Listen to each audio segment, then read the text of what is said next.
Hello, hello. Hello, hello. This is really unfortunate timing. I woke up really late and I hadn't even made my thumbnail. So I was like, oh, let me make my thumbnail really quick. So I made it. And then I was like, I need to eat my, well, I guess it's 1 p.m. now. My brunch, my breakfast, lunch. And I was like, I think I have some leftovers in my fridge. So I got my pasta and I put like olive oil and I put some vegetables on it. And then I started eating it. And then 1 p.m. came and I was like, oh, freak. So I'm gonna be honest, I still have my bowl of pasta right next to me.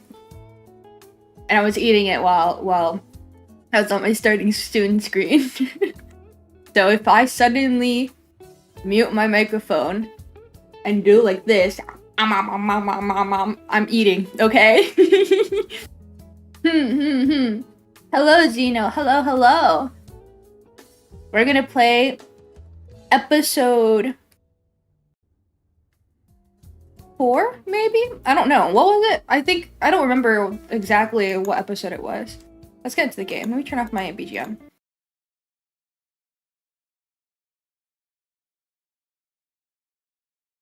What the freak? Okay, here it is. Yay, we're back. We're back in. Oh yeah, mute to eat. What's with that emoji? Are you like Mystic? Do you guys want to hear me eating? Cute outfit, I know! It's the one I was wearing for the first episode. Oh yes, it's episode 4, Turnabout Goodbye. Ho ho ho ho ho.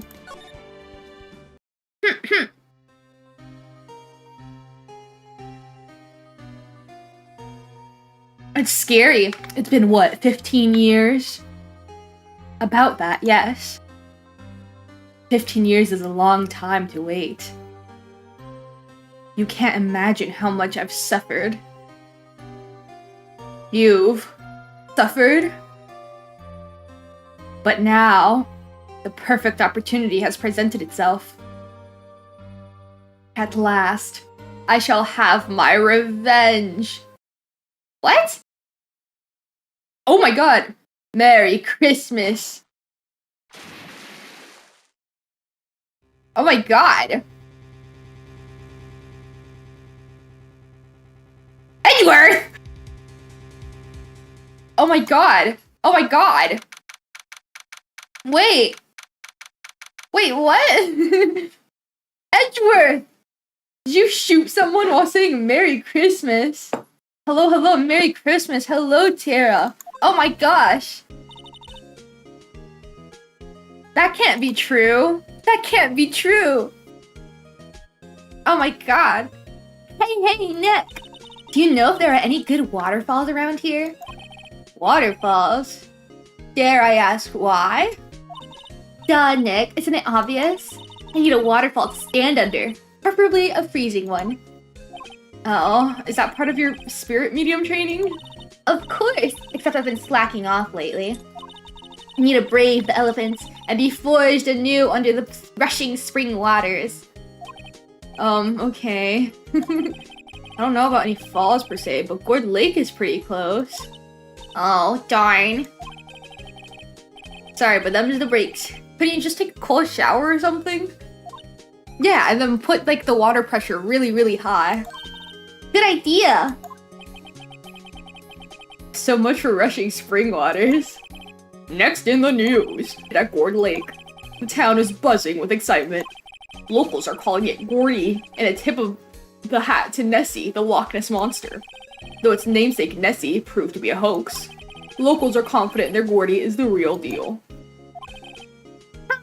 Boring! Yeah, also, what the heck? Nessie's not fake. Can't they show real news for a change? Nick? What? The water pressure's kind of low in that shower. You want more pressure, huh? Why don't you go down to the fire department and have them spray you with the hose? Good idea, Nick! Apparently, Fey Blood is no aid in detecting the sarcasm. We interrupt this program to bring you a special news bulletin. Strange occurrences continue at Gerd Lake, but this time it's murder! Gerd Lake again? The body of a man was found in a lake early this morning. A suspect was apprehended. Sources inside the police department revealed that the suspect's name is Miles Edgeworth, age 24. Edgeworth was an up-and-coming prosecutor known for his skill and connections. He was guaranteed a long and rewarding career. Has he thrown it all away? Edgeworth? What's going on? Edgeworth would never do something like... Nick? Maya? The fireman yelled at me when I called him. We got bigger things to worry about than that. They arrested Edgeworth. What? You mean the prosecutor? Yeah, he's a suspect of murder. What? When? Where? Whom? Why? How? Have you guys ever watched Spy Kids?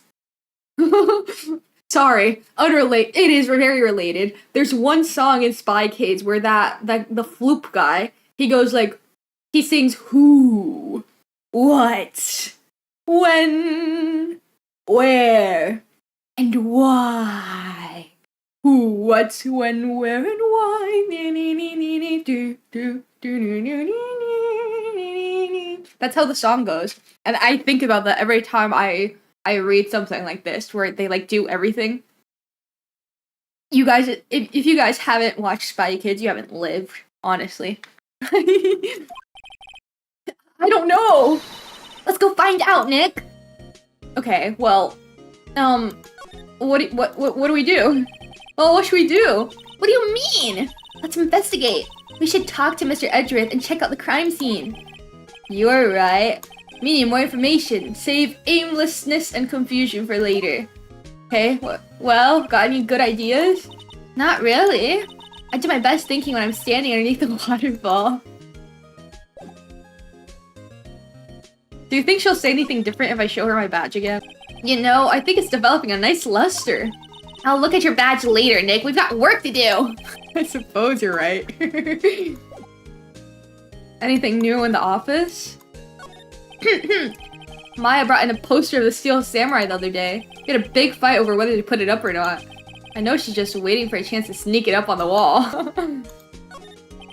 Mia's desk. If we had more clients, I would probably sit here more often. Lately, I've been spending more time on the couch watching TV. Whoa, slacking. Very important questions? Exactly. Never watched it before? Oh no, I think it was like, there were like 4 movies and they came out in like the 2000s and they were really, really good. Did you, have you guys ever watched like Shark Boy and Lava Girl? I think the creator of that made Spy Kids 2. Like as well, not 2. I love Shark Boy and Lava Girl. I love that movie too. Difficult-looking legal books stand in a formidable row. They mock me. I tried reading one and it made my head hurt. How did you graduate, man? When I closed it, it slipped out of my hand and my foot hurt too. No? What about this plant? Mia's favorite plant. Its name is Charlie. Maya's gotten the knack of watering it lately. Charlie's been perking up these days. That's good. Looks like it's cleaning day at the hotel across the way. I hear they're planning a second branch outside the city. I can see the bellboy getting the angle of that screwdriver in the drawer just right. Oh my god, they actually made it a tourist attraction. Okay, let's go. Edgeworth! Edgeworth! Hold on, it's my food break. Oh, poo. I can't get my broccoli. Do you guys like broccoli? Hold on. I don't want you guys to listen to me. Do you guys like broccoli? Yes or no?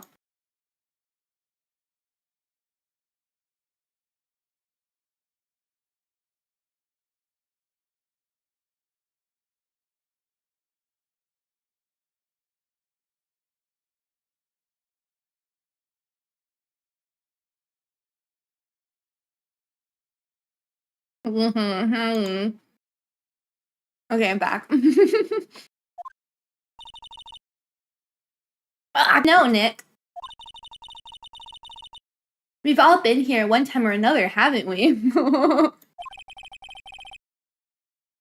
Guess it comes with the territory. I'm not sure it's something we should mention to too many people. Yeah, look at us. We've all been suspects in murder. Ah! Greens, no. What? I love vegetables. I love my greens. Broccoli is delicious. I steamed it last night, so it's like nice and soft. Hello, Karma. Hello, Whack. Welcome, welcome. Hey, Edgeworth, come back. Did he leave? Did he just walk away? What are you doing here? Nick, I don't think he's in a very good mood. Yeah, I don't think so either, Maya. Well, he is in detention. Ooh, naughty, naughty. Were you in a good mood when you were here? So you've come to laugh at the fallen attorney? Then laugh! Laugh! Well, aren't you laughing? Nick? Should we be laughing? No, it's a trick. Laughing, you'll get mad or burst into tears. Edgeworth, we don't have so much free time we can spend it coming down here to laugh at you. Yes, you do. Actually, he's right. Frozen up? I hope you wouldn't come. I didn't want you to see me. Not like this. Okay. I didn't want to see you like this either, believe me. Oh my god. What happened? Hold on. Do you like my badge, Edgeworth? Do you like my badge, Edgeworth? Your attorney's badge. Edgeworth, let me defend you. Huh. Good one, right? But I'm not that hard up. Not yet. What do you mean by that? Me? Trust a wet behind-the-ears lawyer with only 3 trials under his belt? Never. What? My case is near hopeless, right?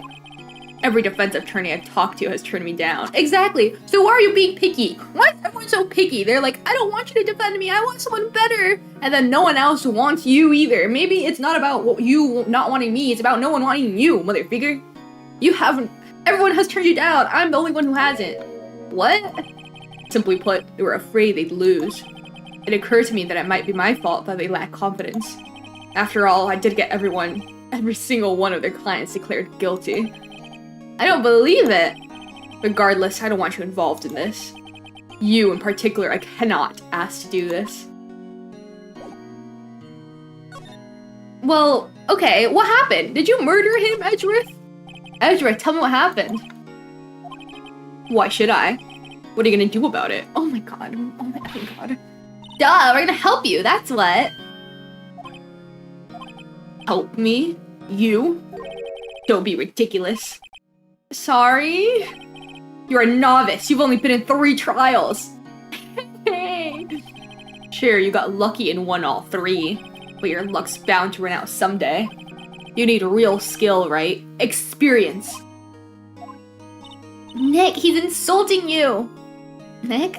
Why am I always the one who has to get angry? Okay, well, what about the lake? What'd you do in the lake? The murder took place at Gourd Lake, correct? Yes, late last night. The lake's a long way away from your offices in the courthouse. Why were you down there? I see no need to tell you. Mr. Edgeworth, you didn't really. Gordy. You went to the lake to go see Gordy? Huh? I went to see Gordy. Gordy? What's that? I'll tell you later. Why don't Edgeworth talk to us? Did you do it? Edgeworth, this is really hard for me to ask. But you didn't do it, right? Right? Think what you will. I have only one request. Huh? Stay out of this case. Why? But Nick is trying to help you! I know that! But I don't want your help, okay? Why not?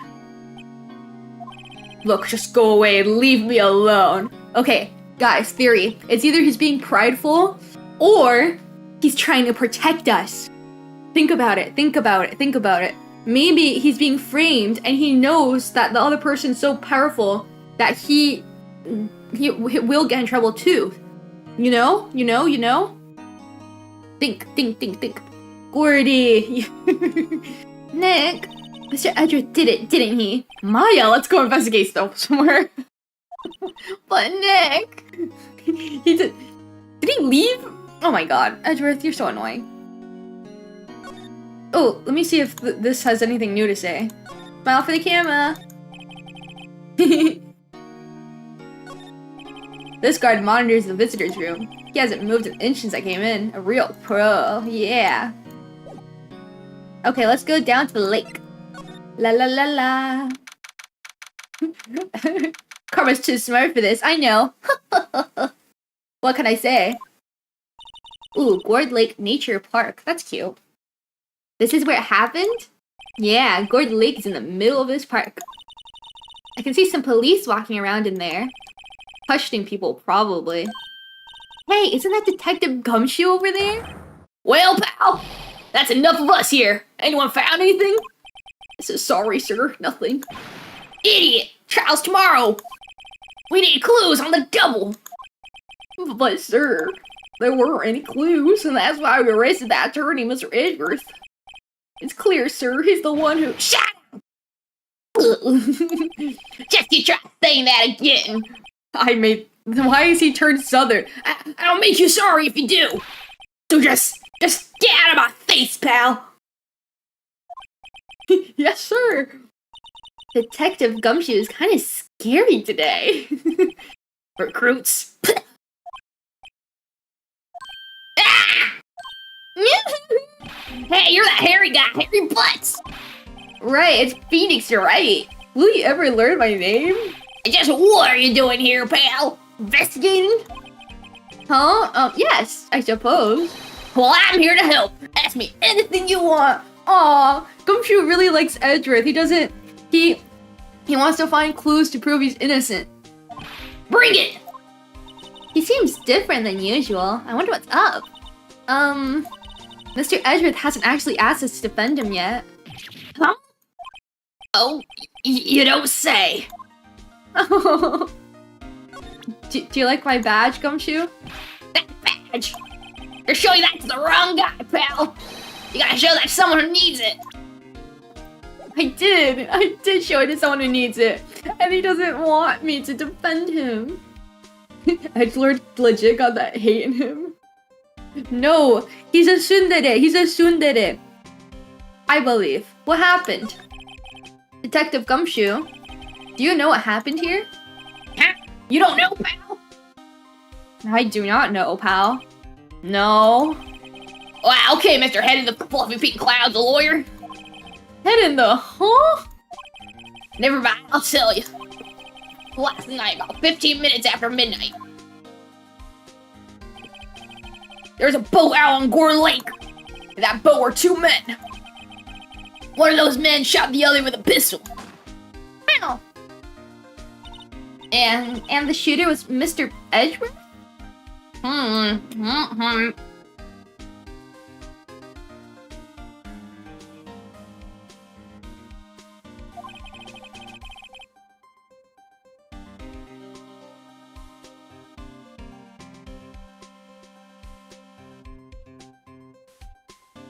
Sorry, I'm hungry. I warned you guys in the beginning, so it's not my fault, okay? Cop arrived on the scene, arrested him. How did they get here so fast? Well, there was a witness. When the report came in, we were raced to the lake. Oh, a witness? Okay.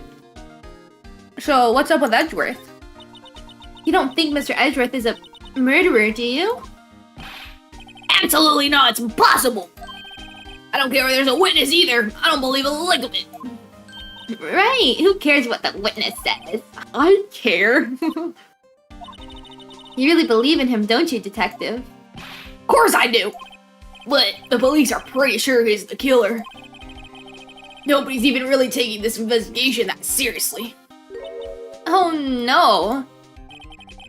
After all the help Mr. Edgeworth has been to us, hard to imagine that no one's standing up to take his side. That's what you get when you make enemies instead of friends, Edgeworth. Me? Well, I guess I don't have friends either. I only have enemies for the people I've put in jail. Maybe we're the same, Edgeworth. Well, at least you are, Detective. At least you are.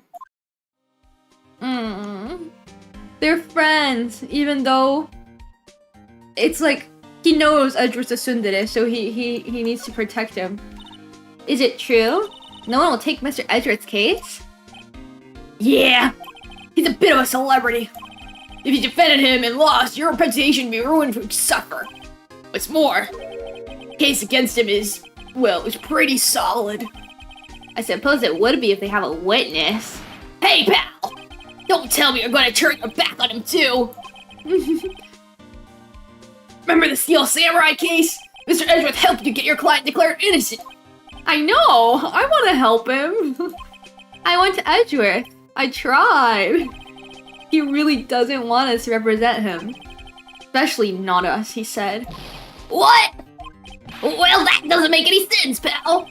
You should have heard him talking about you after that trial. He kept saying, right, over and over.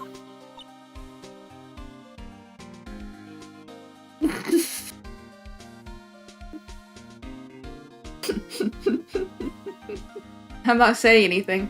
I'm not saying anything, okay? But we all know. We all know what I'm thinking, right? Sometimes words don't need to be spoken. Hello, Detective Boss. How you doing today? Hello, Aniket. Welcome. I am doing very well today. Well, yes, I am doing pretty well. We're doing episode 4. We just started. Nick? I'm not sure that's a good sign. Neither am I. Why wouldn't he want your help? I don't get it. Okay, tell me about the witness, please. Who's this witness? Sorry, pal. That's confidential. Anyway, the witness saw everything, apparently. I'm sure they're turning up at the trial tomorrow. Was there only that one witness? Yup, it was pretty cold out on the lake last night. And it was Christmas Eve after all. Still, we're being thorough. You never know when you're gonna turn up another witness. That's why we're here today, checking things out. So far, we've come up empty. Oh, it's Christmas today. I'd forgotten. What are you getting me for Christmas, Nick?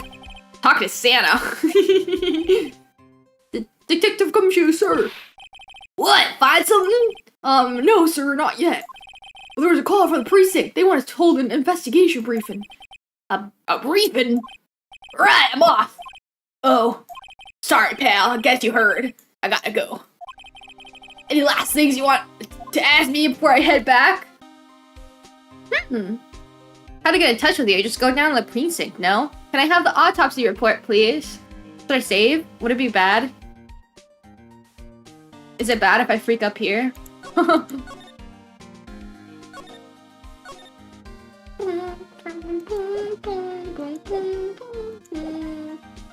Autopsy report, please. Well, yes, do you have any information on the victim? Sorry. They haven't worked up the autopsy report yet. What? I'm still waiting for it myself. Actually, say if you get the time, drop by the precinct. We can talk more there, pal. I knew it. See, just go to the precinct. Where's he gonna go? Where is he gonna go? Come on now. You're not coming back, Detective? Probably not, pal. So, what should we do if we have something to talk to you about? Alright. Here, I'll show you how to get to the precinct. Come down, see me anytime. Directions to the police station received from Detective Gumshoe. Oh, hey, Detective Gumshoe. What? We'd like to take a look around in the park. Can we walk around? Yeah, no problem, pal. You got my permission. Awesome. You know, Nick, I think there's something to be said for talking to people when they're busy. Yeah, they don't have time to think about not giving you information. Right, now let's get investigating. Bro became a fed? What do you mean? He's a police detective.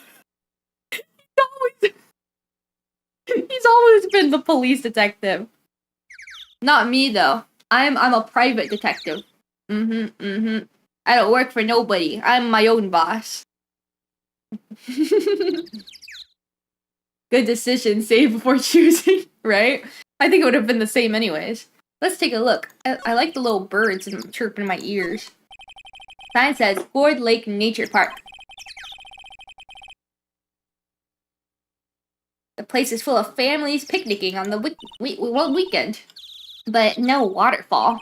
Not many picnickers come here for spiritual training, Maya. Hold on. It's my pasta break. I'm almost done, and then I can put it away.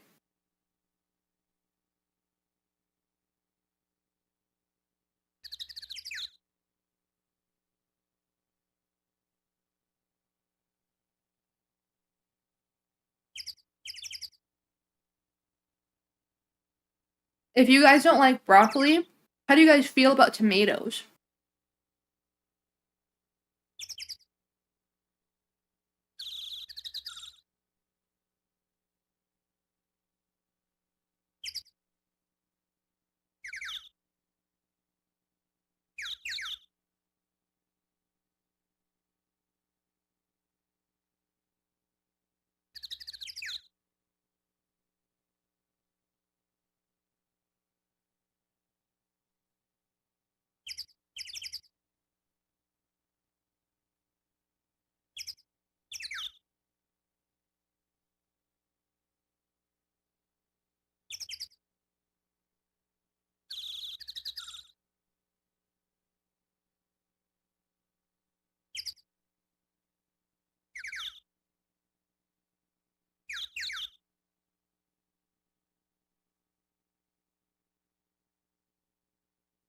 Okay, I'm back. Sorry.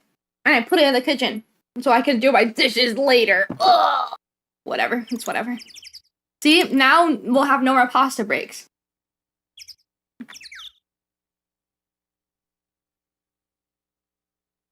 Only two choices actually do something in Ace Attorney, if I remember correctly. Both lead to bad ends. What? Okay, well, I don't know which one those will be, so gotta save it for everyone, right? Love tomatoes. FNAF 3 screen. Broccoli is better than tomatoes, personally. Ooh, for me too. I like broccoli more than tomatoes. Because I didn't like tomatoes for the longest time, and then I conditioned myself into eating them. But only if there's salt. If it's like just a plain tomato, it's impossible. It's impossible. Carmen turning into a statue? No, I just left the room for a second. My soul left my body. Cabbage is better? I like lettuce. I like lettuce more than cabbage. But everything's yummy. I love greens. I love vegetables. Can make soup? Ooh, that is good. I had soup the other day. You know what's the best in soup? Potato. And then it turns like soft and it's soupy. But you can still chew it and it's really yummy. And also carrots. Carrots in soup. I feel winter's chill from the bare leaf trees today. What is it about winter that turns people into poets? I don't know, but my toes are starting to feel numb. Yes, my poetry has that effect on some people. Oh yeah, she's walking around with her little sandals. Anything else? That's it? Okay. Let's go inside. The public beach, whoa. December 25th, Gourd Lake Public Beach. For the lake, I always thought I've never been to a beach lake. Like a lake for a beach. I've only ever been to like beaches that are like with the ocean, you know? But I don't like sand at all. So I don't go even if I have the opportunity. Wowzers, this is Gourd Lake? Yup. I'm not sure it warrants a wowzers though. Probably not. But hey, look at that snack stand. Samurai dogs. Samurai dog, please. I bet they're great. With a name like Samurai dog, how could they not be? They're a little behind the times though. Kids are all into the pink princess now. I mean, like, you know. No, I do not know. Empty trash can. That trash can's empty. At least the place is well maintained. What about this? What's this? Huh, someone left some poppers here. You know, you pull the string, and it goes pop. And it goes pop. Yeah, I know the ones. You see them a lot around New Year's. Hey, Nick, they might be a clue. Let's take them. Come on, admit it. You just want to pop them, right? Was it that obvious? Poppers. Oh, it could have been faked. It could have been faked. Like the shooting sound. And then he was just like holding it, but he didn't actually shoot it. And then he just threw himself in the lake. You know? I'm taking them. Suppose it couldn't hurt. Huh? Where'd they go? Into my pocket. Popper is a classic party noisemaker. Pull the string, goes bang. Not very clue-worthy. That's a red herring. It's very clue-worthy. Very clue-worthy. Line up of plastic bunches. I guess the idea is you buy a dog and eat it here. I doubt anyone would sit here and eat on a day like this. Except maybe Maya, if she had a samurai dog. Ooh. Huh, I almost didn't see that signpost. Left, boat docks. Right, exit. Ooh, we can totally go to the boat docks. I want a samurai dog. Hot dog stand, it's closed. Christmas fringe looks like a little half-baked. Banner reads samurai dogs. Somebody needs to redecorate. Whoa, holy hater. That's it? What about the beach itself? Wow, Gourd Lake is really big. Yeah. Hey, Nick, why is it called Gourd Lake? Oh.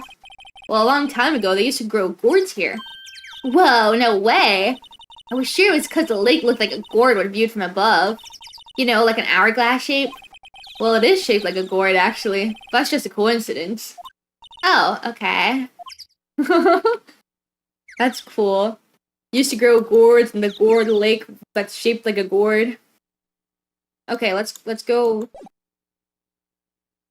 Let's go to the boat dock. Whoa, there's so much stuff. The woods and this. Let's go. I want to see the woods then. Karma too smart. No fun whatsoever. What do you mean? It's very fun. I'm very smart, you know. Whoa. I like it here, Nick. Look, someone's camping. Next to the no camping sign. They've got guts camping at the scene of a murder. Hey, Nick. If they were camping here last night, they might know something about the murder. That's true. Good call, Maya. Let's go talk to them. Maybe they're the witness. Let's take a look. Now, I learned that there's a slide option. I won't make that same mistake again. Sign says no camping. Funny place to pitch your tent. Wait, what if the sign said no setting tents on fire? I don't think they have signs like that, Maya. Oh. Maya. Oh. Hey, Nick. What, don't tell me you're hungry again. No. I was just wondering, why are camping pots and pans aluminum? They didn't talk about that in any of the law books, Maya. I don't know. So there's no law saying they have to be made out of aluminum then? I'm not having this conversation. It's like a babysitter. There's food and some magazines on the sheet. Takes a pretty tough skin to camp out in this cold. Cold, not coal. Yeah, lots of stuff. Hold it down too. This SUV has seen better days. It's dented all over. Can't believe anyone would drive their car down here. Okay, hater. Ooh, tree. Trees grow quite thick here. Further back, the trees fade into the shadow where the sunlight can't reach them. A good hiding spot for a murderer hiding in the darkness. Okay. Let's take a look. Ooh, equipment. This camera has a mic and some sort of attachment. It must take pictures when triggered by a noise. Wow, cool. Let's try it out. Hi, I'm Nick. Maybe I'm not saying it loud enough. Oh my gosh, what if it's only triggered to, like, do a very loud noise and the picture, the witness, got, like, a picture of two people on the lake or whatever. But maybe this witness was here because she's trying to see Gordy, right? She, he, they. I think, is this the trial where there's that lady with the orange hair? Or am I thinking wrong? I don't remember. Remember, I, like, watched play this game, like, over 10 years ago. And I don't remember anything. Clearly, because I've gotten the other trials wrong. But it's that orange lady, isn't it? I don't remember. But this person to camp on the lake must be some, like, conspiracy theorist that wants to find Gordy, because it doesn't make sense. And they have this set up to take pictures of Gordy, or they're an accomplice in, like, a murder thing to try and frame Edgeworth. Maybe it's like a big old plot, you know? Come on, because he's not a murderer, right? Right, guys? Hi, I'm Nick. Huh. Will you stop that? Maybe it's broken? Don't kick it. Maybe it isn't set to respond to voices. Well, what then? These things? Party poppers. Whoa! Oh my god, it worked! Well, it responded. Yeah! Oh my god, it is the orange! Oh, well, she's a redhead. I was, like, kind of right. I was misremembering. Hey, you! Get your hands off that! What the Sam Hill? Look what you've done now! There goes a whole roll of film! Sorry. Sorry's nice, but don't pay my bills. You know how much a roll of film costs? I'll pay you back. What were y'all thinking setting off a party popper in a place like this? Well... What? Don't try to play stupid with me just because you think I'm some country bumpkin. Yeah, I know how y'all Yanks think. I say those Southern talk with that exaggerated drawl. Wow, they must be dumb. Well, let me tell you, just cause I might be dumb don't mean we all are. Nicole. And who are you now, her chaperone? Yeah, no, rather, we're sort of friends? Just figure out what y'all are gonna say for bejesus sakes. God, I'd rather sit through one of Papa's drawls than listen to you stutter all day. Oh boy. I guess you should pay her for the film. Watch it. Yes, ma'am. On second thought, I'll pay later. I'm really sorry. She's funny. Hello, who are you? What happened? What? Can't you see I'm changing the film my camera here? I'm not naming any names, but someone used up a whole roll. Sorry. That didn't work. I wonder if I have anything to show her that would get her attention. I don't think I have anything. I think I only have my badge. Well, what's your name? What? Can't you see I'm changing the film my camera here? Oh, I can't do anything at all. Well, let's keep looking at the stuff then. I'll look at it. I'll talk to her later. Camera's rigged to respond to noise, but it only responds to loud noises like a party popper. Suspicious. Anything else? Nothing? What the hell? Do you want to see my badge? This is my badge. Huh? Our badge supposed to be all shiny and impressive? You got a cop or something? I'm a lawyer. But what? Y'all ain't gonna try and pull one of them lawsuits over me on that film now. Cause I'll have y'all know I'm finer than WrestleMeter looking things than you. No, that's not it at all. We're here investigating a murder that took place here on the lake. A murder? Sounds cool. Why don't y'all say that in the first place? Go ahead, ask me anything you like. Finally, some cooperation. You too, yeah. Come out of hiding now. Won't bite hard. Come to think of it, where did Maya get to? Sorry. I was feeling a little overwhelmed. Culture gap and all. Never you mind, honey. Kind of talking ain't for you. If it pleases you. Thanks, I think I'll be okay. Great then, I'm Lotta Heart, but you can call me Lotta. I'm here photographing meteor showers for a research project. Oh, I guess she's... That makes sense. That makes sense. You have to be out in the open. You can't be in the city for it because there's too much, like, smog. But if you're here in, like, a nature park, then you can totally get some. Mighty pleased to meet you. Nice to meet you, Lotta. Lotta. Okay, well, what happened? Oh yeah, when was that murder anyway? I ain't seen much television lately. Happened late in the night on Christmas Eve. That's so, Christmas Eve. A man in a boat was shot. Did you see anything? Well, let me see. Boat, you say? I reckon I might see one. Not sure though. Y'all gotta remember I've been watching this here lake for a good 3 days now. I've seen enough boats to choke a mule. Kinda hard to remember which I seen when. Lotta, yes, spot on. She's from the south. Yeah, like when I read that little thing and she said like, yeah, and I was like, oh, I'm totally gotta give her a southern accent. Should have played bad cop. Sing first, ask question later. I'm not a cop. I'm not a cop. I'm a lawyer. Okay, well, Lotta. So, what is it you do, Lotta? Huh? Me? Y'all don't really want to know that, do you? Actually, I'm a research student at Country U, right in the heart of the Heartland. Wow, neat. Nick, she's a research student at a university in Country U. So I hear. So, when did you come up here? Let me see. I guess it was about 3 days ago. What are you photographing? Did I tell y'all that already? Meteors. Yep, meteor showers. Suspicious. Falling stars.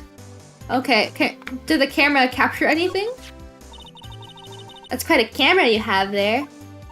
Y'all better know it. It's German made, genuine Soligen. Isn't that where they make knives? So what's that device you have stuck on the camera? Huh? Device? Your camera went off all by itself when I fired my party popper. Oh, that might triggers the shutter whenever it detects certain sounds. It's programmed to pick up loud noises right now. Programmable camera, neat. Set to automatically take a picture when a loud noise is detected. Faces the lake. Yeah, if you're trying to take meteor showers, why would you need that? Come on, you're here for Gordy, or you're an evil accomplice. I know.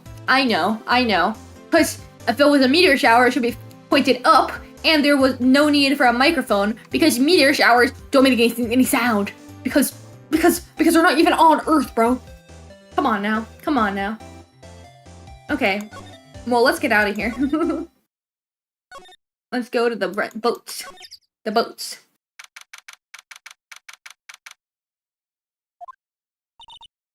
The boat rental shop. Nick, what is this place? A boat rental shop. Closed for Christmas, it seems. I guess a murder taking place on one of the boats won't be good for business either. Boats. I've never ridden on a boat. Really? Well, how about we get on one when the trail's finished? Hey, good idea. You bet. I don't like boats. I don't like boats. Can we go in? But we can't because it's closed. Small boat rental shop. Doesn't look like anyone's around. They're probably closed because it's Christmas. There's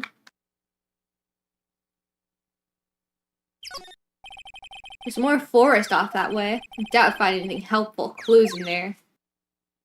Yeah, whatever you say. That's it? What about these boats? There are some boats floating at the dock. Was one of these boats used in the murder, I wonder? Nick? Huh? I changed my mind. I don't really want to go for a boat ride.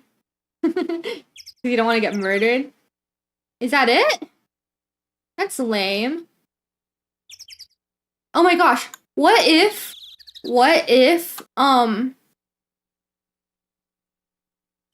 no, I don't know. Let's go to the police precinct. Yes. Criminal affair, oh, blah, blah, blah, blah, blah. Police department, criminal affairs. It looks like Detective Gumshoe isn't here. Something wrong, miss? Turn yourself in?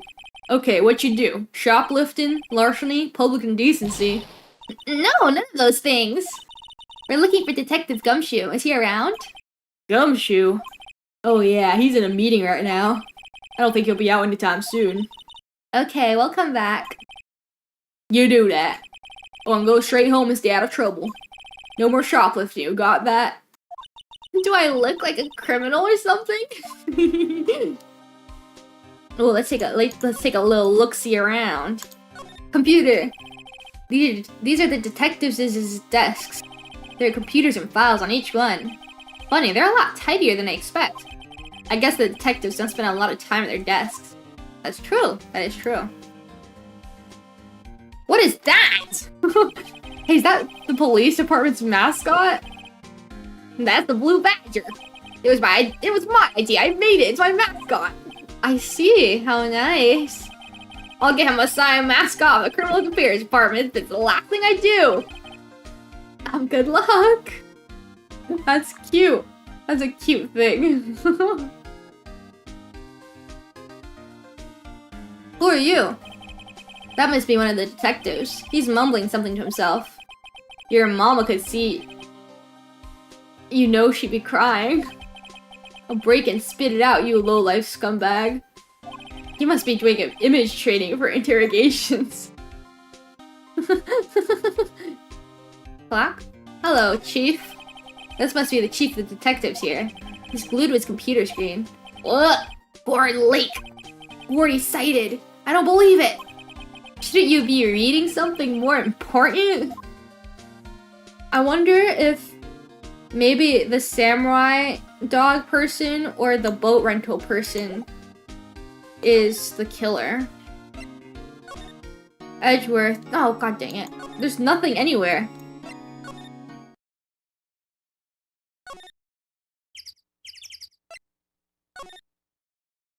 What do I do now?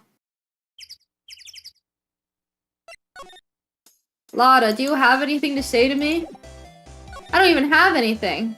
Can you tell me about your stuff? Lada? Yeah? So your camera triggers on loud explosion noises? Hey, yup. Actually, the victim in the case we're researching, he was shot with a pistol. Pistol? Right. Now wouldn't a gunshot make a similar noise to our potty popper? I guess it would. Your camera didn't get a picture of the murder, did it? Hey! Y'all are pretty bright. Huh? I see what you're saying. Tell you what, I have a look-see at my film. It would have been a photo taken late last night. I checked him once, don't remember there was anything on him though. But what if I got some?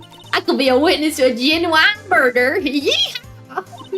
I'll go check that film. Y'all come back now, you hear? She went inside her SUV. I guess we should come back later. Okay, well. Now we gotta... Can we come back now? No, poop. I gotta trigger something else to happen. Anything new at the boat rental? No. How about now? Maybe Gumshoe's back. Gumshoe. Yeah! Criminal affairs. I guess Detective Gumshoe is still in that meeting. Hey! Thanks for coming down, pal! Detective Gumshoe? We just finished the meeting. For better, for worse. I get the feeling we're in for some bad news. Talk to me. Talk to me. Who's the victim? Do you know anything about the victim yet? No, still can't ID him. Has Mr. Edgeworth said anything? Not a word. What? Okay, well, what was the meeting about then? How'd the meeting go? Can't tell you, pal. You're a lawyer. I guess. You know, I don't know what to believe anymore. Sure, Mr. Edgeworth's human like you or me. Still, I get the feeling that if he does something wrong, he wouldn't go hiding it. That's just the kind of guy he is. Why can't anyone else see that? Do they think that Mr. Edgeworth did it? Well, the trial's starting tomorrow as scheduled. I see. And you did tell us about the meeting. Don't go telling anyone else, pal. Yes, sir. Do me a favor. Stand by Mr. Edgeworth. He needs help, and you're the ones to help him. I'm sure he's got some reason why he won't talk to us. Thanks, Detective Gumshoe. Why do you trust Edgeworth? Detective Gumshoe, how come you trust Mr. Edgeworth so much? Well, I think it'd be obvious. We got a strong working relationship, us two. We trust each other, that's how it works. A working relationship? See, Mr. Edgeworth always gets his defendants declared guilty every time. Yeah, his methods might be a little extreme at times, but there's a reason.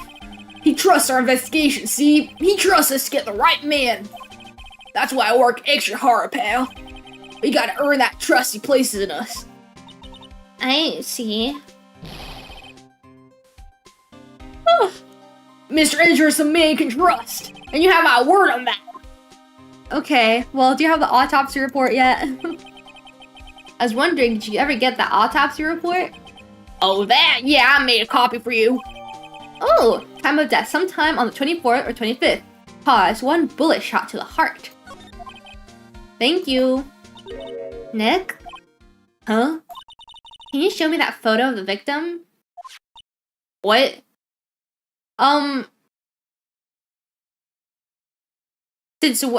it's on the autopsy report. That face! Someone you know? I don't know. I just have this feeling that I met him somewhere a long time ago. Maybe he's connected to the phase, the Maya phase, and the Mia phase. Well, I've got nothing for you. Thanks, detective. Toodaloo. To the loo.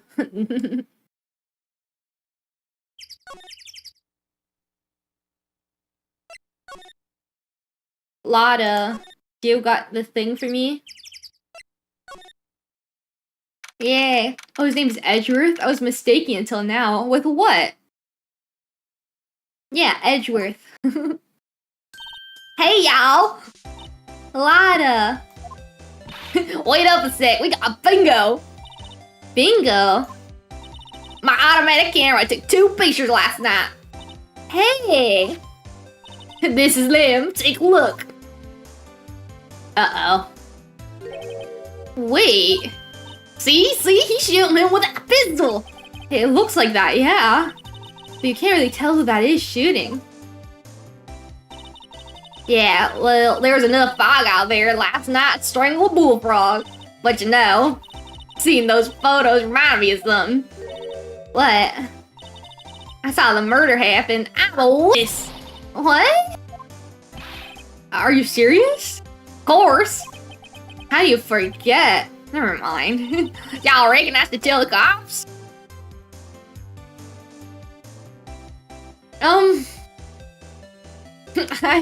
I don't know. I don't know. Let me save. Well, I think she was gonna do it anyways. Yeah, I reckon so. Go ahead. I reckon so. What's that? Now don't y'all go trying to mock my accent. I'm a sensitive lady. Hey, so I'm off to talk to the cops. Y'all can have this photo. Later. Wait, Lotta. What? Can't y'all see I'm kinda busy? Tell us what you saw too, please. Not to try, honey, but I wasn't born yesterday. I'm a witness. That means I'm on the side of justice, and that means the cops. You're eat the south side of a northbound skunk until you... Motherfreaker. Lotta.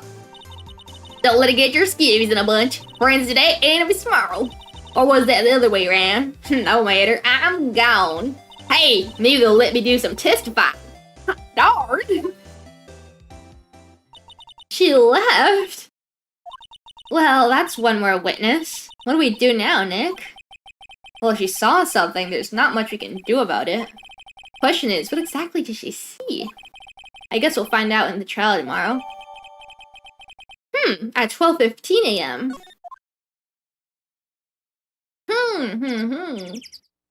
Okay, well. Anything else? Ooh, we triggered something. Looks like the police have given up their interviewing. Hey! What? Nick, I think Santa's mad at you. Hold on. Long time no see, Nick. Nick, you know Santa? Wow, Nick and Saint Nick. Hey, I see the connection. Don't be ridiculous. Dude, it's Larry. It's totally Larry. Dude, it's me. I knew it. Larry? What are you doing here? Isn't it obvious? I'm working my day job. What voice should I give him? I sell samurai dogs. Want one? Gotta get money for dates, you know. My girl Fiance deserves the best. Fiance? Not another model, I hope. Oh, Fiance's a fine, fine woman, Nick. It was her idea that I wear this costume. She was all like, you go, girlfriend, you know? She bought this costume for me. That's great, Larry. Wow, a Santa costume. She must be really nice.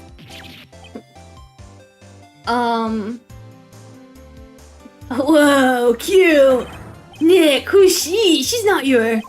Not my what? No, she's not. She's 17.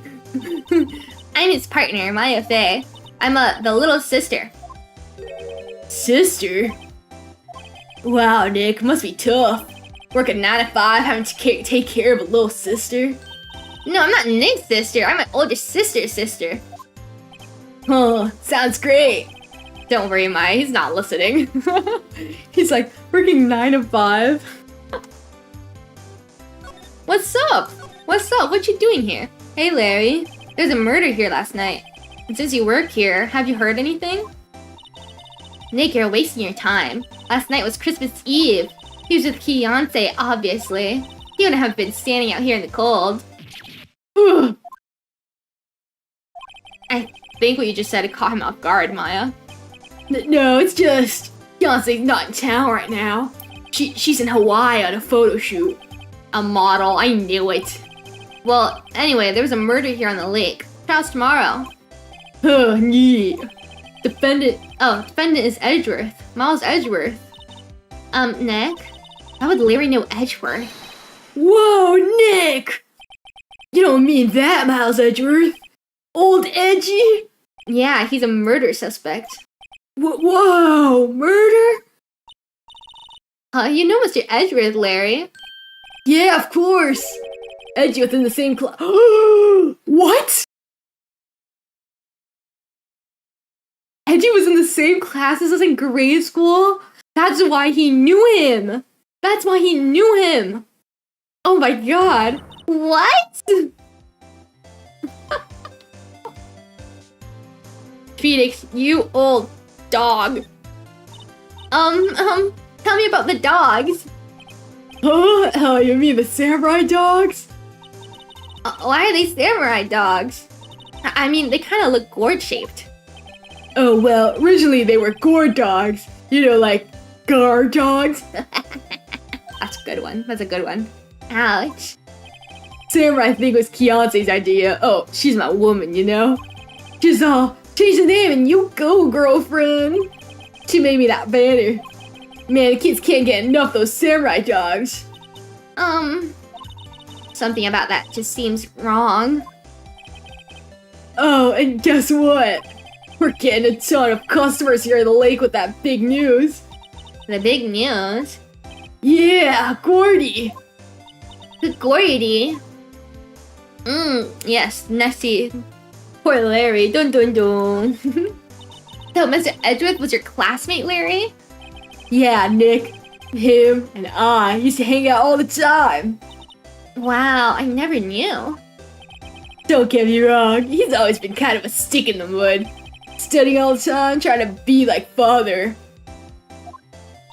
Like his father? Yeah, Edgy's pop was a famous defense lawyer back in the day. Wow. Wait, you said defense lawyer? Yeah. Wait a second. But Mr. Edgeworth is prosecuting attorney. What? Edgeworth's got a proboscis on his knee? No, he's a prosecuting attorney. That's like the total opposite of a defense lawyer. Go figure. He always used to talk about defending the weak who are unable to defend themselves. Man, he used to go on and on about man's duty to society and all that. What a bore. I wonder what changed his mind, though. Do you know Nick? Nick? Well, I guess we do know. And we're not telling. Man, how are you not gonna tell me? I'm like in your head. Tell me about Gordy. What's Gordy? Huh? You mean you don't know? It's here in this very lake. A giant, mysterious monster. Wordy. Monster? Yeah. Check it out. This is an article from yesterday's newspaper. There's a photo. Wow, it's really real. That looks exactly like Nessie. Oh my god, bro. Nick, a monster, a real monster. Yeah. Probably just a log or something, right? Sorry. Hey, there's a quote here from the person who took that photo. What's this? Set the camera to automatic, and when we got into the frame, I heard a loud bang like an explosion, followed by the sound of something slipping into the water. I knew it! Lotta's a big ol' liar. She's there for freaking Gordy, not meteor showers. I knew it was suspicious, mother freaker. I wish I could have seen it. Why would there be a sound like an explosion? Larry, can I borrow this article from you?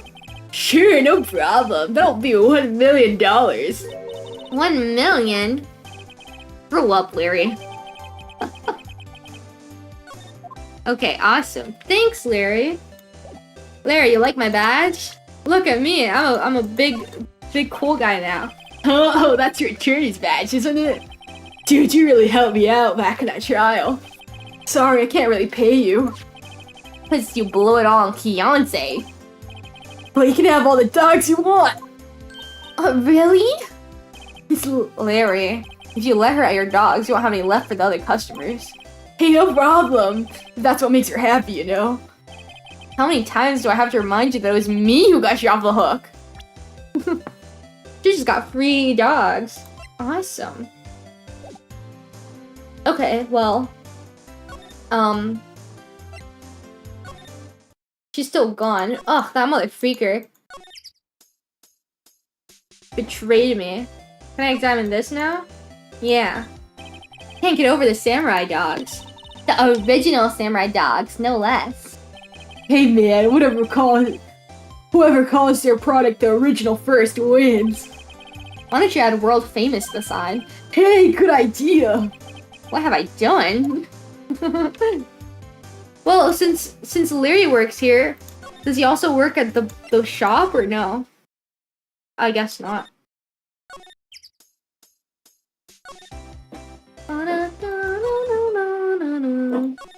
Let's see if Edgeworth's back. Nope. Edgeworth doesn't want to talk to us. It's whatever. Dog, please don't bark. There's nobody here. Not a gumshoe in sight. If you're looking for Detective Gumshoe, he's in the questioning room. Apparently an important witness joined up. Oh yeah. He'll be in there a while. Lot of heart. It has to be. Uh-oh. Okay. Now surely what we do, we go back and then she'll be back in the beach in her area. Get out of my face, Larry. Nope. What the? Now what do I do? I gotta trigger something to happen. I already looked at everything, I think. Oh, oh, oh, oh, oh, oh, oh, oh, oh, oh, oh. Whatever. What is it? Oh, nothing. Just something's been bothering me.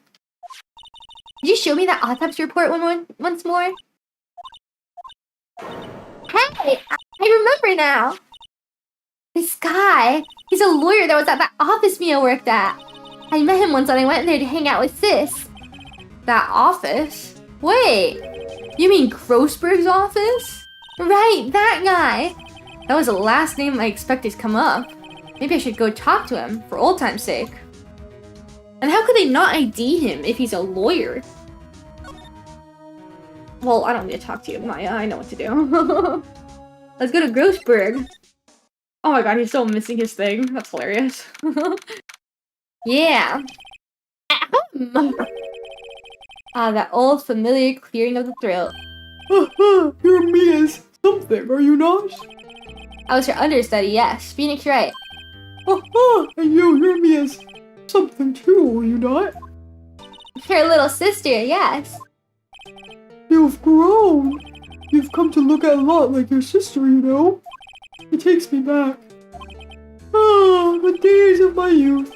Like the scent of fresh lemon, you see? Mr. Grossberg, sir. Yes. I beg your pardon. Of course you came here to discuss something. What is it then? Something the matter? Do you know your lawyer's dead? What happened? There's a murder. Why are you barking? Mother figure, come here. Come here. What is wrong with you? What is wrong with you? Why are you barking? She's on my lap now. My lap dog. Grossberg is a fitting name. Yeah, because he's so gross. You know, he turned away Maya when she was being suspected of killing her sister. And he was getting bribes and stuff.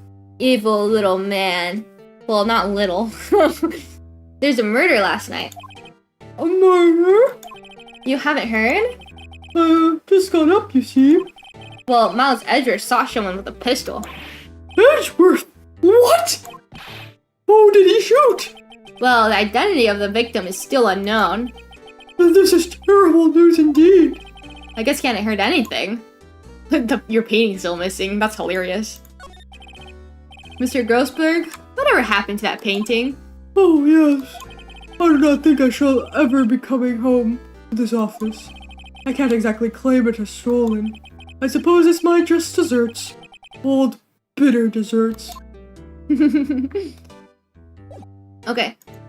Let me show you my badge. You like this? You like this, Grossy? You've really grown up in the past few years, my dear. How proud Mia would be if she could see you now. She said she was more worried about me than anything. Aw, just go on and take the compliment, will you? You didn't even acknowledge my badge. Okay, do you know this guy? This picture? Strange. I feel as though I've seen this man somewhere before. Do you remember? He was a lawyer here in my office.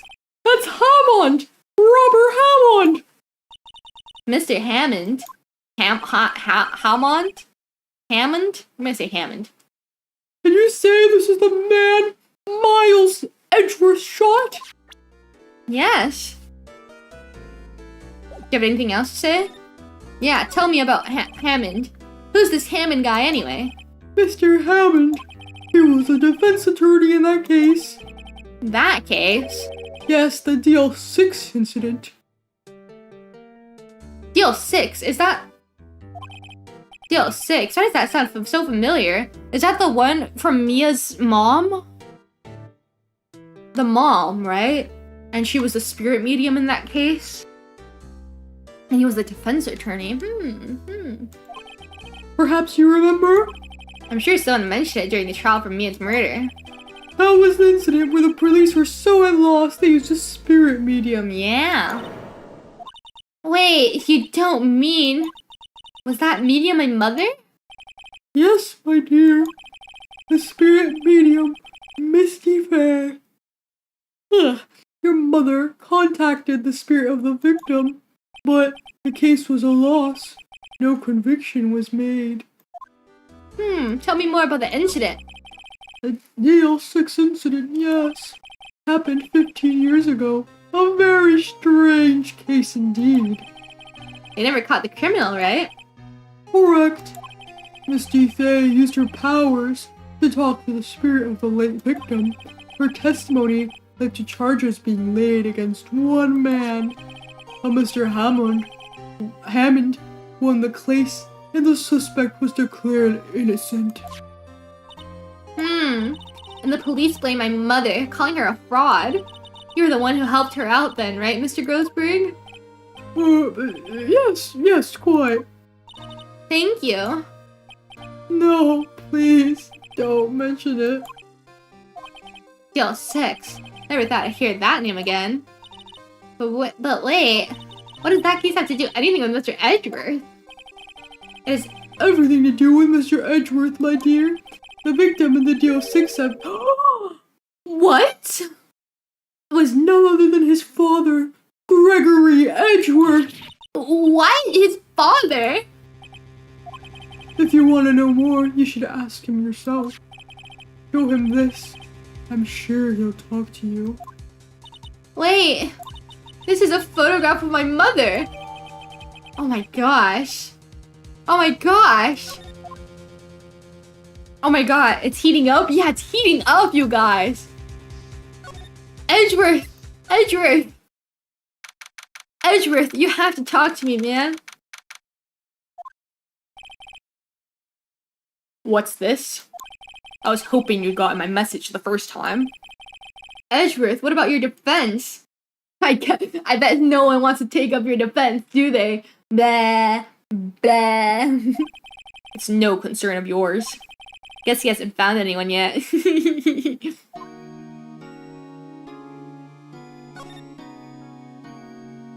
You still won't talk to me? Can I ask you about the murder? Right. I'll ask you again, just leave me alone. Please try to understand. I'm not doing this to prove I'm tough, or because I look down on you. I just don't want you anywhere near this case. Understand? I knew it! I knew it! It's because he's trying to protect us.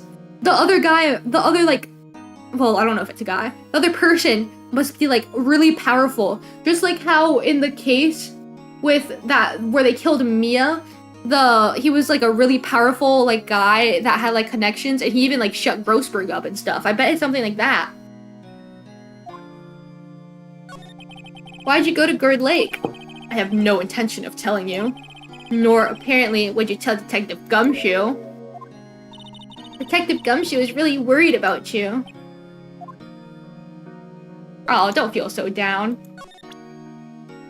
What do you have to say about this? Ooh. Edgeworth? It's only been a matter of hours since you last visited. Yet you've made incredible progress in your investigation. I'll admit it, I'm impressed, right? You're always as single-minded in your work, though. Once you start on something, you always see it through, don't you? About a DL6 incident. Right, Deal 6. I didn't want you to find out about it.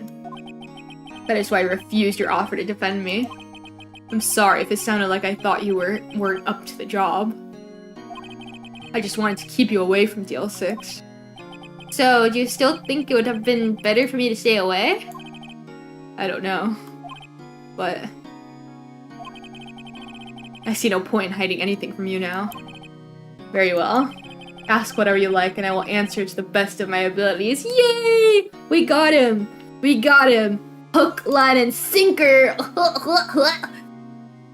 Okay, well, let's talk to him and then we can show him all this stuff later. DL6, tell me. The DL6 incident was when my father died. Oh! What was that? In a room? An elevator? What was that? Right before my eyes. He was shot and killed, and I saw it all. When was DL6? Was it like 10 years ago, or am I making that number up?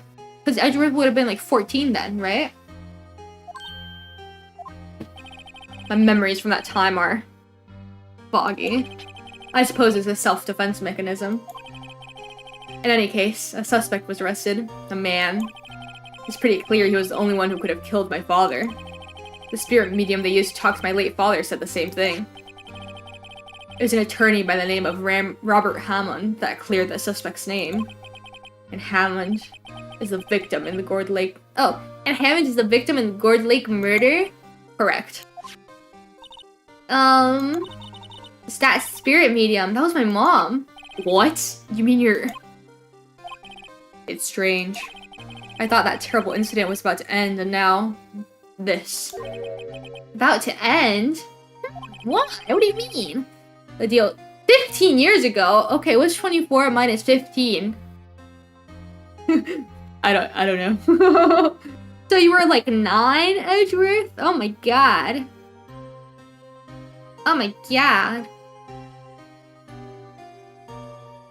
I don't know. What's 25?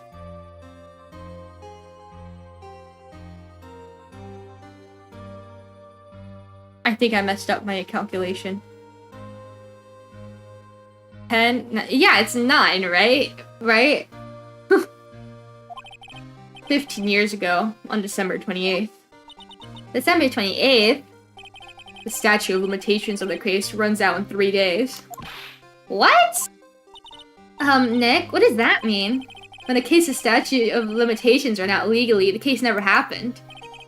3 days from now, DL6 will be closed forever.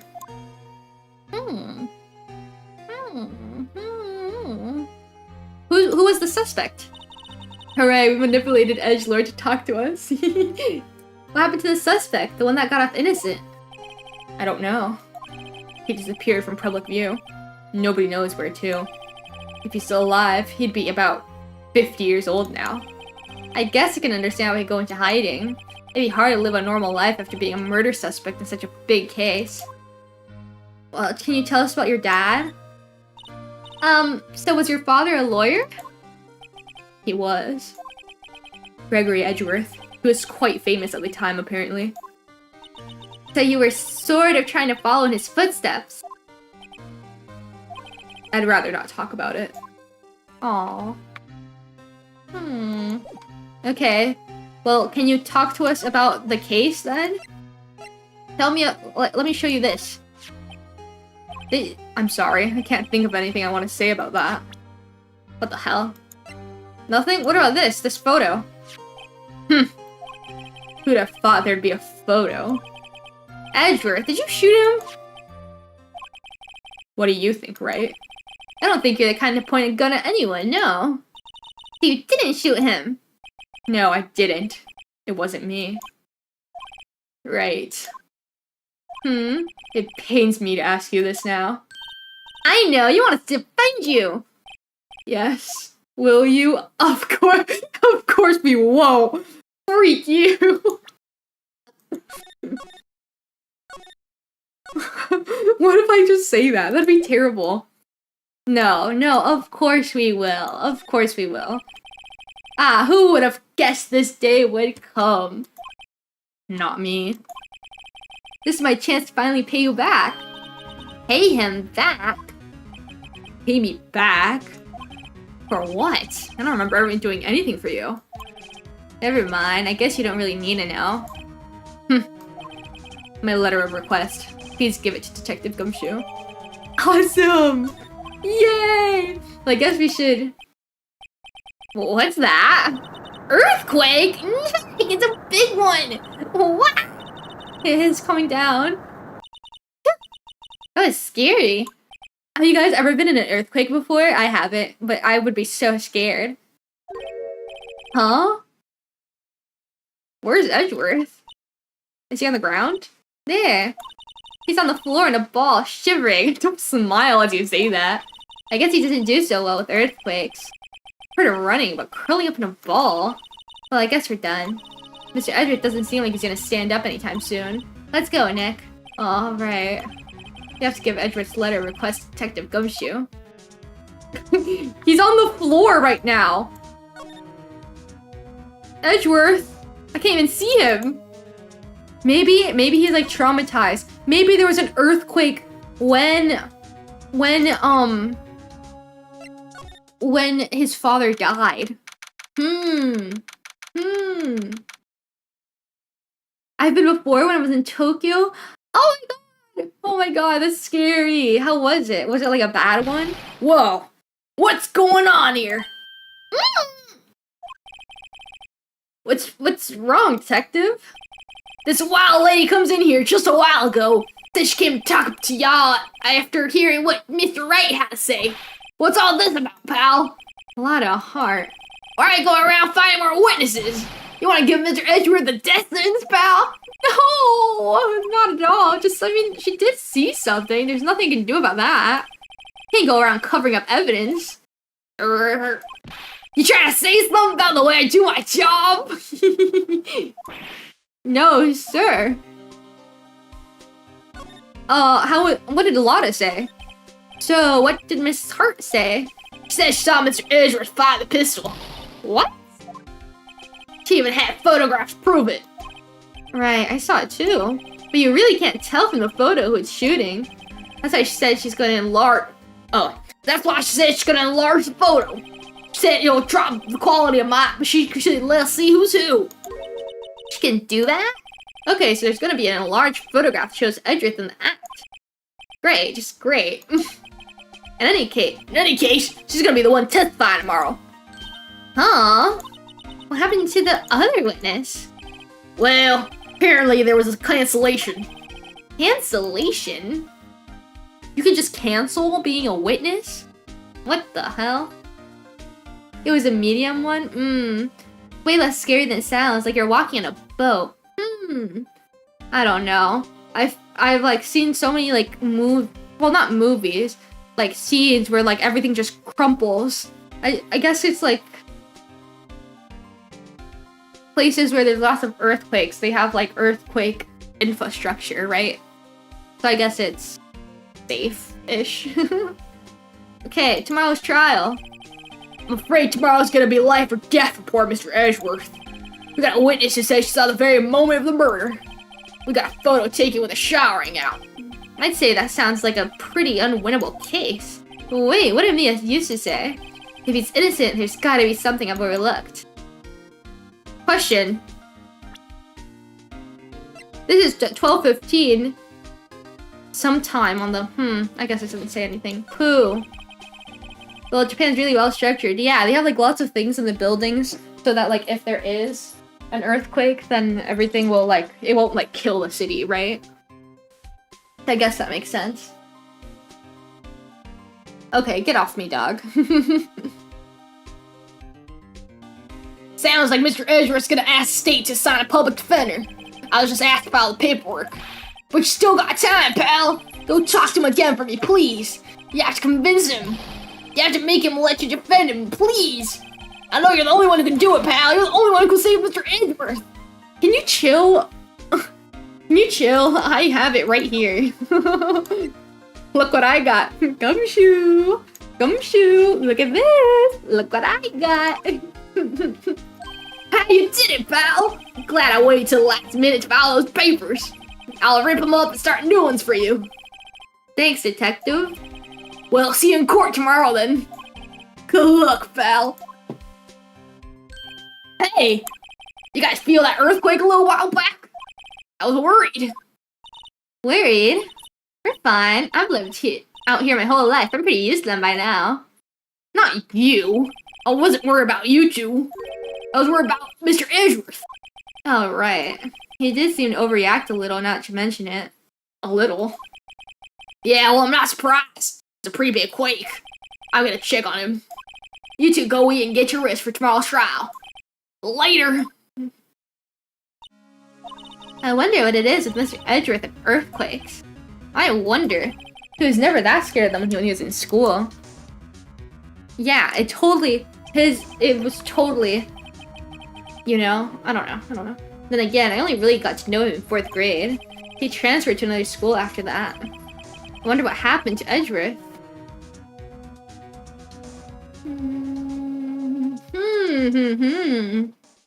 I think I know what's gonna happen. I think maybe like the murderer of the first case, like maybe he like called, maybe someone was like, I have information on something for your dad. On the case that where your dad did, or like I know where the real murderer is, and they called him down to the lake, and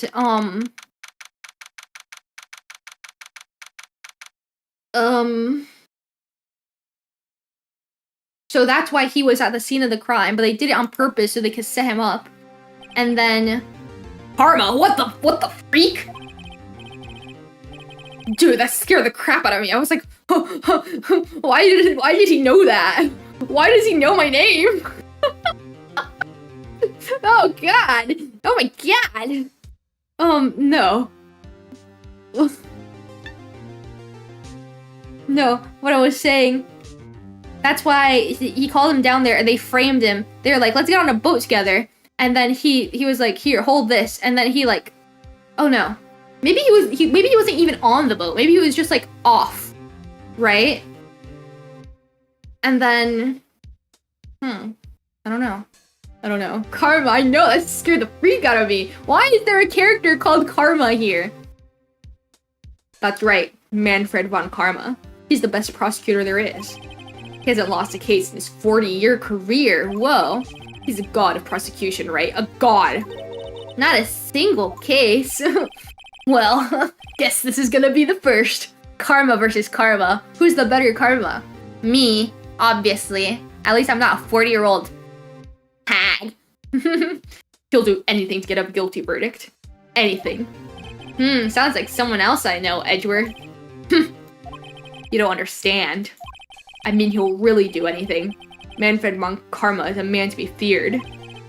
That's quite a claim coming from someone who forges evidence. He taught me what it really means to prosecute. What? Just picture a prosecutor as vicious as me, multiplied by a factor of 10. So was he your teacher then, Mr. Edgeworth? Something like that. And now he's trying to get you found guilty. What a creep. Oh wait. But he's planning on losing on purpose to help you out. Not a chance. He hasn't lost once in 40 years. 40 years. Just ruthless as me times 20. That's pretty ruthless. Like I said, he's a god among prosecutors. I guess that's something like Mia was to me. Speaking of Mia. Oh, Maya? Uh-huh. You could really be using me as help right now, don't you think? Oh. I can't. Sorry, I really tried, but I couldn't reach. Couldn't reach? I think it's because I haven't been training. My powers are weak again. Oh man, what bad timing. I'm really sorry. I'll try my best. I hope so. What are you whispering about? Oh, it's nothing. Well, it's time. Let's head in. Don't worry, I'll protect you. I'll protect you, Edgeworth. Oh, that's Karma's alter ego? I don't know what he looks like. If he's ugly, I'm killing you all. Forced to wake up in 3 hours? Time to sleep. Good night. Good night, Zeno. Thanks for stopping by. Don't worry, we'll get this not guilty verdict in your honor. Bye-bye. That Valley Girl accent Maya lives in my heart. I really like the voice they gave Maya. Court is now in session for the trial of Mr. Edgeworth. The defense is ready, Your Honor. Why do we both have white hair? What do you guys think? We look pretty. Oh my god, we're even wearing the same outfit. Oops, oops. Where's my thing? What do you guys think? Do you think we look? Oh my god, we're wearing the same freaking clothes. Oh no, no. Do we look? Wait, look at the freaking gem. What the freak? And then my little, like, what is that called? A smock? I don't remember. Oh my god. Oh my god. It is my evil alter ego. Well, I guess he's not evil. He's a law person.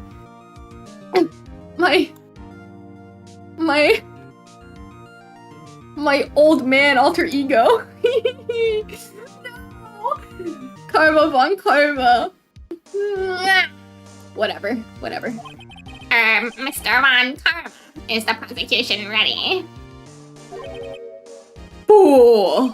You seriously think that I would stand here? I am not completely prepared. To my apologies. He's even got the judge scared. Very well, your opening statement, please. Told you get the bigger cravat becomes. Yes, that's true. That's why mine is so small, because I'm so young compared to this guy. Decisive evidence. A decisive witness. What else could possibly be required? Nothing, of course. That should be fine. Like the rings of a tree. Yes, of course. The prosecution may call its first witness. What's with this guy? Is he royalty or something? How am I supposed to fight against this? I call the detective in charge of this case, Detective Richard Gumshoe. Okay, Gumshoe's first. Let's see how this goes.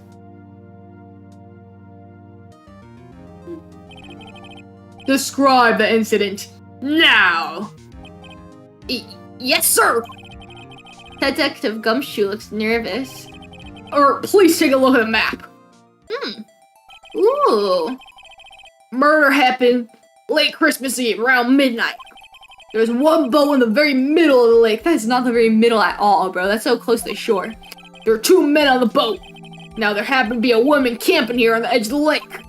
12:10 a.m., she heard 2 pistol shots. 2? Then the boat started to move. Went towards the boat rental shop.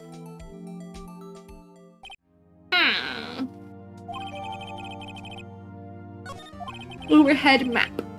Testify to the court about their arrest. Now. I want to see the map. Shut up, man. Okay, so this is where we came in. This is the samurai dogs. Here's the boat rental. This is where Lotta was hiding, doing her little camping, trying to find Gordy. I know she was looking for Gordy, motherfucker. We went here, 2 men on the boat. There were 2 shots fired.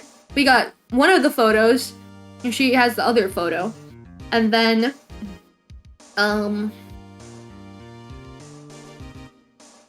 they boom, came back.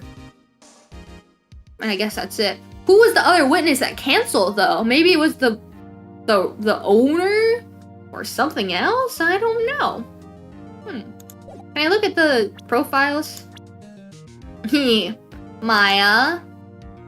24. Miles Edgeworth. 30. Whoa! Gregory Edgeworth!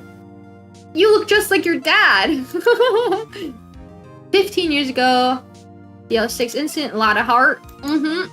Larry Butts. Marvin Grossberg, 64. Good lord. Victim in the case. 65. Look at this face. Okay, enough. What? Mr. Von Karma? Yes? Actually, I'm the one that's supposed to be handling these proceedings. Wrong. There's only one thing you need to do here. You'll slam down your gavel and say the word guilty. That is your rule. Yes, of course, you're quite right. No, he's not. This old bum. Okay. Man calling the station around 30 minutes after midnight. We headed to the scene of the crime as fast as we could. That's where we found Mr. Edgeworth. Now, didn't suspect him of anything at all. But next morning, body was found in the lake. So we had to arrest Mr. Edgeworth. I see, very well. Begin your cross-examination, attorney. Now.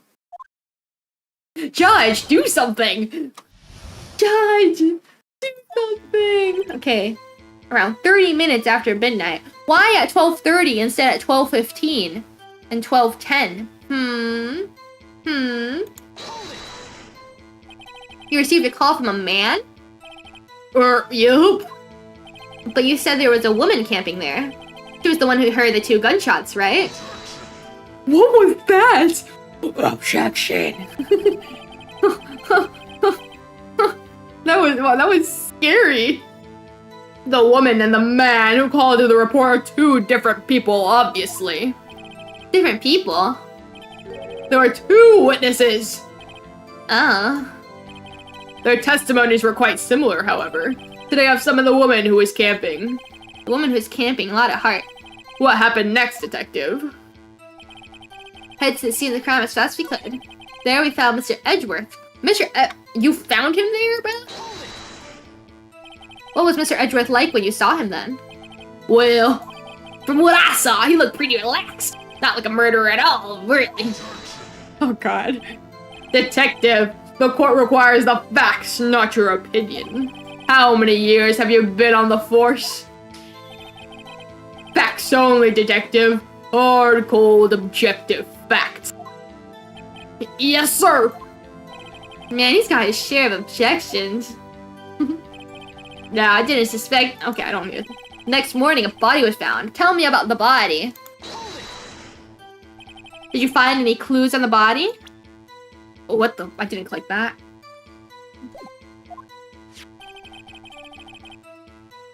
A single bullet was recovered from the body. He was shot through the heart, fatally.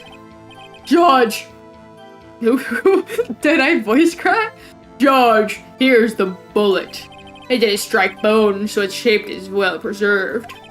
Very well. The court accepts the bullet into evidence. Wait, but there were two shots. There were two. They had to arrest Mr. Edgeworth. Okay, let's go back to where he says two shots. Oh, it never said two shots. What the crap?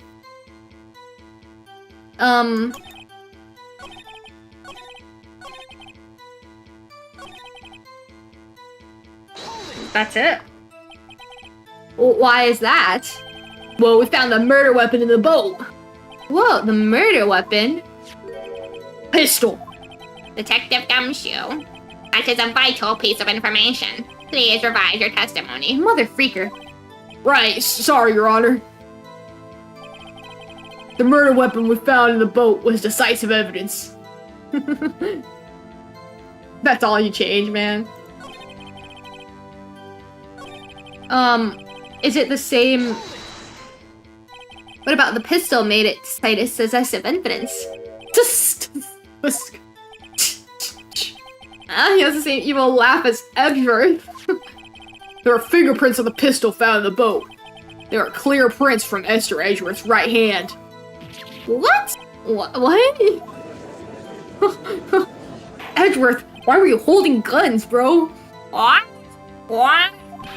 So Mr. Edgeworth's fingerprints were found on the murder weapon. Yes, Your Honor. Judge, this is the weapon in question. Accepted into the evidence. Murder weapon. Fired 3 times? Wait a minute. Members of the court, we now have the pistol used in the murder and the bullet found in the body. Detective. Yes, sir!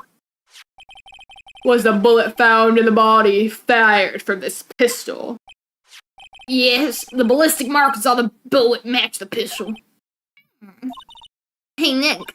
What does he mean, ballistic markings? Shocking to imagine someone here does not know something as basic as ballistic markings. Nick, he's glaring at me. Very well, I'll explain. Actually, Judge, you do it. Me? Ballistic markings are like the fingerprints of a gun. The barrel leaves distinctive marks on each bullet it fires. You can examine these ballistic fingerprints to see which gun fired the shot. It is quite accurate. Indeed. This leads to one inevitable conclusion. The bullet found in the victim's heart was, without a doubt, fired from this pistol. This pistol, which, as you may recall, was recovered with the defendant's own fingerprints. But there's something that's not adding up here. Okay, look. There were 2 gunshot noises. There was 1 shot in his body, but the gun was fired 3 times. See? Inconsistencies. What? What? This is bad. This makes it look like Edgeworth did it. Well, Judge. I'd say it's almost decisive, yeah. Honestly, I could declare a verdict at this point. However, You wish to hear the witness speak, no doubt. Very well. I am somewhat fatigued, and so I will take a brief break. I will call my witness after the recess, which will last 10 minutes. Judge, yes? what are you doing? 10-minute recess, now! Wait, Just bang your flimsy gavel and get on with it, man. this court will take a 10-minute recess. Who's running this court anyway? Judge, do something! He's trying to make it. I know what he's trying to do. He's trying to do what? He's trying to make it run a path of 3 days. He's gonna try to take as long as he can, maybe. Maybe? Well, why? He can just get it guilty now. I don't know. Edgeworth, what's going on here? Your fingerprints were on the murder weapon. And that foggy photo makes one thing clear. The only one who could have shot that man was the person in the photo. True. Was that you in the boat? Yes, it was me. What? But you must believe me, I didn't shoot him. Then who did? I don't know. You don't know? Weren't you right there? I heard a gunshot from very close by. Then the other man fell from the boat. I can't say why, but I thought at the time that he had shot himself. You mean it was a suicide? That's the only explanation I can come up with. I haven't convinced anyone of that. Say, Maya? What? Any progress with Mia? Oh, sorry, it's no good. Ugh, I know. I'm no good for anything, am I, Nick? If I can't call my sister, I might as well not be here, right? No! Yeah, you're useless. No, let's not say that. That's... You're fine. Please stay. Please stay. I need support. I need you here. It's fine. No, of course not. I need you here. I can see you're always trying to help out. Even if you don't actually help, it's the thought that counts, right? It's okay, Nick. You don't have to make me feel better. I don't know anything about trials or defense. What's more, I'm a spirit medium who can even contact spirits. Everyone has their off days. I mean, I've just been getting lucky lately. You should never know when my luck is gonna run out. Really? Whoa, right! Don't jinx this case any more than it already is. It's bad for my heart. Sorry. Whoops. Court is back in session. Mr. Von Karma, call your witness. Yes. Will Miss Lotta Hart take the stand? Oh god. Lotta Hart, you are a research student at a university. There I am. Good. Begin by telling us what you saw the night of the incident. And don't add anything trivial or subjective. Understand? Oh, y'all need to learn some manners. No. Understand? Yeah, I understand. Very well. Your testimony, please.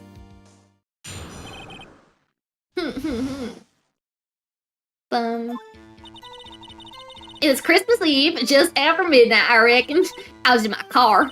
I heard this bang come up from the lake. When I looked out the window, I saw 2 gents in a boat. And there was another bang. There wasn't a nary thing on the lake but that boat. Enough. Huh? Judge, she happened to take a photo of the incident. This is that photo. Accept it as evidence. Wow, this is a surprise. That looks like the very moment of the...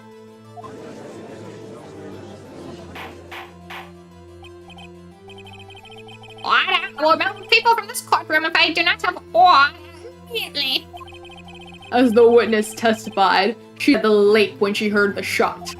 There were no other boats on that lake, so the man in the boat with the victim must have been the one who shot him. Yes, it was the defendant, Miles Edgeworth. No, no. What? What? Oh! I want. Oh! Well, Judge. The evidence is decisive. I have very little doubt about this case. Very well, this court finds the defendant. What the? Wait, Your Honor! I haven't cross-examined the witness yet. A cross-examination? We have photographic proof. What question can there possibly be? This photo's worth 1,000 words, and they all read guilty. You lose. Or do you claim to have found a contradiction in her testimony? Yes. Very well. If you have to, you may cross-examine the witness. You will only flounder and ask meaningless questions. You will fail to find anything.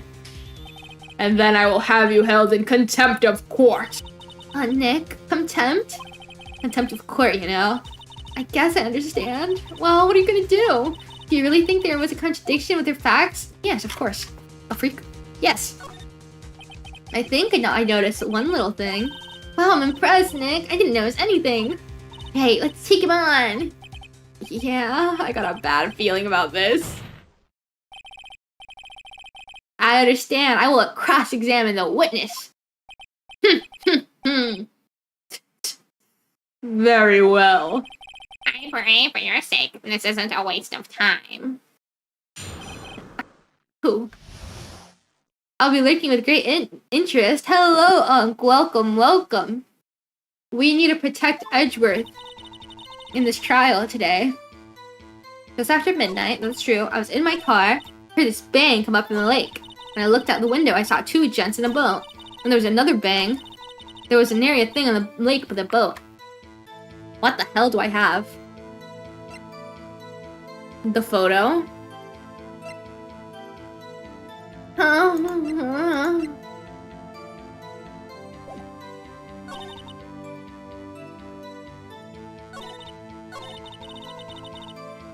Can I press or will he yell at me? So you weren't looking at the lake at that time? Nope. I looked after I heard that noise. Oh god. She said that already. I asked you to find contradictions, not leisurely chat with a witness. When I looked out the window, I saw two gents in a boat. Then there was another bang. Okay. Tell me about this one. Were you watching the very moment the shot rang out? Well, yeah, sure. You're asking meaningless questions. Meaningless! Stop. Contradictions, Mr. Wright, not meaningless babble. Von Karma, I think I hate you. I feel the same. Let me do my stuff, man. Piss off. He's trying to keep me from talking to the witness. To what end?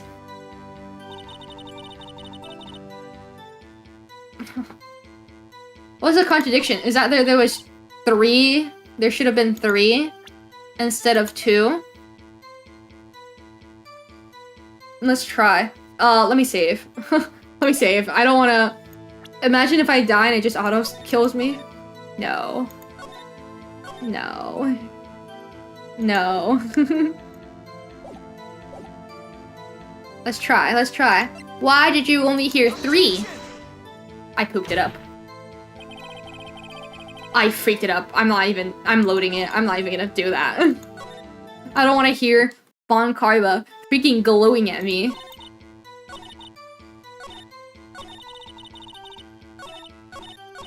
How could you tell it was 2 gents when the picture you can't even see anything?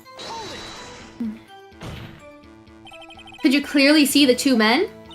Just look at the picture. Clear enough for you? Uh-oh. No, it's not clear at all. Wait a second. I wasn't asking you about the photo. I was asking if you saw the 2 men. Yeah, well, of course. The witness has testified that she saw them. There's also a photo. You'd best look elsewhere for your precious contradictions. He jumped in quick. He's hiding something. Dude, the photo has freaking nothing. You can't tell it's 2 gents. I freaked it up. I'm loading it. Freak! Okay. There weren't any contradictions in there. Sorry, Nick. If only my sister were here. Maya's really taking this hard.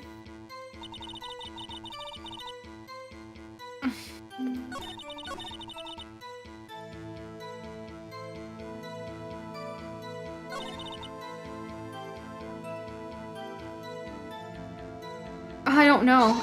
I think I need to press it again because I loaded too much.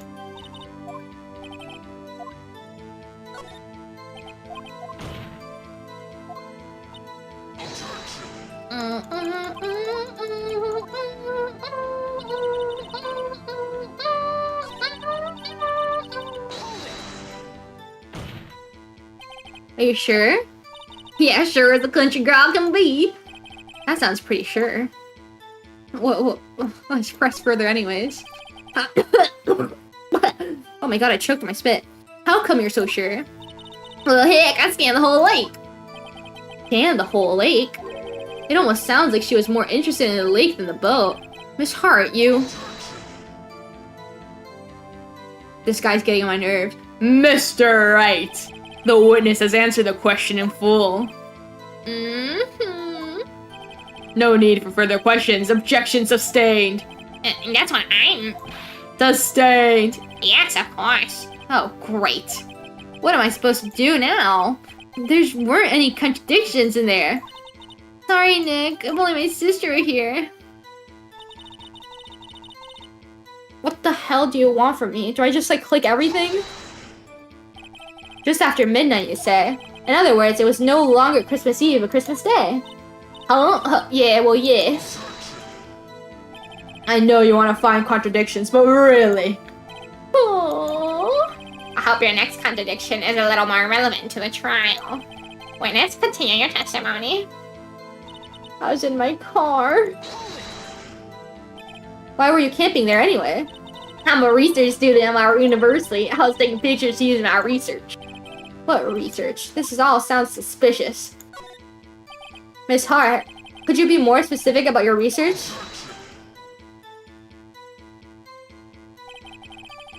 What does the witness's motive in camping by the lake have to do with the case?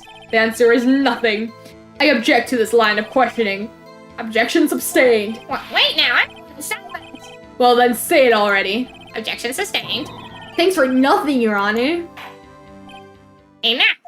I think we've heard all we need to hear, Mr. Wright. It seems you're unable to find a contradiction in the testimony worth noting.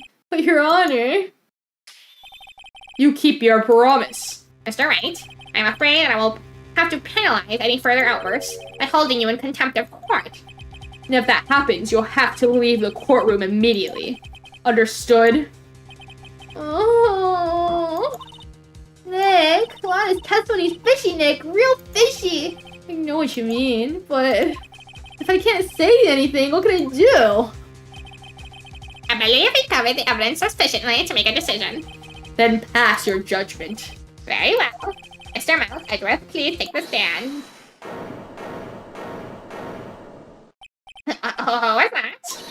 It was me, Maya. Is something wrong?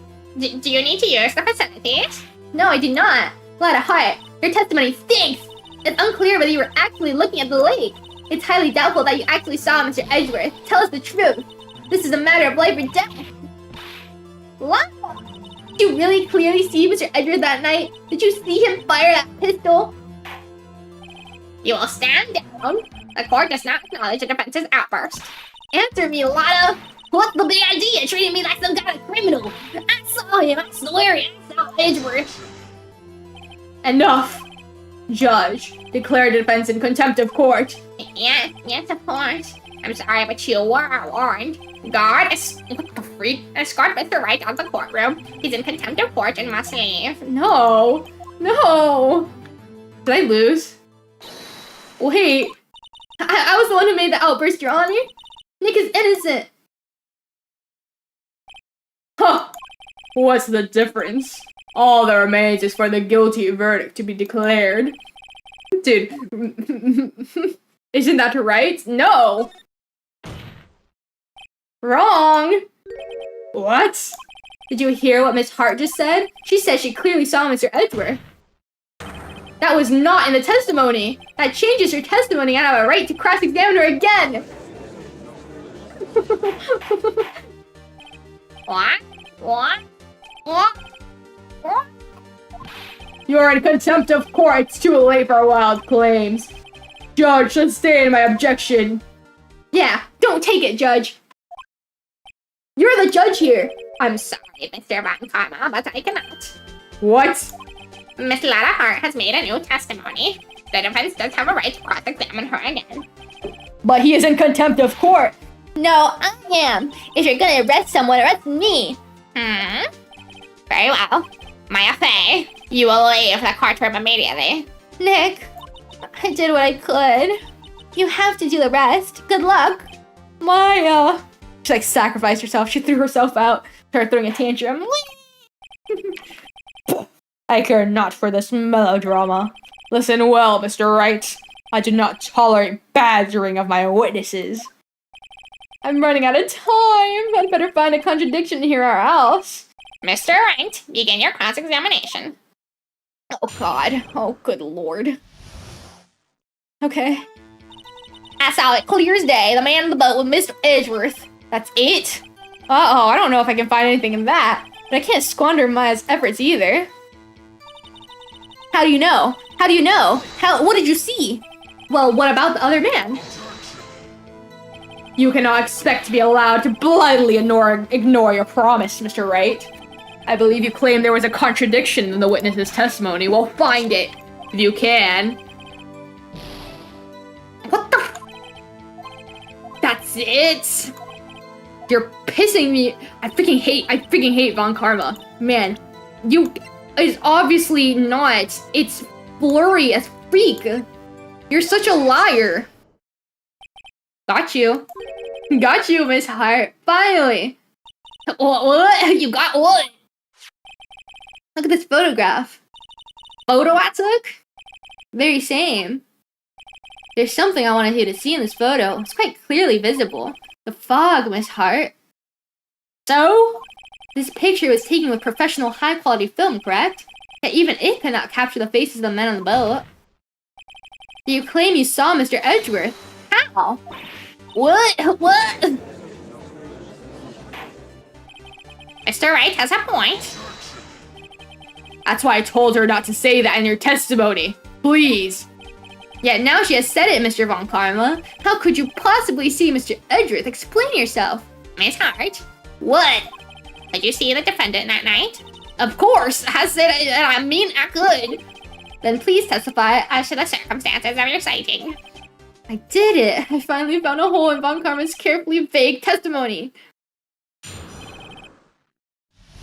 Von Karma's literally the worst. You're right. It was cold and that, and the fog was thick as grits. So once... I'm choking on my spit. Where's my water? So, once I finished setting up my camera, I got back in the car. Still, I brought my binoculars with me. When I heard that noise out on the lake, I looked at my binoculars. See, no problem. You used binoculars. Very well, you may begin your cross-examination, Mr. Wright. This one better be good. Oh my god. Oh my god. You're such a big fat liar.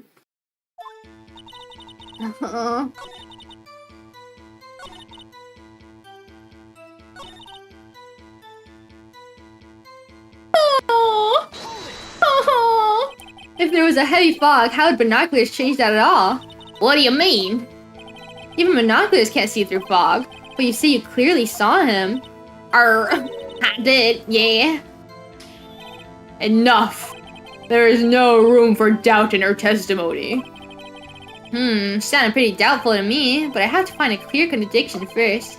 I don't care how many Von Karmic objections I get. I'm gonna find a hole in this testimony because it's the last thing I do. Okay, let's save before I get Von Karma to death. He actually pisses me off. He's like worse than freaking Edgeworth. At least Edgeworth lets me do my thing. Freak! So how could you see Edgeworth? Now just hold your horses for a second. You hasty Yankees ass never found a gal where I'm from. Defense attorneys have trouble with that as it is. Nobody loves me. Oh, what is there to talk about? I don't know. Once I fit setting up my camera. Why'd you set it up? Your camera? Oops. What? Yeah, it's got automatic. The issue we are concerned with here is seeing Mr. Edgeworth. The camera has nothing to do with this at all. Objection sustained. Oh, he's not letting her answer any of my questions. So I brought my binoculars with me. Binoculars? What the freak? Yeah, binoculars. Yesterday you mentioned that you were out looking for shooting stars, correct? Well, yeah. Wouldn't you need a telescope, not binoculars for that? I've got doubts about your camera too. Was that really to take pictures of meteor showers? Oh my god. Camera is irrelevant to the case. You can't say that for certain. Mr. Wright, is the camera really relevant to this case? If you believe it is, you may continue with this line of questioning. But know this, if you find nothing with this, there will be consequences. Well, Mr. Wright, do you wish to press further about the camera? Freak yeah. Hold on, let me save though. Freak yeah. Freak yes I do. Press. This is make it or break it time. Camera is of utmost importance, Your Honor. It is perhaps the key to this entire case. Therefore, I will continue my line of questioning. Wow, maybe I went a little overboard. Very well. Miss Hart, you will testify to the court about the camera. Yeah, I hear you. Karen was set up to take pictures of meteor shower. When I heard that noise out in the lake, I looked with my binoculars. No, it wasn't. No, it wasn't. No, it wasn't. You were photographing shooting stars? That's a lie. Says who? I saw the camera you set up yesterday. It was pointed directly at the lake. You have to point a camera upwards to take photos of the stars, Miss Hart. Ooh. Mr. Wright, what are you driving at? The witness was not at the lake to photograph shooting stars, Your Honor. Well then, what exactly was you photographing? I know. It was Gordy. Your Honor, take a look at this. I was Miss Hart trying to photograph at the lake. Gordy! Miss Hart, this is what you were trying to photograph. What's this? A newspaper article? Gordy? Citing at Gordy Lake. Well, Miss Hart, Never heard of no lake monster? You got proof or something? Let's see you prove that I was down the lake trying to photograph this Gordy. I don't know. Hold on. I'm getting scared, so I keep saving like crazy. Yes, I totally have proof. I have it, proof.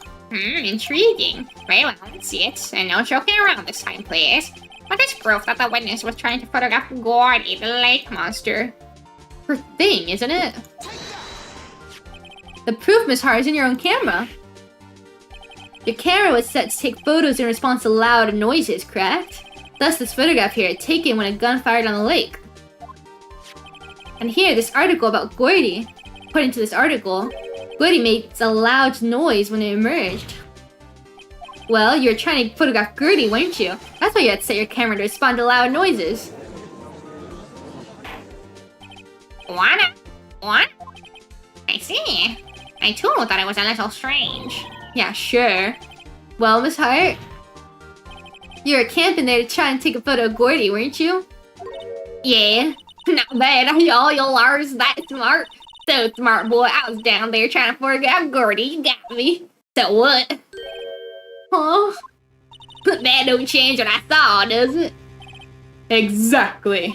What you just used several precious minutes of our time to prove is nothing more than that the witness is an idiot who thinks monsters exist. Hey! But as she so suckingly said, so what? It changes nothing. Not true. You were hiding the whole thing about Gordy for some reason, and I know it. What could it have been? Whatever it is, I'm getting to the bottom of this. Miss Hart, why did you hide the fact that you were searching for Gordy from the court? Please provide your testimony. Right, fine, I'll testify. It won't change nothing, though. Something will change, it has to. And I'm gonna spot it.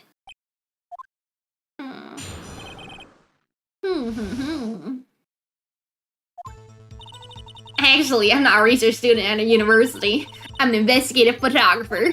Imagine what a scoop would be if I got a picture of that monster. That's why I was camping out by the lake, but that's all I was hiding. When I heard the bang, I looked right straight out of the lake. There wasn't much else to look at, so I just watched the boat the whole time. And I saw a flash near one of the men's hands, and I heard another gunshot. I was looking right at the boat the whole time, crossed my heart, and hoped to fry. Hope to fry?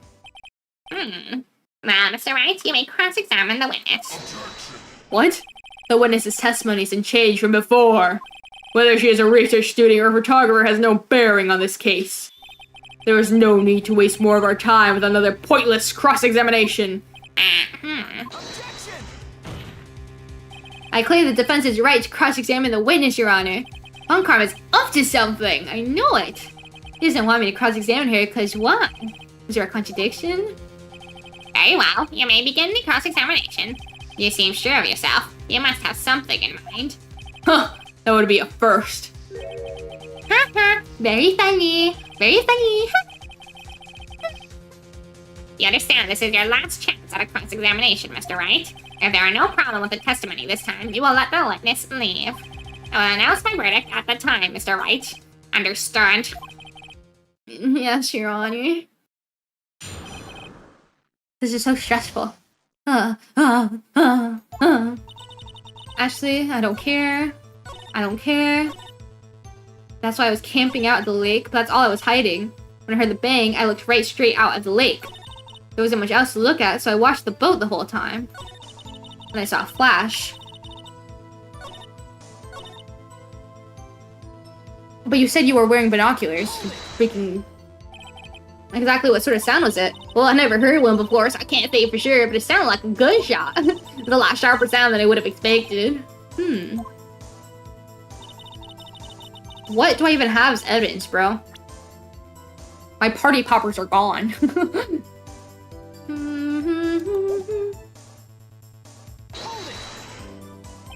There wasn't much else to look at. Yup. I don't know, if she heard a bang and she thought Gordy was out there, I kind of doubt she'd waste any time looking at a boat. What? What do I do now? What you giving me that look for?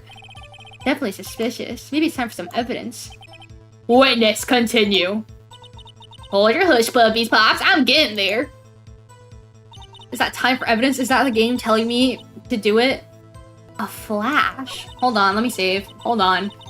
I don't know if it's gonna end game if I do the other one. I want to hear.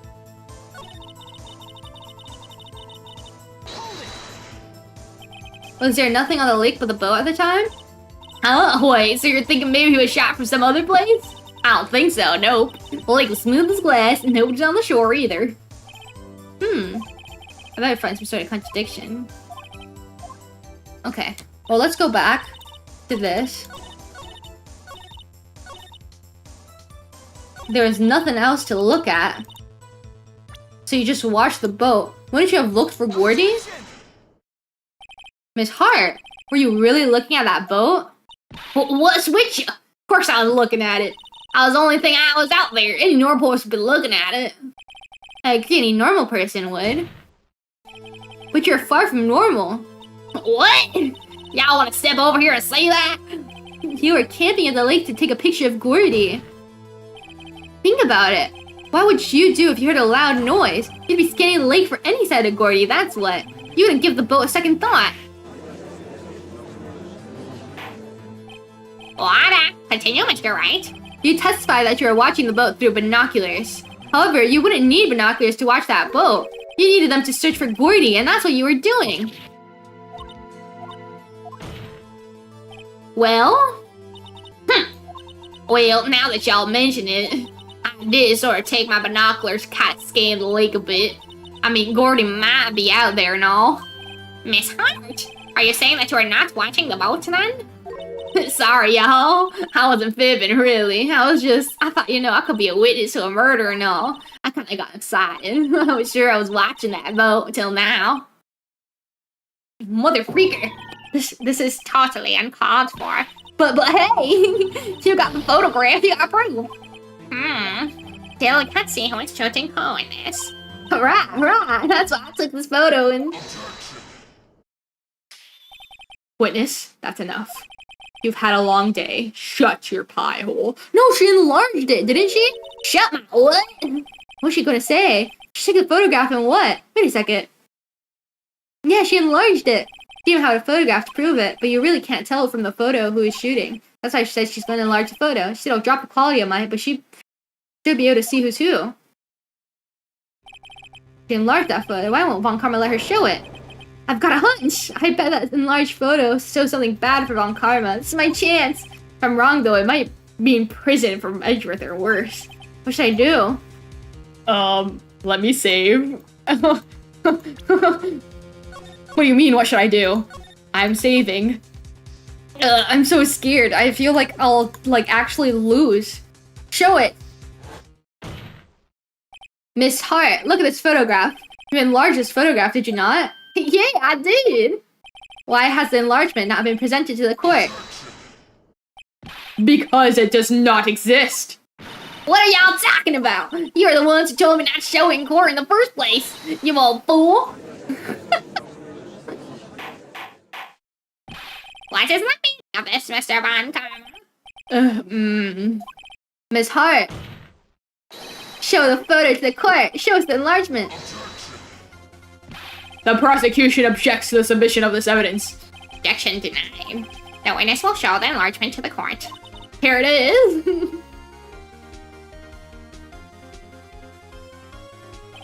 What the hell? We still cannot see who is firing in this. It could be the defendant, or maybe it's not. Regardless, I'll accept this as evidence. At 12:15.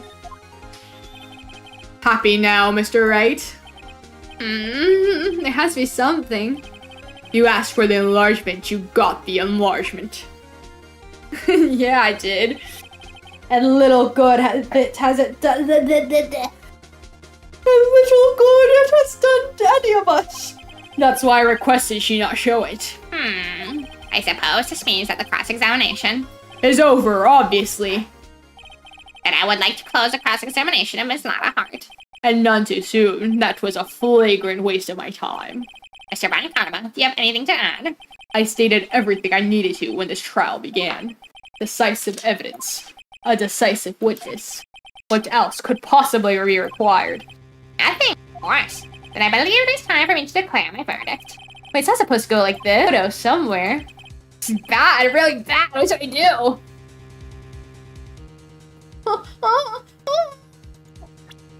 What does the photo even look like? I don't even have it in my freaking... Oh, here it is.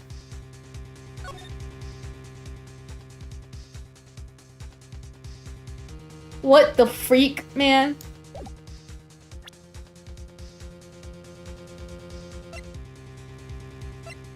Oh, what do I do? I don't know. I don't know, Phoenix. Stop asking me. You're stressing me out, Phoenix, right? Show other evidence. I don't have any other evidence. I don't have any other evidence.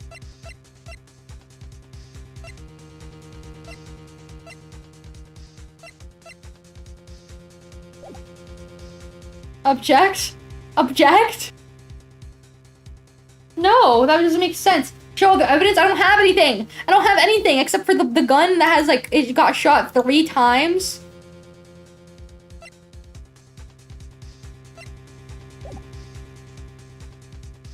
What do I do, guys? My assistants are not helping me.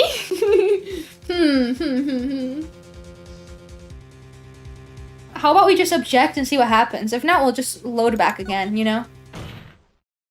Your Honor, there's something decidedly strange with this enlargement. What might that be?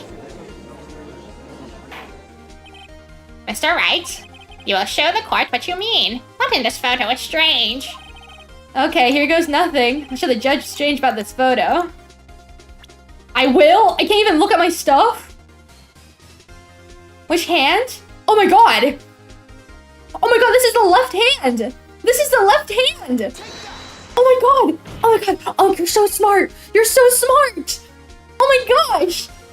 You're getting promoted, you're getting promoted, you're getting promoted. Oh my god, you're right! It said it got fired, it was a .22 caliber pistol, and it was shot 3 times, and it bears prints from Edgeworth's right hand! That's his left! That's his left! Here, Your Honor. The shooter? I'm not sure I understand. What if the shooter is strange? Look, the hand holding the pistol, Your Honor. That hand. The hand directly contradicts another piece of evidence. This man's left hand. I'm getting excited. I'm tripping over my words. This man's left hand does what? Let me show you. I'll show you the evidence that left hand contradicts. This. The evidence is clear. The man in this photograph is holding that pistol in his left hand. However, prints on the murder weapon were from Edgeworth's right hand.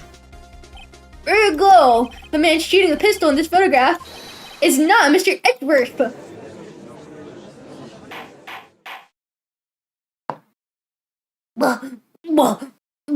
Oh my god, I got too excited. Now that everyone in the courtroom has quieted down, I'd like to reconvene the court of law. Mr. Wright, Yes, Your Honor. you have given us definitive proof today. We now know it was not Mr. Edgeworth who fired the pistol that night. However, this leaves us with a rather large problem. If Mr. Edgeworth didn't do it, then who shot our victim? Precisely. As we have seen, there were no other people on the lake that night. Who but the defendant could have shot the victim? The victim himself. The victim himself. There's only one explanation remaining. The man who shot the victim was none other than the victim himself. What? So you are saying that the victim committed suicide? Yes, Your Honor. I can think of no other explanation. Indeed, that does seem to be the only remaining option. I'm so very, very sorry, Mr. Wright. The suicide is out of the question. What? An examination of the victim's wound reveals the distance at which he was shot. The distance? The victim was clearly shot from further than a meter away. A meter? That's 3 feet. There's no way it could have been suicide. Then it couldn't have been on the boat either, because then it would have been too close. What? Mr. Von Carmel, are you sure of the accuracy of your data? Of course, I have already considered the possibility of suicide, you see. Autopsy report updated in the court record. I see. Very well, allow me to state my opinion. Considering the situation, the shooter had to be the defendant, Mr. Edgeworth. However, the prints of the gun reveal that the shooter was not Mr. Edgeworth. This is a conundrum. Therefore, I would like to suspend proceedings for this trial for the day. The court orders the defense and the prosecution to further investigate this matter. Understood? Yes, Your Honor. Is all. Court is adjourned. Wah. Wah. Wah. Guys, it's not just the Genius Detective, it's the Genius Detective Agency. That's me and kiwopods. Wah. Amazing, amazing work, everybody. Applause for us all. Phew, that was a close one. Hey, don't you have anything to say? No, I'm not yet to be declared innocent, right? Oh yeah, but what happened out there on that lake anyway? If he didn't commit suicide, then who? Shooter was about a meter away too. What? Don't give me that look. I did not kill him. I was just kidding around. Look, I'm gonna go check on Maya. Oh, Right. What?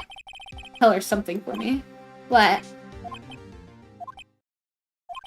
Tell tell her to watch what she says in court. That's all. Would it kill you to just state how you really feel with a thanks, Edgeworth? I requisitioned a transcript of Lotta's entire testimony. I thought it might give me some ammunition for the trial tomorrow. Of course, she didn't see the shooter, so the only part of the testimony that stood out was the bang she heard. Heard 2 sounds like gunshots just after midnight. That's true, but there were 3 shots fired. Come on now, I'm not forgetting that. Karma out here fighting tooth and nail against Von Karma. It's the evil, evil version of me. And I hate him. I hate him so much. It's like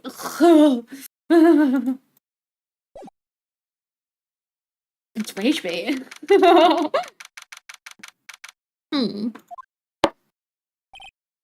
Maya. Hey, Nick, it's you. I'm glad Mr. Edgeworth made it through the day okay. Oh, you're back in jail. It's a relief. Hey, why'd you do that anyway? I don't know. I just knew I had to do something. I know I'm not the lawyer my sister was. I'm sorry. Well, you did save the trial. Just behave from now on, okay? Okay.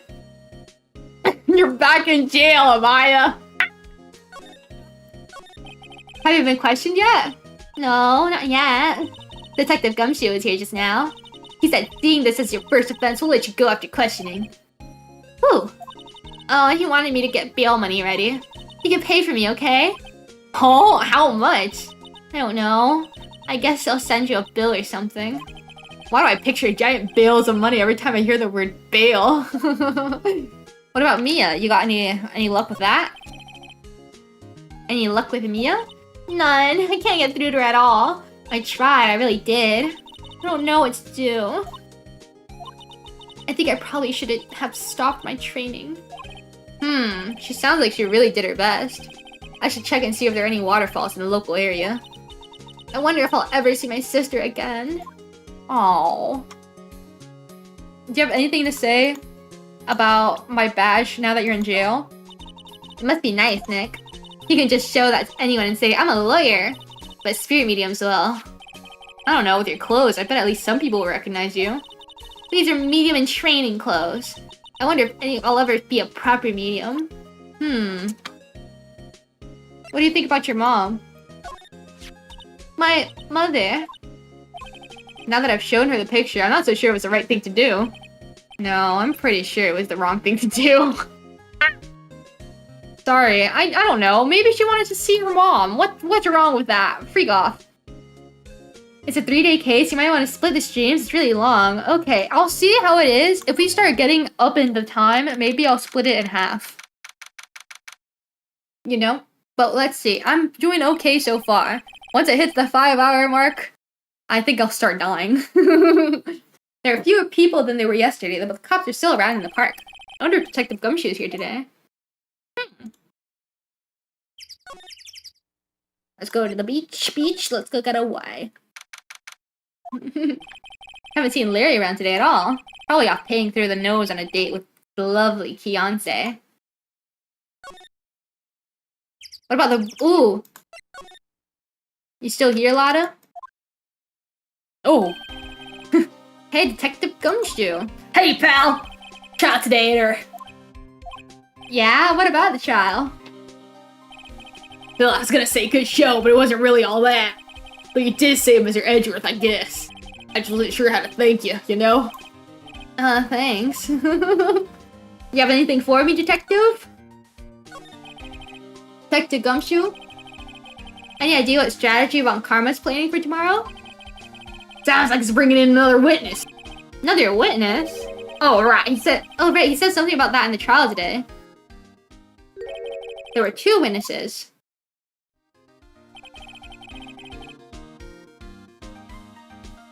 I was wondering who that other witness was.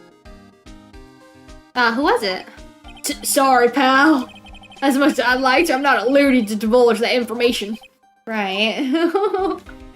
Divulge. What about... Oh, right. I wanted to ask you something about Edgeworth. What's up? Is he afraid of earthquakes? I never heard anything about that before. Mr. Edgeworth doesn't talk about himself too much, see? But there's one thing that's clear as day. Him hating crime the way he does, and him becoming a prosecutor, and him being scared of earthquakes. It all started with that incident. The DL6 incident?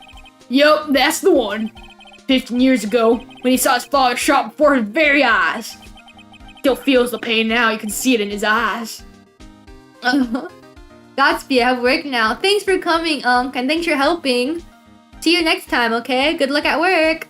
Bye-bye. What about Maya? I want to talk to you about my affair. Huh? She's not out on bail yet? That's strange. I told him to let her go as soon as they had her report written up. Man, I don't know what could have happened at courtroom today if it weren't for her. See her getting dragged out by the bailiff. I'll be honest with you, pal. I shed a tear or two.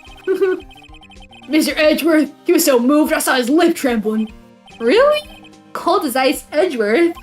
He is really grateful for what she did, you know. I'm gonna head back to the station. I'll get to report Maya and get her out of here as soon as I can. Thanks. Oh, wait.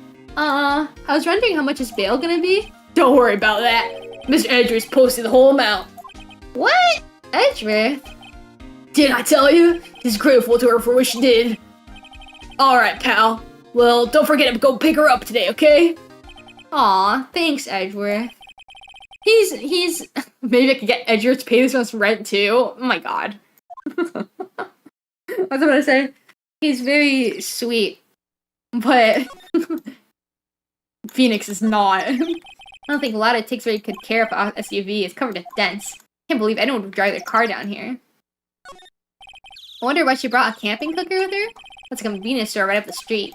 I guess she wanted to get for into the outdoor spirit. There's a food and some magazines. Nothing new.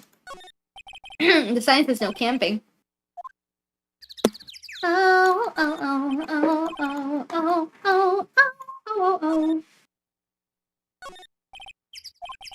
Even a novice like me can tell a bus of costs are pretty petty. Push doesn't leave it out here to get stolen. Ba ba ba ba ba. Ba ba ba ba ba. Ba ba ba ba ba. Ba ba ba ba ba.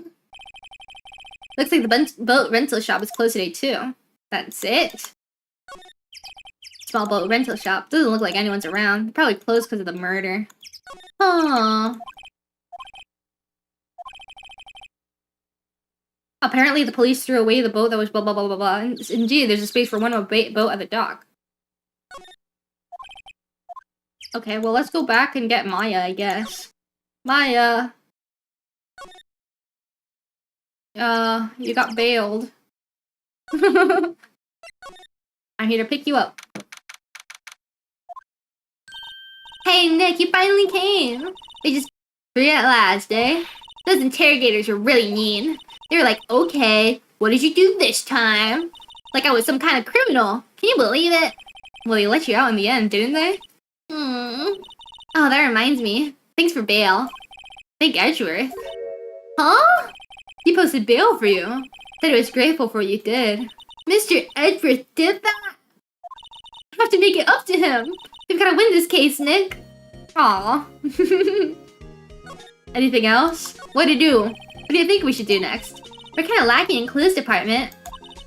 We could go to the park and look for Gordy. I was kidding. Still, if there are any clues out there, the park's as good as a bet as any. What do you say? Should we head down there? Oh, that was me. Sure. Have you noticed anything lately? You know, I did notice one thing while I was here in detention. It's really pretty comfortable here. It's warm and they keep it very clean. I mean, have you noticed anything about the case? Well, not much more than that, no. Probably still upset about Mia. I should leave her alone. Okay, let's go. I guess you can go back here. There aren't many cops around today here, are there? Probably back at the precinct working up the case against Edgeworth. Hey, y'all! Hey, it's Lada! Y'all really did it today. What do we do now? Nah, I'm not complaining. See, I did a little thinking, a little self-reflection, you might say. I realized that being a witness is a mighty big responsibility. But I just went up there and started blabbing any old thing that came to mind. Lada. So you see, I want to make it up to y'all. Make it up? Well, what is it? What'd you think of the trial? To be honest, I was doing it half just say I'd been a witness. Even though I didn't really see anything. I convinced myself I had, though. I'm sorry, I know I caused y'all a lot of trouble. Well, memory is tricky. It's a tricky, vague little thing. Yeah, I sure know that now. I'll be fine the next time I witness a murder. Alright. You mean the first time you witness a murder? What about Gertie? What about Gertie? Right. Well, the way I figure, the child's only stoking the flames of Gordy fever. I'm getting my exclusive photos and rocket stardom. Alright, Lada, you go, girl. I wish I could be an investigative photographer, too. Finish your spirit medium training first. Okay, how are you gonna make it up to me? Lada, what do you mean by making it up to us?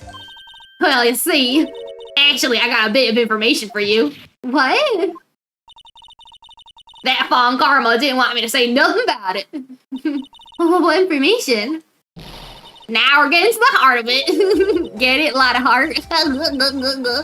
See, I reckon we might be able to do ourselves a little exchange. Exchange? I thought this was to make it up to us. Right. I propose a little exchange to make it up to you. What? Information don't come cheap, my friends. Hey, I see you thinking, how unsophisticated these southern folks are. It's written all over your face. Let me tell you, most southerners are way more sophisticated than you. I'm just the exception, okay? Well, what'll it be? We got a deal or not? What do we do, Nick? Yeah, deal. We don't have any other leads. I don't think we have a choice here. Okay, how much? Huh? You completely out of your right?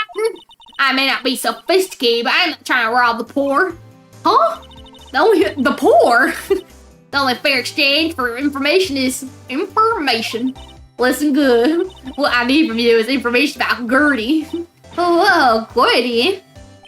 But Gordy doesn't, Gordy might not exist. Then bring me proof that he shows he don't. I'll be keeping watch from the car, okay? You see something, y'all come to me first, God. Okay. Right, see y'all later.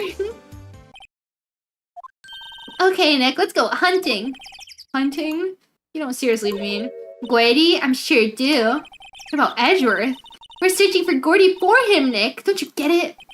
Okay, and how exactly do we search for a make-believe monster?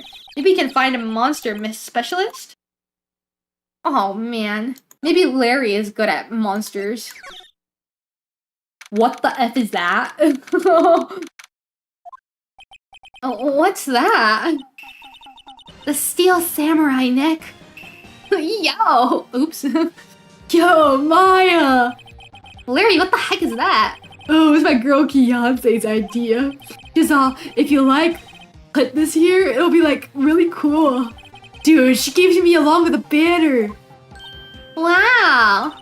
That's a real impressive if she could find those for you. Well, she knows a lot of people. And that show's finished now, she got them for free. Right. What's up, Larry? You ever see Gordy? Or, I guess not. Yo, Nick! What happened with Edgy? Well, we made it through the first day in court, alright. I don't know how good our prospects are from here on, though. Oh. Hey, Larry, did you know Mr. Edgeworth's secret weakness? He's terrified of earthquakes. He acts like a little boy. Huh? I don't think he was ever like that in school. No? Really? Well, we were the only in the same class for a little bit. He transferred schools pretty quickly. Transferred? Right. When the DL6 incident happened. Doesn't look like Larry knows about it, though. Yeah. What the hell is that thing? Hey, Larry, when'd you get that big thing? Huh? Oh, the big guy? I've had that for about a month, yeah. It's a big hit with the kids. Why wasn't it here yesterday? Huh? Oh, right. The compressor was busted. Compressor?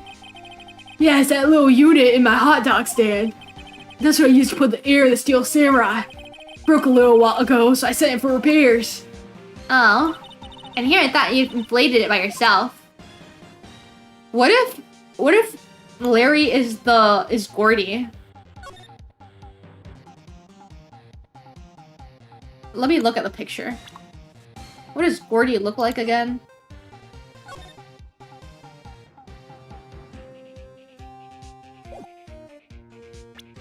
Like, maybe it could be. Maybe it could be. See, this arm? He looks very suspicious. This could be Gordy. Doesn't that Steel Samurai look a little out of place? It's so huge. I guess it's good advertising. Something about this Steel Samurai just doesn't work for me. Huh? Really? It looks pretty well made to me. Still a novice, aren't you, Nick? Really? Shoot, kind of serious like Cody and me. Don't fall for this kind of stuff. These Steel Samurai fans are obviously in a league of their own. Can't get over the samurai dogs. Nothing else. Can you tell me more about Gordy, maybe? That's the guy that's selling my dogs faster than I can cook them. Do you think Gordy really exists? Nah, I think someone probably thought something else and they just thought it was Gordy. But I'll keep selling samurai dogs till the truth's out.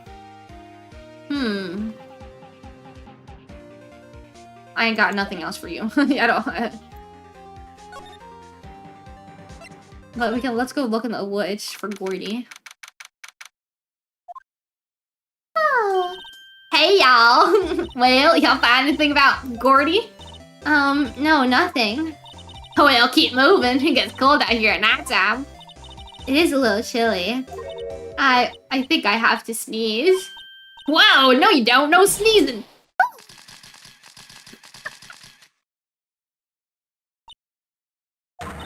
I told y'all no sneezing. See, I said the camera to respond to things a little softer than a bang. It triggered on one of those Von Kara's finger snaps now. Oh, I'm sorry. Yeah, well, sorry's not, but what do I feel? Nick, pay the lady.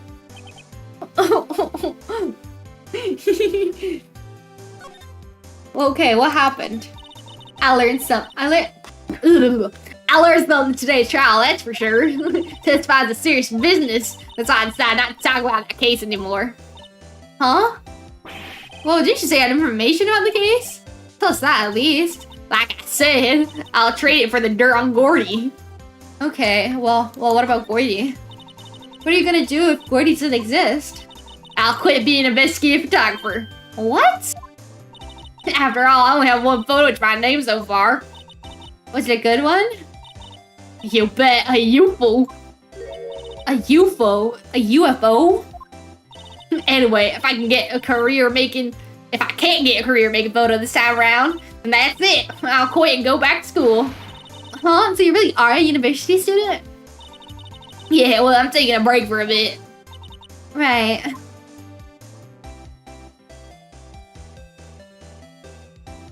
Okay, so I guess we got nothing. What about this article? Do you have anything to say? Do you have any leads for us to find this thing? You know, I was wondering. Yeah? What if you get a picture of Gordy, and it turns out like this enlargement did? Y'all crazy? A blurry picture like this doesn't make a hit story. I need a picture that screams, I am Gordy. Hear me roar. I can't turn something like this into the paper. What kind of fool do you think I am? What kind of fool that would turn a blurry picture in as evidence of a murder trial? Not to mention claiming she saw something she didn't see. Okay, well, there's nothing here. Let's go back. Maybe we can find something on this side. Yeah. It's always so quiet here. I wonder if the boat shop is closed for good. Well, with the murder on the lake and all, probably just taking a vacation till it blows over. I get it. Ooh, boat. There's some boats floating in the dock. The murder took place in the boat from this dock. Apparently, the police took away the actual boat that was used in the that night. Indeed, there's space for one more boat at the dock. I already read that. What the hell? Why was it not highlighted? Nothing. Dang. Dang. I'm running out of things. Okay, let's see if Gumshoe's got anything for me.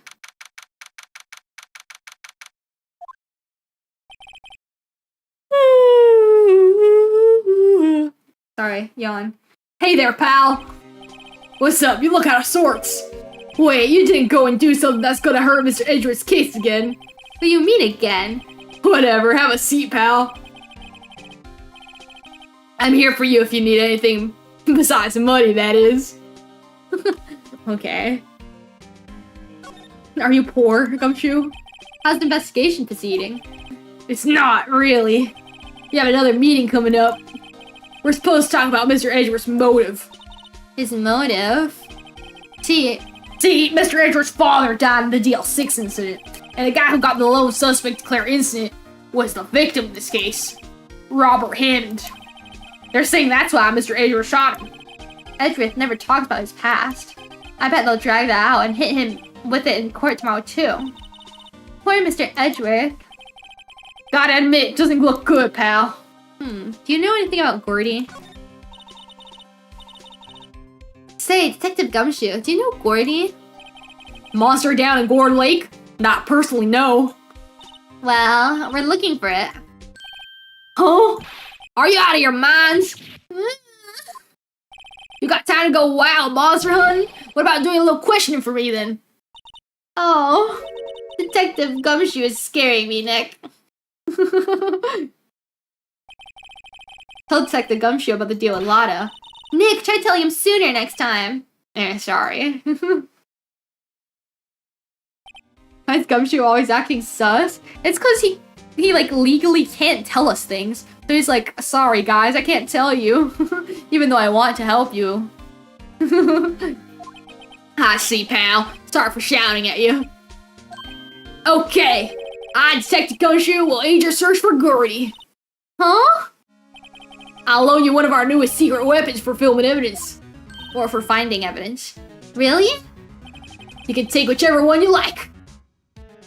Oh, yes, show me your secret weapon. Okay, give us the goods. Hold on now, everything in due time. First, let me show them to you. These are our best and brightest. Introducing secret weapon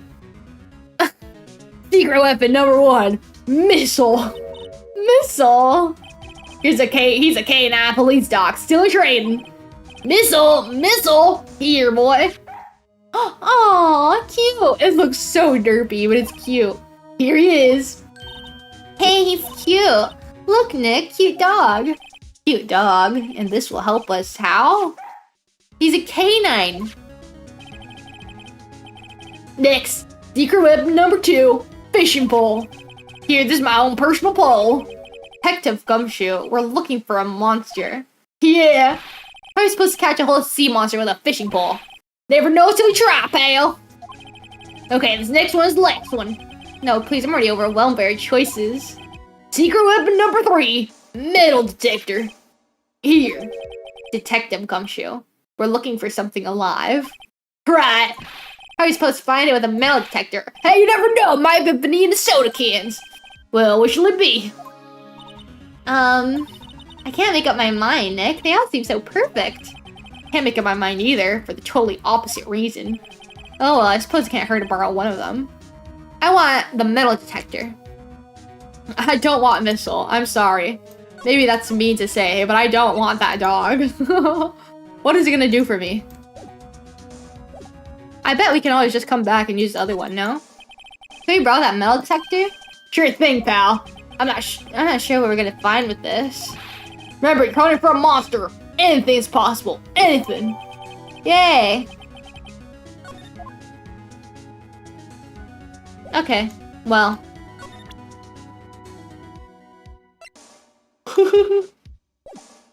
We got a metal detector now.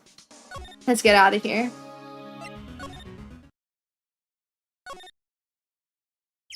Maybe we can use it.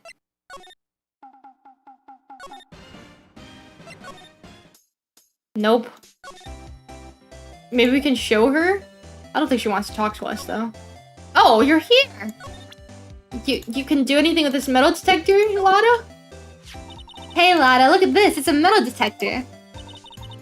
I know what it is. I'm not sure that's gonna pick up Gordy, though. Unless he's been eating people's watches or spare change or something. Oh, I hadn't thought about that. Should I go back? Should I go back and get missile or something? Maybe the fishing pole because he's in the water, but maybe it's too big. I don't know. Oh, it worked! Oh my god, you know what? We could totally find, like, the other bullet. With the metal detector, right? Nick, it's beeping! The metal detector's found something! Sure is loud enough about it. Whatever it is, it must be in the bushes. Go check it out, Maya. Why don't I have to check it out? Nick! Look! Oh, an air tank? Oh, and the valve looks broken. I thought it was Gordy. Maya, first of all, why would Gordy be in the bushes? And second of all, why would your metal detector react to a sea monster? Oh. Huh? There's something wrapped around this air tank. It looks like a string of flags? Well, we might as well take it with us now that we found it. Heavy. An empty air tank. The valve is open and a banner of flags wrapped around it. Okay, well, maybe it's Larry's? Larry, is this yours? For your samurai? What? An air tank? What about it? Larry, I wanted to ask you about this tank. Have you seen it? Is it yours? Have you seen it before? Oh, me? No, never. Who the heck would go down in the middle of winter? There's something about the ways I twitch when I shit on the tank. I think I better pursue this line of questioning a little further. Is this yours? Say, is this air tank yours? Why would I have a thing like that? Looks, yeah, there's a string of flags around the air tank. Looks like a string of flags around your Steel Samurai there. Oh my gosh! Maybe he is Gordy and he's doing it to sell because Kiyoncé told him to! Must be a coincidence. Oops, I'm doing the wrong voice for him. Must be a coincidence. There's strings of flags everywhere these days. Like elementary schools. And used car dealerships. Look, why would I need a tank anyway? To go diving. You used this to go diving in the lake, didn't you? What? Why the heck would I go diving in the lake? Wait, you're not saying I had something to do with that murder? No, not at all. Just, hey, you watch it, buddy. I'm not saying anything till my lawyer gets here. Larry, Nick is your lawyer. Well, Larry, she's right. Anyway, I've never seen that air tank, okay? Yeah, right. Larry's hiding something. Okay, I guess it wasn't to dive. But it was to...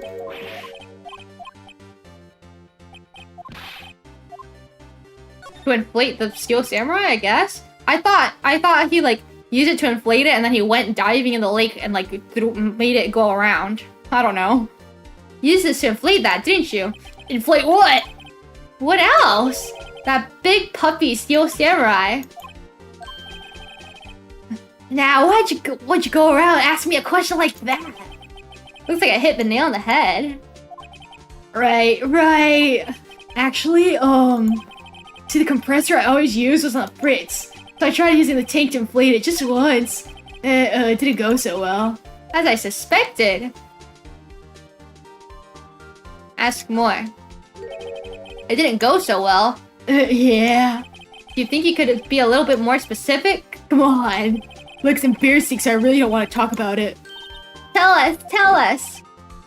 Fine. Whatever. It's like what I said. The compressor was busted. So I took the tank and tried to fill a samurai up with that. And then... oh my god. The valve busted open. It made this incredible noise. And the tank there just took off like a rocket. And it took my poor deflated Steel Samurai with it. What? Off into Gourd Lake? Sure scared me out of my cord, that's for sure.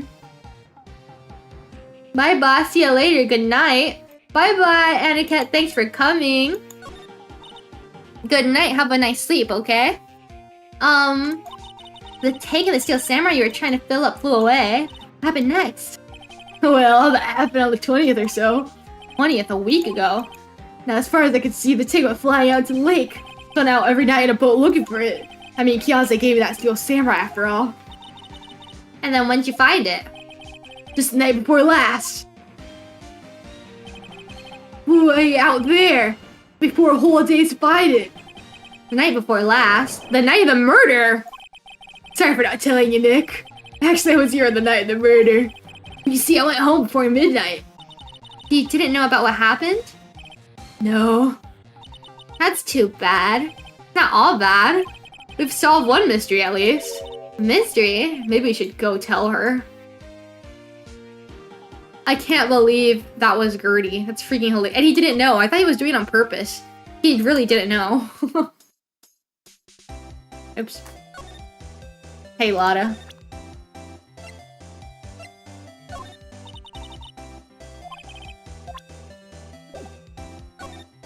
I know what Gertie is. Well, Mr. Lawyer, I got info y'all need. Y'all got the scoop on Gordy for me yet? Gordy doesn't exist. Lotta, there's no such thing as Gordy. What? How can y'all be so sure? Really, Nick? Y'all got some proof Gordy doesn't exist? Proof that Gordy doesn't exist is here. Where's that proof?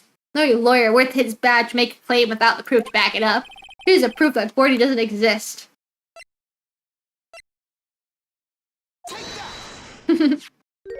Larry's air tank? What are y'all doing with an air tank? This is Gordy. Excuse me? What exactly are you saying, Nick? There's a stand near here, a hot dog stand. There's a giant inflatable samurai doll there. About a week ago, an idiot who happens to be a friend of mine tried to fill it. He uses this air tank, and when the valve blew, the tank flew into the lake. Apparently, it made a pretty loud bang when it flew. A bang?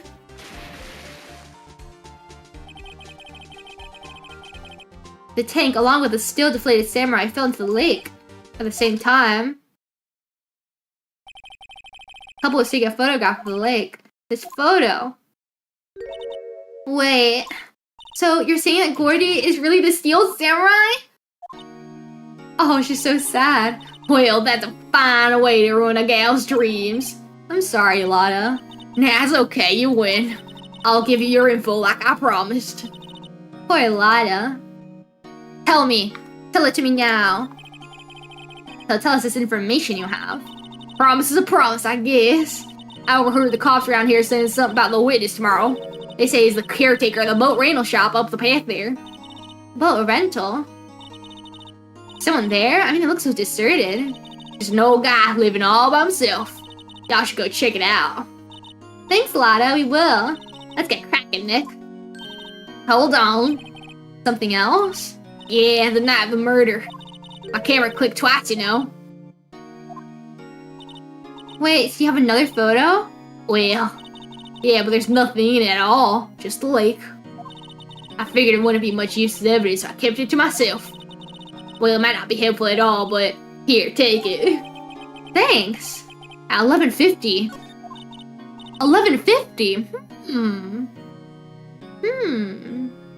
Bye now, y'all take care.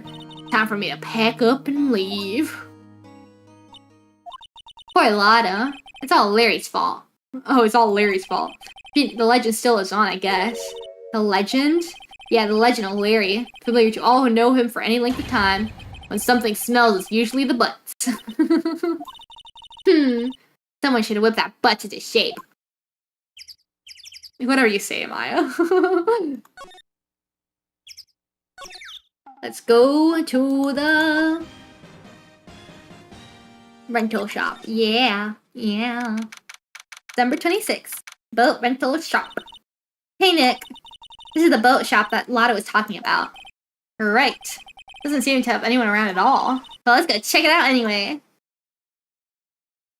Yeah. Knock, knock. Oh, I guess we go in, maybe? Knock, knock. Whoa, a bird. Meg, that you? Hey, is that Keith with you? Where have you two been? I've been worried sick. Nick, you handle this. Oh, I think I'll leave this one up to you, Maya. Is he blind, maybe? Because he's saying Meg, but we're not Meg. Or maybe... Meg! Yes? Finally made up your mind, have you? My mind? You'll run the pasta shop when I'm gone. Pasta? Glad to hear it, glad to hear it. You make your old man proud. When you kids left the house, I didn't know what to think. How am I supposed to keep this place running, an old man like me? Polly, my kids are home. I don't know what voice to give him.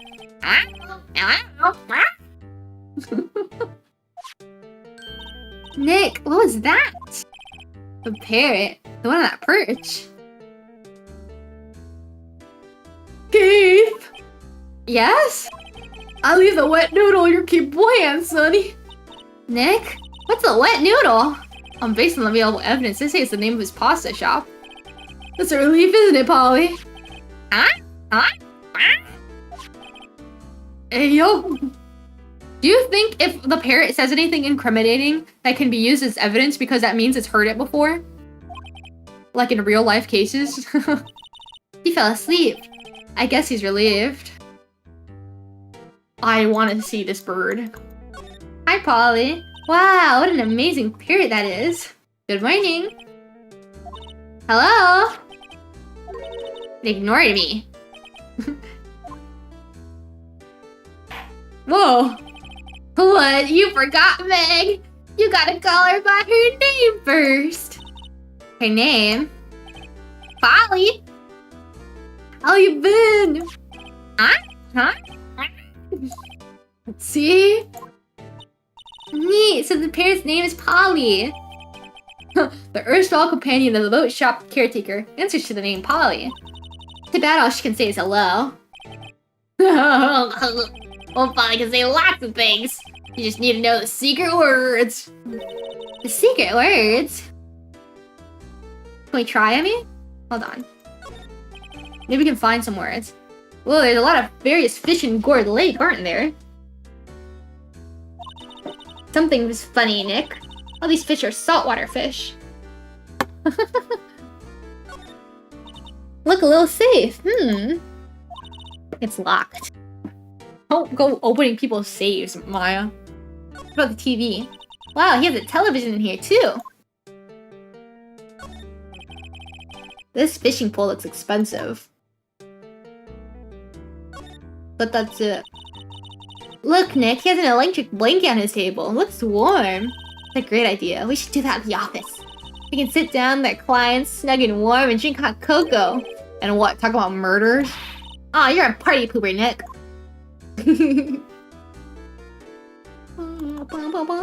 Looks like a kitchen unit. It's pretty clean.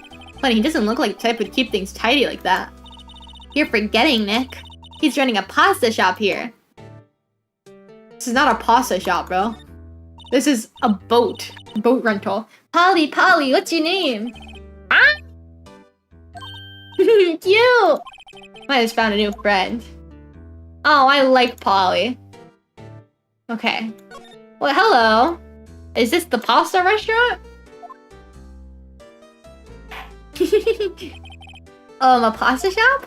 Hey, yup. Think the wet noodle will live on when I'm gone. My father started it, you know. That makes you two the third generation. Meg. Yes? Tomorrow we'll start with the secrets of dough tossing. The dough tossing? You too, Keith. Yes? You'll be the best pasta wrangler the West has ever seen. Pasta wrangler, the what? Isn't pasta from Italy? Meg! Yes? You know the best pasta's always being made west of the Rockies, don't you? Right, of course, everybody knows that. Nick? Huh? How long do you have to keep this all in the family charade? This old man must know something about the murder. We're not leaving until we found out what it is. So what about the boats? Oh my god, bro, wake up. This is a boat rental shop, right? What are you talking about? This here's the palace of pasta, the wet noodle. Though, now that you mention it, we haven't got much orders for spaghetti lately. All the kids come up and say, yo, dude, you want to ride one of your boats? That's why I keep them boats out here. Youngsters these days, darn if I understand them. I'm pretty confused myself. Nick, this isn't going anywhere. This old man's the witness tomorrow, right? We've got to find some way of getting information out of him. What about Polly? Oh my effing god. Wake up! My memory's gotten worse of late. That's why I just tell everything important to Polly here. Everything important? I wonder. Polly, what's the number to the safe? 1, 2, 1. Alright. Hey, Polly, watch it, will you? See, Nick? All it takes is a little clever thinking and a criminal mind. Quick, Nick, write that number down. Hey, don't get me involved in your little heist schemes. Can we open the safe with that? 1228, come on. Polly, talk to me. Nothing? I bet Polly knows all the things. Nothing? What about this? You like my badge, me? Oh my freaking god. Finally back, full attention now. Welcome back, Tara. That a lawyer's badge? Yes, it is. I don't believe it. This old guy is the first person to recognize my badge. I get it. Hey, got you figured out now. You're not Keith. Nick, now's your chance to clear things up. Sure. No, I'm not Keith. And I'm not Meg either. We're here investigating a murder that took place on this lake the other night. Please help us. A lawyer, huh? Please, mister. Alright, I'll help. But on one condition. What's that? When this case is over and done, you'll run the wet noodle. No. What the freak? I'm not running the wet noodle with you. Or for you, or whatever the hell. Oops. Am I using up all the saves? I don't even remember which is which anymore. No, I'm not running the wet noodle. I can't make that promise. Is that any way to treat your old man? Well, you want my help, you've come to the wrong man. Uh-oh, now he's grumpy. Not to mention he still thinks we're his kids. Maybe we should just lie and say we'll run his shop. Okay, we promise. Nick, are you sure about this? Hey, anything to get this case solved. Also, who wanna eat Phoenix noodles? I guess so. That's my boy. Good for you, Keith. Wait, didn't I just say you too, Meg? Yes? You bring a tear to your old man's eye, you know. Now, what was it you wanted to know? Speak up, Polly. Now he's talking to the bird again. How do we get him to talk to us?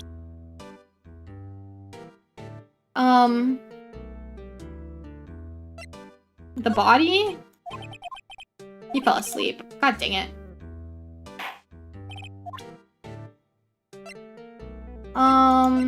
Do I have anything for him? Talk to me about Polly.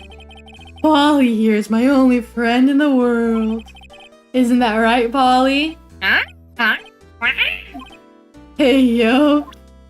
That's it?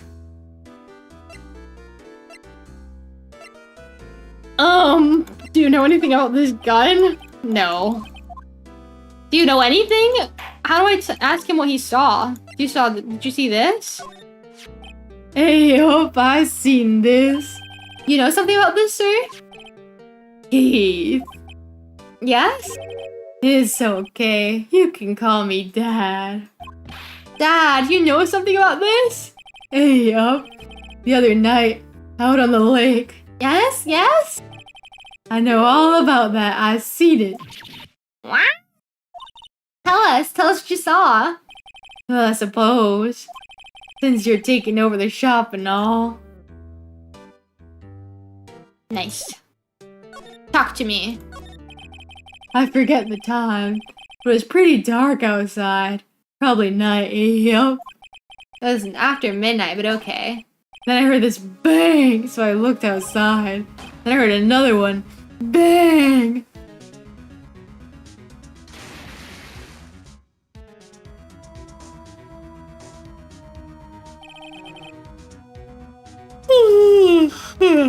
A little while later, this boat comes back, and a young man walked by my window here. He's muttering something to himself, and yup.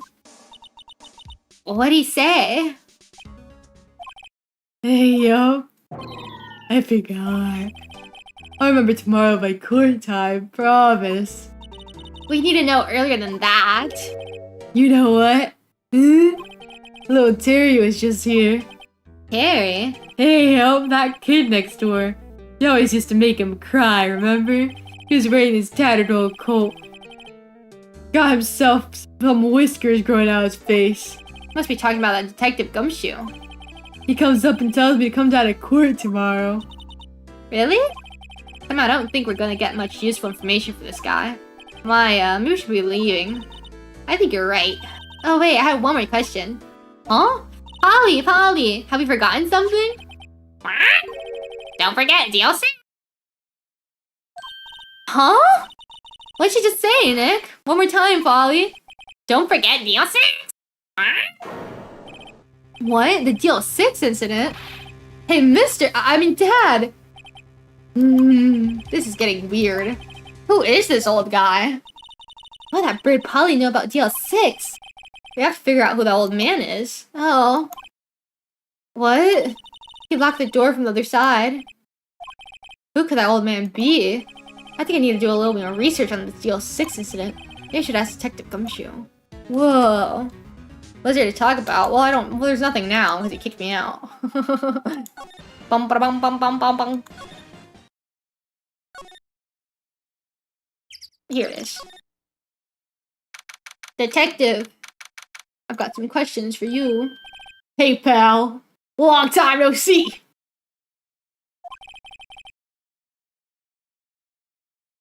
You don't look so happy. What's wrong this time? I actually wanted to ask you about something. Yeah? Can you talk to me about the guy, that old guy? You know the boat rental shop down at Gourd Lake? Oh, yeah. Oh, the old man who runs it is appearing as a witness in court tomorrow, right? Huh? How'd you... that was supposed to be top secret. Do you know who that old man is, Detective? Actually, I don't. He's a bit of an odd bird. Haven't been able to get a straight answer out of him. I thought at first he wasn't persuasive enough to stand and testify as a witness. That's why we called him It's a Lot of Heart yesterday. As for who he is, you have absolutely no idea. Sounds suspicious.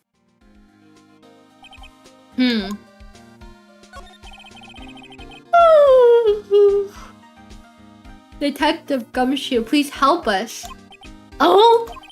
We need to know about the DL6 incident. That was when Edgeworth's father died. I can't help but think what has something to do with this current case. Tell the truth, I don't know much about DL6 either. Mr. Edgeworth forbade us from reading the file. So, I'm afraid I can't show them to you either, pal. What? However, couldn't convince me somehow that DL6 is related to the case. But I guess I'd consider opening the file up. Okay, well, the bird said it. What's that, a parrot?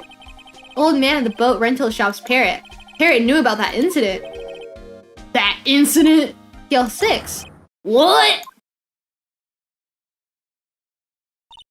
Polly, have you forgotten something? What? Don't forget DL6. What? Huh? I'm pretty sure that old man must have taught her that word. Yeah, but how would that old man know anything about the DL6 incident? Wait, what if that old man was connected to DL6? Nick, you think he might be? I get you. Sounds like you need information on the DL6 incident. Though there is a station record room. I'll give you special permission to go in and find what you need. Alright, way to go, Detective Gumshoe. Okay, Nick, to the records room. I guess it's time we face Edgeworth's past. Let's go. Ooh. We're finally getting somewhere. Records room. Ooh. Police Department records room. Wow! It's amazingly dusty. 10 years of files and 10 years of dust, I guess. Let's find that DL6 stuff, quick. 15 years ago, both me and Edgeworth were 9 years old. Oh, I was right. We were almost through with 4th grade when he suddenly transferred. The DL6? Nick, I found out where the file is. Oh, thanks. Just let me know what you want to know about the DL6 incident. I'll go get the right file. Can we look around in this place? Looks like there are files inside the glass case. Case is so dusty I can't see what's inside. Nick, it's locked. You must keep important case files there. What about in these cabinets? This cabinet's where they keep evidence for current cases. Some of the things are obviously murder weapons, other are who knows what. Most of it just looks like random junk. Nick, what do you think this clothespin's for? Don't touch that, it's evidence. Oh my god. Mine's infecting everything. There are shelves stuffed with case files in the back of the room too. Forgotten cases, rotten away for eternity. Nick, let's get what we need to get out of here. All this dust's getting to me. I'm like really allergic to dust. I like non-stop sneeze and my eyes start watering and it's terrible. Here are files of collected case reports. There's quite a large volume of reports here. Wow, these are all case reports? Yeah, it's like a graveyard of police cases. I guess my sister's case report's in here too. Quietly gathering dust. Yeah, well... At least your sister's case was solved. Okay, let's get the case summary. Well, first I have to get a handle on the main facts, like a summary. Right. Summary, found it! Here you go. December 28th, 2001. Whoa. 2001 was 15 years ago? So what? It's like 20... Hold on. I can't do math. 2016? The game is set in 2016? That's exactly 15 years ago from the day after tomorrow. So in 2 days, the case is closed. Incident took place in the elevator of the district courthouse. What? Is it the same district courthouse where we're holding the trial now? Looks like it. There's a large earthquake at 2 p.m. that day. Part of the court building collapsed and all the lights went out. Wow, that was some earthquake. Oh, look at little baby Edgeworth! At the time, 3 people were trapped in the elevator. It took 5 hours for them to be rescued. 5 hours? That would be scary like that in the dark.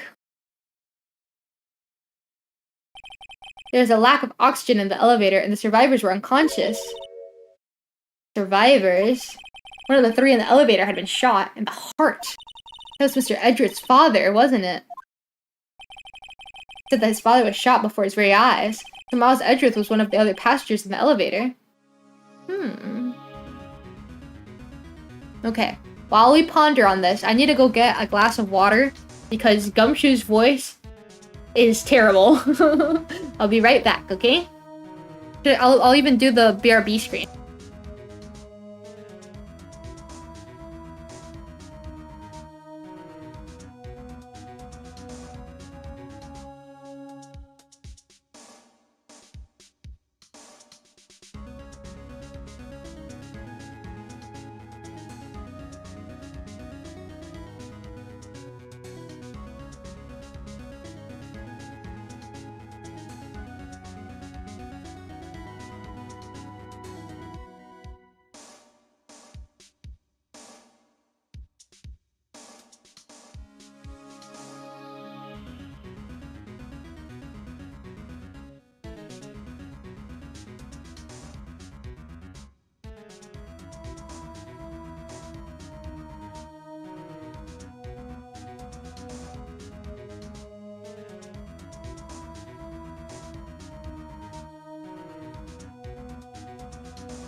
I'm back.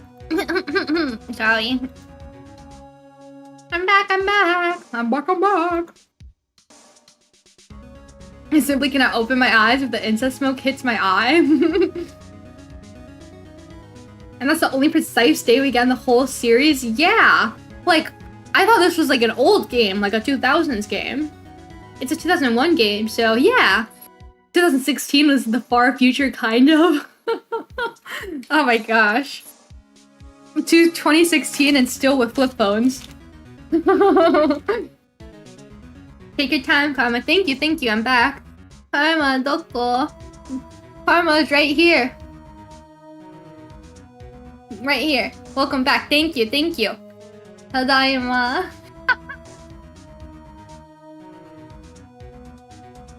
Hooray, yes. Okay. Let's look at the victim data. Do you have data on the victim, Edgeworth's father? Yeah, hold on. Victim, here, found it. Gregory Edgeworth, 35, defense attorney. If you're alive, he'd be 50. He'd lost that day's case in court and got in the elevator with his son Miles. Miles Edgeworth, of course. So he was in the elevator with his father. From the angle of the bullet and the other evidence, it could not have been a suicide. The murder weapon, a pistol, was found in the elevator. The pistol had been fired 2 times. Where have I heard that before? Huh, it sounds just like this current case. What's going on here? But the angle is wrong. It was shot from outside. I bet someone is forging these bullet, what were they? Oops.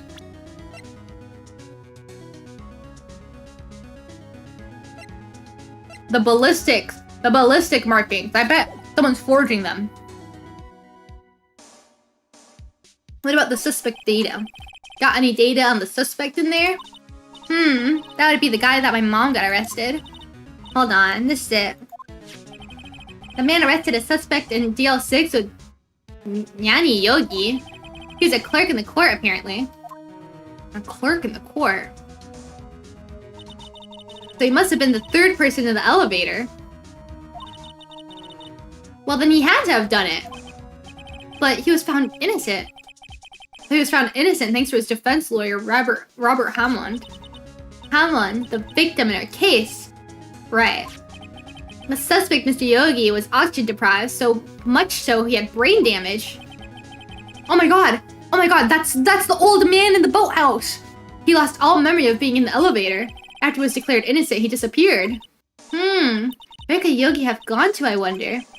He may be closer than we think. He's the old caretaker guy. I guess I know generally what happened in DL6 now. I still don't know what sort of impact the whole thing had on Edgeworth. Nick, are you gonna take the whole file? There's too much. We'll never get it out. You're right. How about we just take what we think we'll need? Okay. Right. That's probably all we'll be able to find here.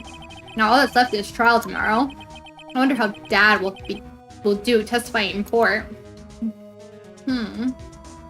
That's him. The old man is Nyani Yogi. And he tells the parrot things so that he doesn't forget them because he got brain damage from oxygen deprivation. You know?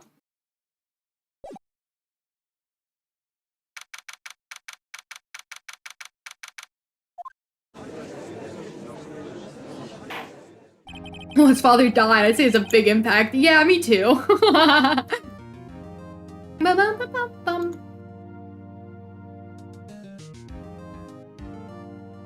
Court is now in session. Hold on. Court is now in session. For what the freak? Why? Whatever. Defense of Miles Edgeworth. The defense is ready, Your Honor. Very well. Apparently the prosecution is also ready. Who's the judge here anyway? Mr. Lanka, your opening statement. Very well, no opening statement, so... Not so fast, Judge. I was taking a meaningful pause before speaking. Right, of course. A prediction. Today's trial will end 3 minutes from now. Don't piss me off. Don't piss me off, man. What? What? Mr. Van Karma, what is the meaning of your statement just now? Bah, must you question everything? It will be over in 3 minutes. We have no time to waste. I'll call my witness now. Alright. I call my witness, my decisive witness to the stand. That mysterious boat shop owner.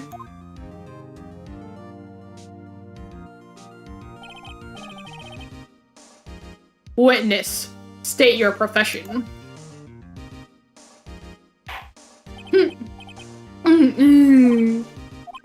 I'm the proprietor of the restaurant, The Wet Noodle at Gourd Lake.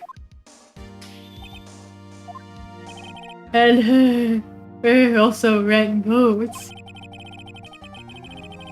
I try to give him a sleepy voice, but I don't know if it's coming through as sleepy. Maybe like that. I also rent boats. I think I got the voice. I got it in. The night of the incident, you were in the boat rental shop, correct? Yup, I was. Please testify. Wait a second. We still haven't heard who this old guy is. Yeah, I'll raise an objection. Who is he? Objection! Wait a minute.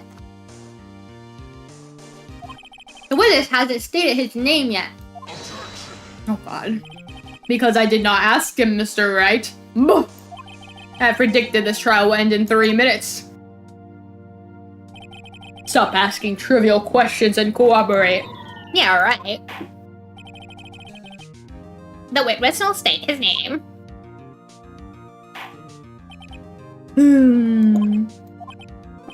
Well, I'm not really sure, yup.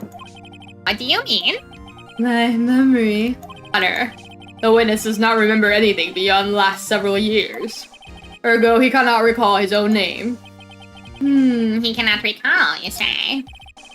Yes, but the incident in question took place 3 days ago. He can testify. Very well. Let's hear his testimony then, shall we? Witness?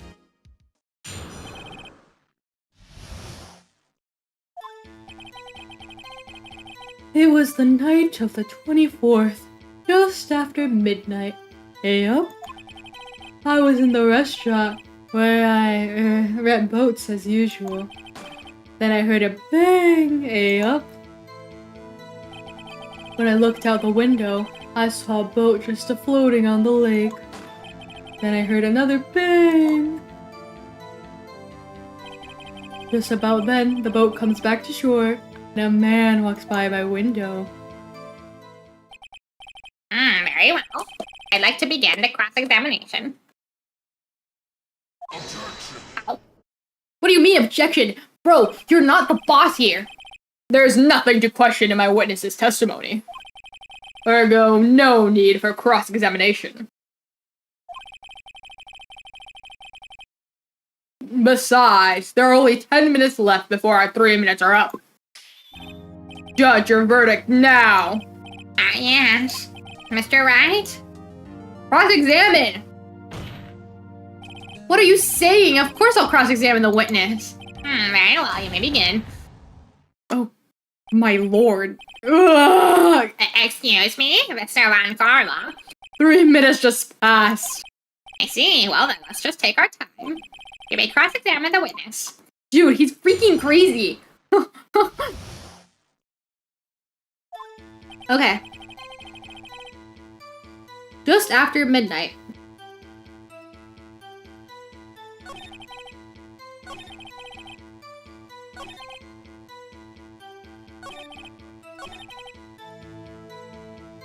You saw a boat? Did you see anyone on the boat? Was there someone in the boat? It was pretty far out there. I couldn't see clearly. But I figured there were 2 men out there, yup. But you couldn't see them clearly. Yup, at the time, that is. At the time? I heard another bang. You heard 2 gunshots total. Yep. That's where Lotta said in her testimony yesterday. A man walks by. Tell me more about this man. By your window? Sorry, ignore that. Yep. By my window. Right outside the window of my little shack. And could you see the man's face? Well, the fog was pretty darn thick, but it was right there in front of me. I saw him. That is a rather important detail. Please add it to your testimony.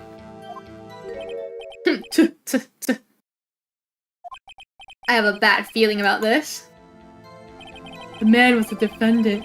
He was saying, "Can't believe he's dead." What?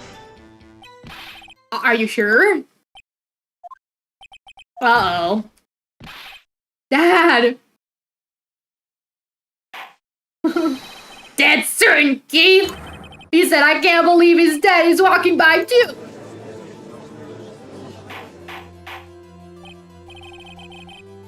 Witness, are you sure the person you saw was Miles Edgeworth? It was him, that Edgeworth boy! Oh my god.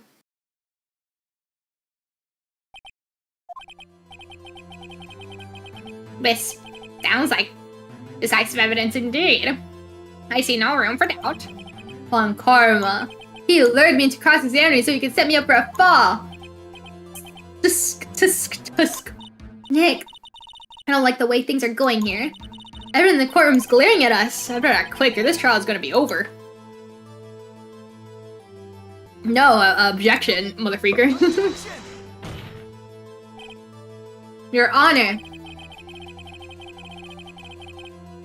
We proved in yesterday's trial that it could not have been Edgeworth who fired that gun. Mr. Wright, are you referring to the fingerprints from Edgeworth's right hand found in the gun, and the photograph showing a man firing with his left hand? Exactly. Don't point your finger at me. That is easily explainable. He got to wipe his prints after he fired. You are ignoring the truth of the matter here. Everything in this witness's testimony is true. Judge is lost in thought. What should I do? No! Your Honor! This witness claims that Edgeworth said, I can't believe he's dead, but his word is all we have. If we're telling a lie... Oh my god. Mr. Wright, in a court of law, the evidence tells all. Apparently you have yet to realize even this basic fact. If you say his testimony is a lie, show us proof. Oh, poo. Nick, do you have evidence? No good, there's nothing you can do. Are you sure? Be honest, I don't know what to do anymore. Please. Can you hear me, sis? Please. We need your help. Nick needs you. 3 minutes was perhaps too high an expectation. However, 15 minutes isn't bad. This must be a new record. Enough. No witness may leave the stand. No. No!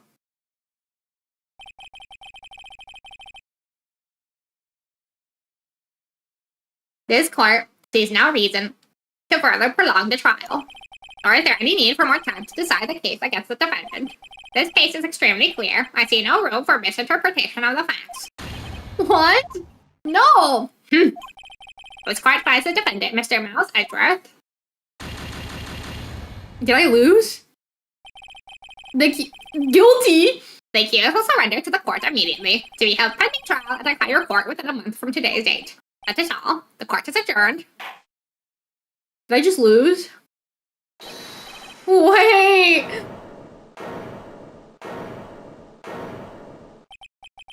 What? Just now? Me! Huh? Huh? Larry! Larry, are you gonna testify for me? Are you gonna be my witness? What are you doing here? Listen! You gotta listen to me!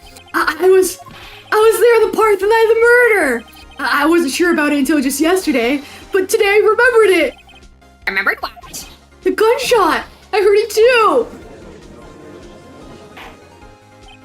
Von Karma gave me that nuh-uh every objection. I know! It's like taunting me. He's like, nuh-uh-uh. Nuh-uh-uh. I'm like, oh my god, you're 65 years old and you're pissing me off. What? What is the meaning of this? The verdict has been decided. I call for adjournment. One moment, Mr. Bond. So you say you heard a gunshot? Yeah, I did, a gunshot that night. I was sitting here in the audience listening to the testimony, and I realized something he'd said was different from what I remember. Anyhow, I can't just sit here and let you call Edgy a murderer. It's just not right. I'll testify, let me testify. What? What? Well, this is the first time someone gets something this in my court. I'm quite sure I'll proceed. Judge, you've already given your decision. The trial is over. Nick, this is it. Larry's giving us a final chance at this. She's right. If only it wasn't Larry, he could make things even worse. Mr. Edgeworth was just declared guilty, Nick. It doesn't get any worse. You're right. Okay. We got this. Your Honor, if there's another witness, it is our duty to hear him speak. Right here, right now. A waste of time. The verdict cannot be overturned. Allow me to speak my opinion. In all court proceedings, it is our duty to prevent an inaccurate verdict. In order to make sure no mistake has been made, every witness shall be heard. What is this? I withdraw my previous verdict of guilty. Let's freaking go. Edgeworth's up in the stands having a heart attack. Mr. Van Carmel, I order you to call this new witness to testify. Now. What? The court will adjourn for a 5-minute recess. After that, we will hear this new witness. Court is adjourned. Karma respect the elder Karma? No way! He doesn't respect me. And he's ugly. I was too close. Sorry to keep you on the edge of your seat like that, Edgeworth. Get it? I've seen worse. Yeah, right, Edgeworth. You're sweating bullets. I just wonder what Larry plans to say in there. Larry was at the lake last night? Yes? He said he went looking for the steel samurai balloon that flew into the lake. Oh, right. And he found the balloon in the air tank that night? Yeah. Hey, Edgeworth. Huh? You say something right? Yeah, a lot of things. Staying out of it. What's wrong? It's nothing. Mr. Edgeworth, there's something I've been meaning to ask you. What's that? Why are your fingerprints on the murder weapon? Oh.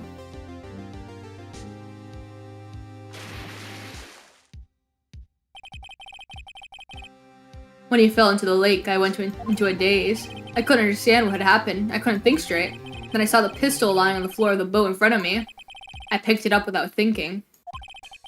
I didn't have a reason, really. I see. Right. Yeah? This might be our chance. Our chance? Von Karma has only ever run perfect trials. Perfect trials?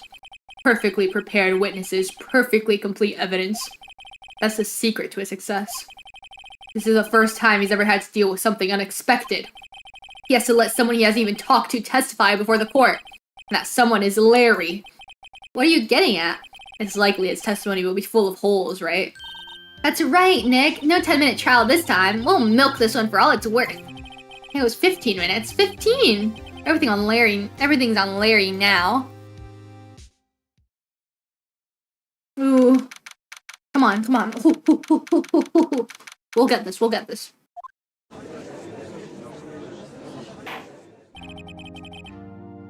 Court is now back in session. Witness, please testify to the court about everything that you saw on the night of December 24th. Right, leave it to me. Please, Larry, don't mess this one up. I hate to admit it, but you're our last chance. Von Karma didn't even have time to prep his witness. I just hope Edgeworth's right about this being our big break.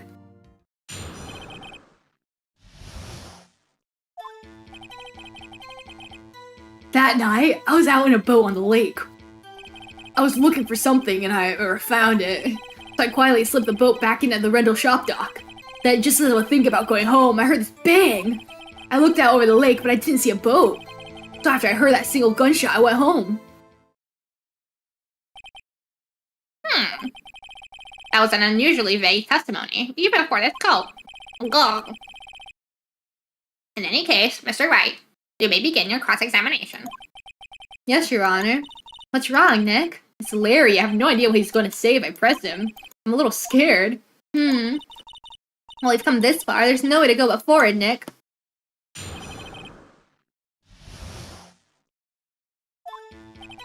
Okay, well the bang that didn't have anything, remember? It was the empty lake at 11:50.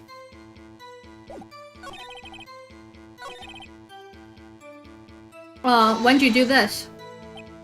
Around what time was that? Well, let's see. I think I was out searching for about an hour. I guess it was around 12. Yeah. You're not sure? Hey, don't give me that face. I'm not according to a human sundial, okay? People use watches these days, Larry. Then, just as I was thinking about going home, I heard this bang. Where did the sound come from? Yeah, well, I wasn't too sure about that. I looked around, you know. Did you look at the lake? Yeah, I looked. I looked over the lake, but I didn't see a boat. Wasn't there a boat on the lake? What? Well, Mr. Butts, Whoa. Everybody just calm down, okay? I mean, it was real foggy that night. I'm not sure whether there was a boat out there or not. Oh, okay, no problem. That's just the most important part of the case.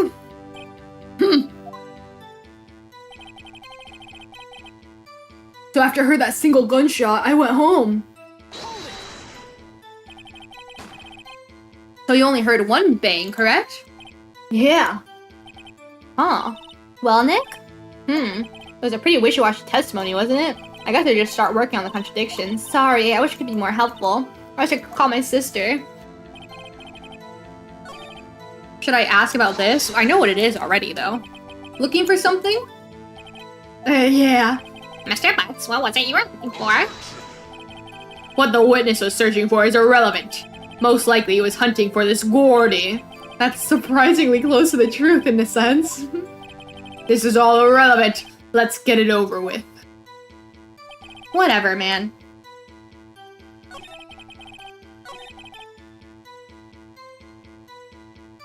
I didn't see a boat. Well, I know there what? Empty lake. The lake photo. Oh god.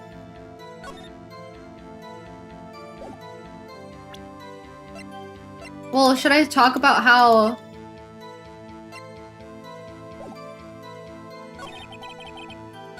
that single gunshot? Well, let's say how there were two gunshots. I think that's a good one. Wait a second, Larry. What? You only heard one bang, you're sure? That's what I said. But Miss Lotta Hart testified yesterday that she heard two bangs. And the old man just now said the same thing. They both heard two gunshots that night. Huh?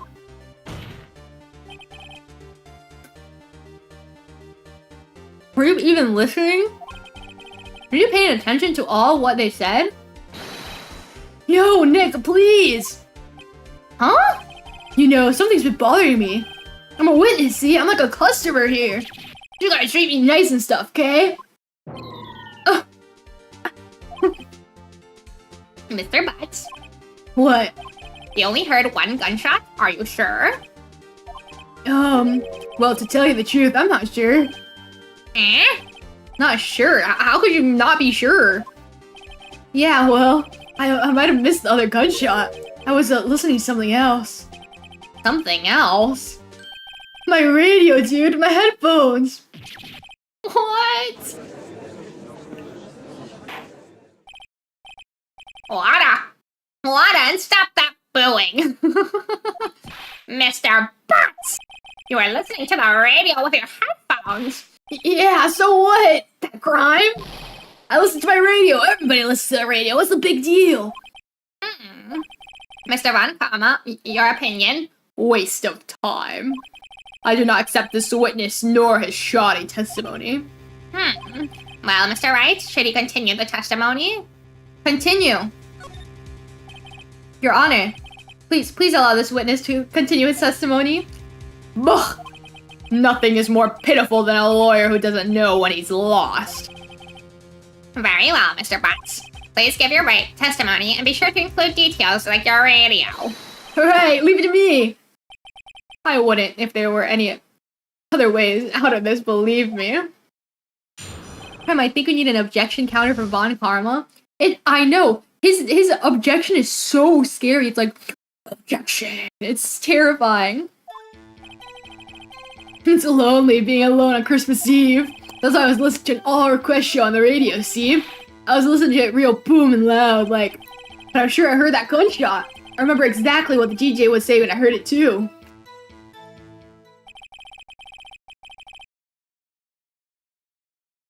You were listening to your radio at a high volume? Yeah, what's the big problem? Can't man listen to his radio in peace? Isn't this a free country? I truly believe Larry has no idea what the problem here is. Judge, can you believe a word this witness says? What he heard was probably nothing more than a drum beat from the radio. For now, it is difficult to believe this testimony. Wait, Your Honor! The witness said he remembers exactly what the DJ said when he heard the gunshot. Excuse me? DJ? An announcer, the guy who says things on the radio. Anyway, what this means is when he heard the sound, no music was playing. The DJ only talks between songs, so he could have not heard the gunshot from the lake. I'd like to cross-examine the witness, Your Honor. Very well, Mr. Wright. I can't believe I'm continuing the charade.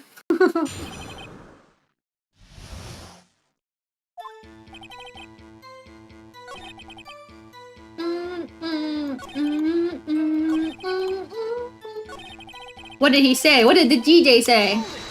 Tell me, because then we can get the exact time. What'd she say? Oh my god. Mr. Wright, please cease these pointless questions. What possible good could knowing what a radio DJ said do to us? Indeed, Mr. Von Karma has a point. I'll allow the question only if you see some reason why we should care. We should care, because it'll tell us the exact time. We should care, Your Honor. Of course we should. Why? Well, how do you know if you don't ask? Fine, very well. Oops. Very well. Mr. Butts, please testify to the court. What was the radio announcer saying when you heard the gunshot? It's when she said, hey, it's almost Christmas. I heard the gunshot. Freaking useless. Oh, that means it was before 12, though. It means it was before 12. So sad I had to miss most of this because of school. Yasmin, hello. Welcome, welcome. Don't worry, we're like halfway. We're on day 2 of the trial. And I heard it's a 3-day trial. So you didn't miss too much. Von Karma's a bum. Yeah, he pisses me off. He makes me so mad. And he stole my freaking name. Are you sure? Of course I am. Got this real sexy voice. Maybe Von Karma was right. I'm not sure how that helped us at all. This is the most ludicrous testimony I've ever heard. There's one gleaming ray of hope in there. I've got to press it until we get to the bottom of what happened.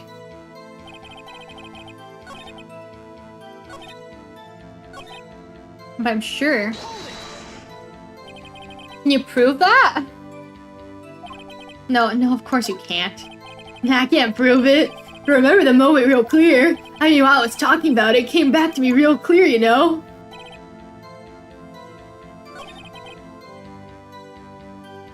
I don't know. I know what it's supposed to be.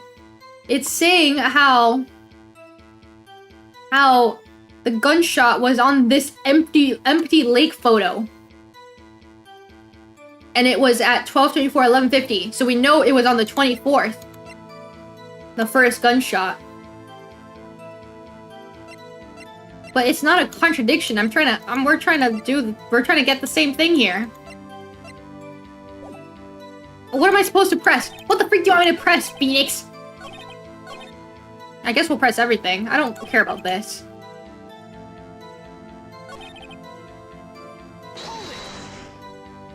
Real booming loud? Yeah, you know?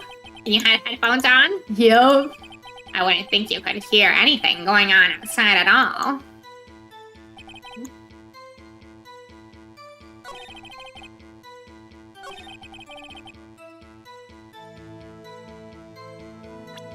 Just when she said, do I press this again? Are you sure? Of course I am. Shit, I just asked this. Gotta press it. Press what? Press what? Press what? Press what? Oh god. It's Christmas Eve. We already know that. I guess we'll press everything. Do you by any chance remember the name of the program you were listening to?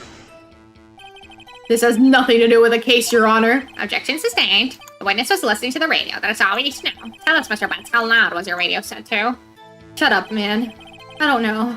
I don't know. So you turned on the radio? Hey, I just wanted to hear someone's voice, you know? You know what it's like out there alone on Christmas Eve alone? I shouldn't have said anything. You've got the evidence? I do?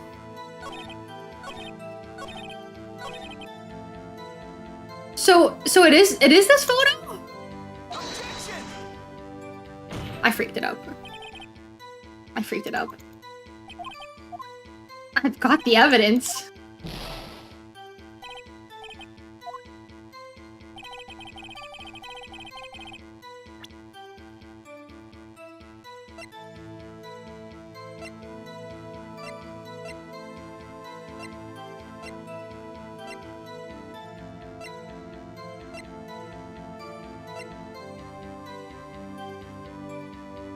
Oh, just after midnight. This is before midnight.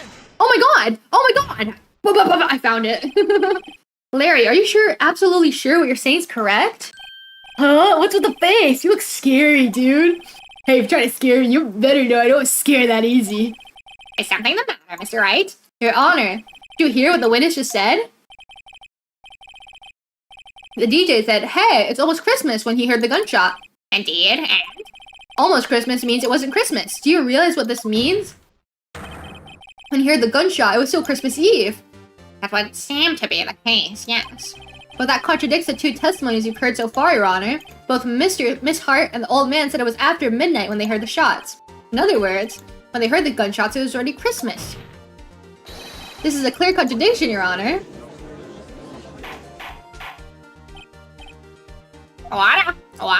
What does this mean? The two prior witnesses heard gunshots after midnight. However, this witness says he heard a gunshot before midnight. Judge, the answer is simple. The current witness is plainly mistaken. Just look at him, suspicious. what? Mr. Wright, what do you think about Mr. Butts' claim that he had heard the gunshot before midnight? He's right. He's right. Larry's not mistaken, Your Honor. He heard that gunshot before midnight. Intriguing. I'm assuming we have evidence for this wild claim. Show me evidence that there was a gunshot before midnight. Look at this photograph. This was taken by our witness yesterday, Miss Lotta Hart, with her automatic camera. The timestamp on this photo reads December 24th, 11:50 p.m. Oh? But there's nothing on the lake in this picture. Your Honor, the real issue here is not why nothing's shown in this photograph. It is why this photograph exists at all. What do you mean? Your Honor, this photograph was taken by an automatic camera. That camera was set to go off in response to loud noises. Correct. There's a loud noise on the lake at 11:50 p.m. That is why this photograph was taken. In other words, when Larry heard that gunshot, it was most definitely still Christmas Eve. Indeed, it would seem that is the case. Then, where does that leave us? Miss Hart testified that she heard the gunshots after midnight. Are you claiming she was mistaken? Not at all, Your Honor. It is fact the camera also triggered at 15 minutes after midnight. Ugh. Your Honor, that night there were 2 sets of gunshots with a 25-minute pause between them. Why would this be? Don't be fooled, Judge. That camera was set to respond to loud noises. Yet?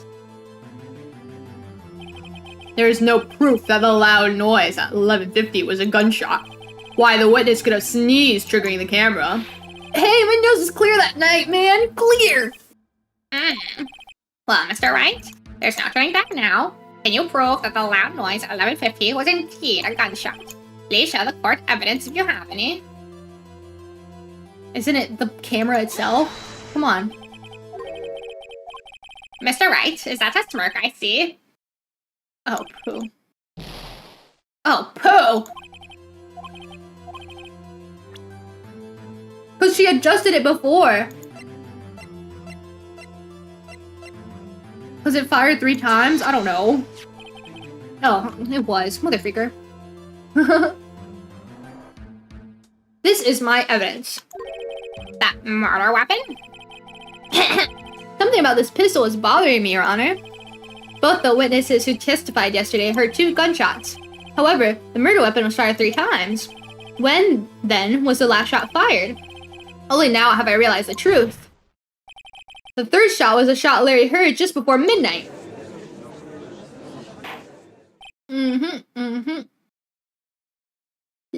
Almost Christmas means it wasn't Christmas. Yes, I figured it out. Thank you. He said the thing.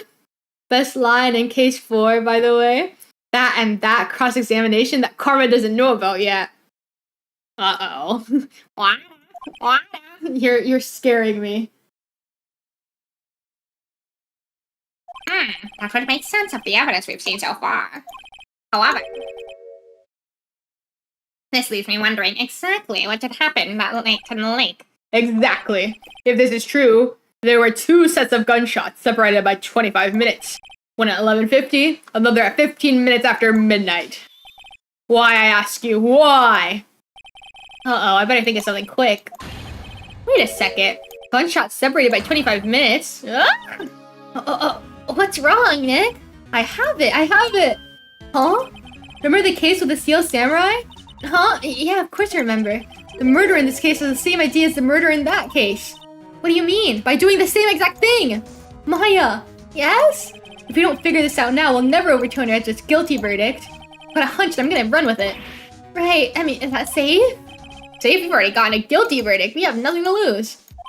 You just watch and let me know if anything I say sounds fishy, okay? Right, Nick? Your Honor, Yes, Mr. Wright? testimony just now has cleared up this entire case. They were trying to do murder in the same exact way as the other one. What do you mean, Mr. Wright? So you finally realize the truth? There can be no other murderer here than Miles Edgeworth himself. Wrong, Von Karma. A man was shot that night, but it wasn't Edgeworth who did the shooting. Listen, rookie. Take a deep breath and consider the facts. At the time of the murder, 1 boat was on the lake. This was shown by the witness's photograph. The defendant Edgeworth and the victim Robert Hammond were on that boat.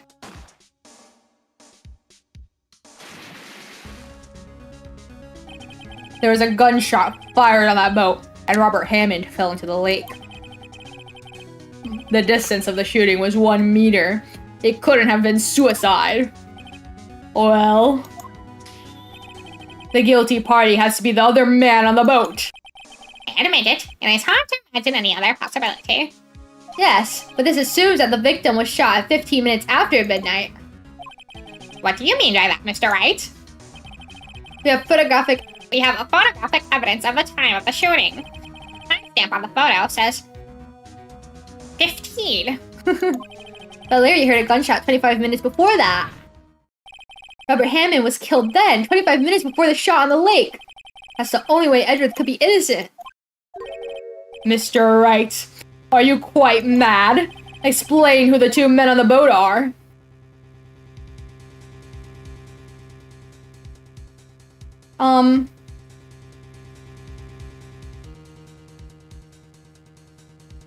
It was Edgeworth. But it wasn't Hammond. It was Edgeworth and the murderer? I don't know. Hold on. Let me save because I'm about to die. Well, not die. I'm about to, like, lose. Hold on. Edgeworth and the murderer. Of course, it was Edgeworth and the murderer. After the murderer killed Robert Hammond at 11:50, he assumed the guise of Mr. Hammond and met Edgeworth. And then he faked it. He jumped off. What? Are you serious? Yes, Edgeworth wouldn't tell us why he went to the lake that night. However, I have a hunch. That night, Robert Hammond called Edgeworth to the lake. Now, Edgeworth didn't know Robert Hammond's face that well. That's why he didn't suspect anything when the murderer took Robert Hammond's place. I'm not sure what to make about this. Ludicrous. Mr. Wright. Tell us the name of the murderer, then. The murderer's name? Right, it's... I don't know. Actually, I don't know the murderer's name. You don't know? Bah! Again, you waste my time. I don't know because he never told us. The murderer is the caretaker of the boat to the shop, the old man. At 11:50, he was the one who killed Robert Hammond. Caretaker of the boat shop? Where did he do that? There weren't any boats on the lake then. Why would he have to go all the way out on the lake just to shoot someone? May I suggest that the real scene of the crime was not on a boat? What? Well then, where did the murder take place? To the judge where the murder really took place? I don't know. And then right here? Around here, maybe? Maybe, Mr. Wright. And does this maybe include the reason why the killer would choose that spot? Yes, well, maybe because there is no good reason. The murderer thought we'd never expect it. Maybe you should try again. He wasn't even surprised I goofed up.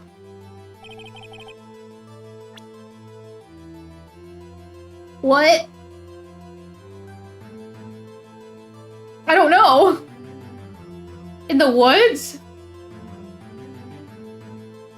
In the house? No.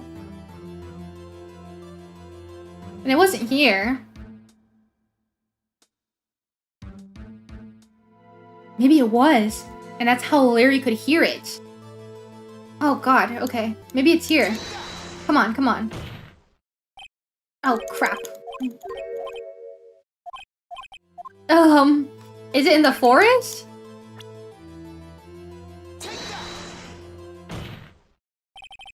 Oh, poo. I don't know. I don't know. I'm just making things up. Is it up here? Is it on the other side of the lake? Is it in the lake? I don't know. Karma, you need a killer. What? Karma's a bad lawyer. Karma's a detective.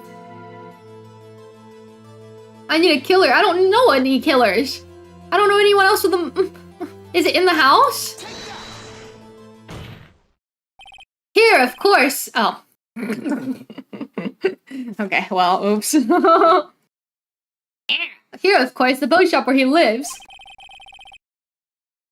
That way, he could meet with the victim without anyone seeing. You have proof that the boat shop was the scene of the crime? Recall Larry's testimony, if you will. What the hell? That night, he was out on the lake in a boat searching for something. He finds it, returns the boat. Then just as he's starting to head home for a home, he hears a gunshot. Heard a gunshot, Your Honor, even though he was wearing headphones at the time. In other words, the gunshot was very, very close by. And where could that be if he just returned a boat? Boat shop. Mr. Wright. What? Sorry, I don't know if you could tell. I think you can. I've been eating chips, but they're like salt and vinegar. and the vinegar was really strong on that one. Sorry. I'm sneaking it in. It's 5 p.m. Let me have a snack. What happened that night on Gourd Lake? Please tell the court from the beginning. Yes, Your Honor. Nick, are you sure about this? Not really. But I think if I start at the very beginning and I take it slow, maybe it'll figure us all out. That night, the caretaker of the boat shop called Robert Hammond to his shop.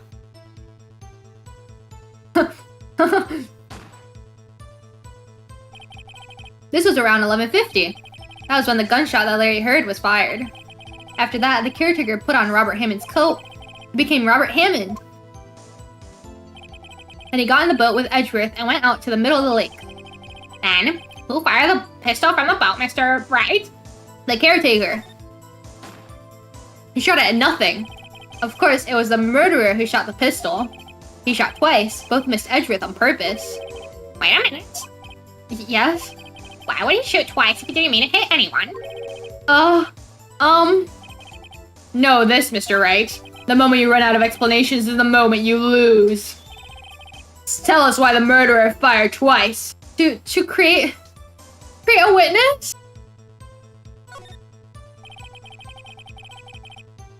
I believe he shot twice to create a witness, Your Honor. Because he wanted to frame Edgeworth. He didn't want to kill him. Create a witness? The murderer lifts his pistol and fires one shot. That ensures that anyone who heard the shot will look at the lake. And Miss Hart did exactly that after hearing the first gunshot. Next, the murderer waits a bit and he fires again. Then the murderer jumps from the boat himself, leaving the pistol in the boat behind him. Right. I see. Is someone looking from the edge of the lake? It would appear that one of the old men on the boat had shot the other. The murderer didn't know about the automatic camera, of course. That's why he shot twice to draw attention to the boat. Once you realize that, everything else falls into place. The boat shop caretaker swam back to his shop when he put Mr. Hammond's wet coat back on the body and threw the body into the lake. This is what happened, Your Honor, and that's why it was so suspiciously clean. These are the events that transpired the night on Gordon Lake.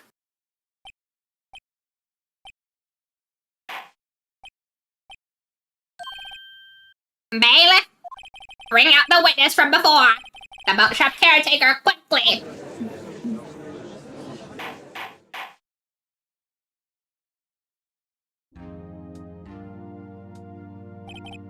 Very well. While we are all waiting for the caretaker, I'd like to ask the defendant, Miles Edgeworth, a few questions. Mr. Edgeworth, please take the stand. Oh my god, Edgeworth. Mr. Edgeworth, you heard what the defense has said. Yes. Well, why did you go to the lake that night? What Wright said was mostly correct. Astonishingly so, actually. Yes. Several days ago, I received a letter. The letter was signed Robert Hammond. He asked me to come to the boat shop by the lake at midnight on Christmas Eve. He said he has something very important to discuss with me. Something important? I'm sorry, I can't say what it was. Yeah. Your Honor, sir! Bailiff, we are conducting a trial here. I ask that you remain quiet. He escaped! The witness has disappeared! He wasn't at the boat shop either! What? What should I do? Quickly! We cannot allow him to get away! Edgelord! Yes, he's here! Poor Edgeworth, not gonna lie. Mr. Ivanka, the witness has disappeared! A search warrant has already been issued. It goes without saying that I cannot declare a verdict under these circumstances. I will extend the trial until tomorrow, the final day allowed. I request that the police department utilize all its forces to find that witness. Am I understood? One more thing. Just who is that boat shop caretaker? I think his identity has become very important to this trial. I want him, and I want to know who he is. Very well. Court is adjourned. Oh yeah. Oh yeah. I know who he is. You're Yanni Yogi. You're Yanni Yogi. Whoa. Edgeworth. Hey, Nick, you did it. Yeah. Well, at least we got out from under that guilty verdict. What about Larry? That was something else. Even Von Karma didn't know what to do with his testimony. Larry really helped us out. Sure, once I sifted through his unique testimony. So he did save us. I just wish our cases weren't so down to the wire all the time. I know what you mean. Sometimes I feel like it's us on trial instead of our clients. Hey, Edgeworth. Mr. Edgeworth? Did you say something? Don't look so pained. I mean, it looks like you're probably gonna get off the hook. You could try to smile just a little. Relax. I'm sorry. But I fear it's not over for me yet. What do you mean? Right. There's something that's been troubling me for a long time now. But I don't know whether or not to tell you. Edgeworth? No, there's so little time left. I want to tell you to get it off my chest, but... So little time left? It must be the DL6! It must be the DL6, because it's ending on the 28th. And we're on what, the 27th? Or the 26th? That must be it, that must be it. And that's why, when Robert Hammond called him down... Come on, come on, come on. I can't make up my mind. What is this about, Edgeworth? It's a nightmare I've had. A memory of a crime that I committed. Crime you committed? A memory of a murder. Well, you didn't commit it. You were there in the elevator with them. I bet. Edgeworth just looks like he's in constant suffering. It's a stick up his butt. Constant suffering from that giant stick up his butt.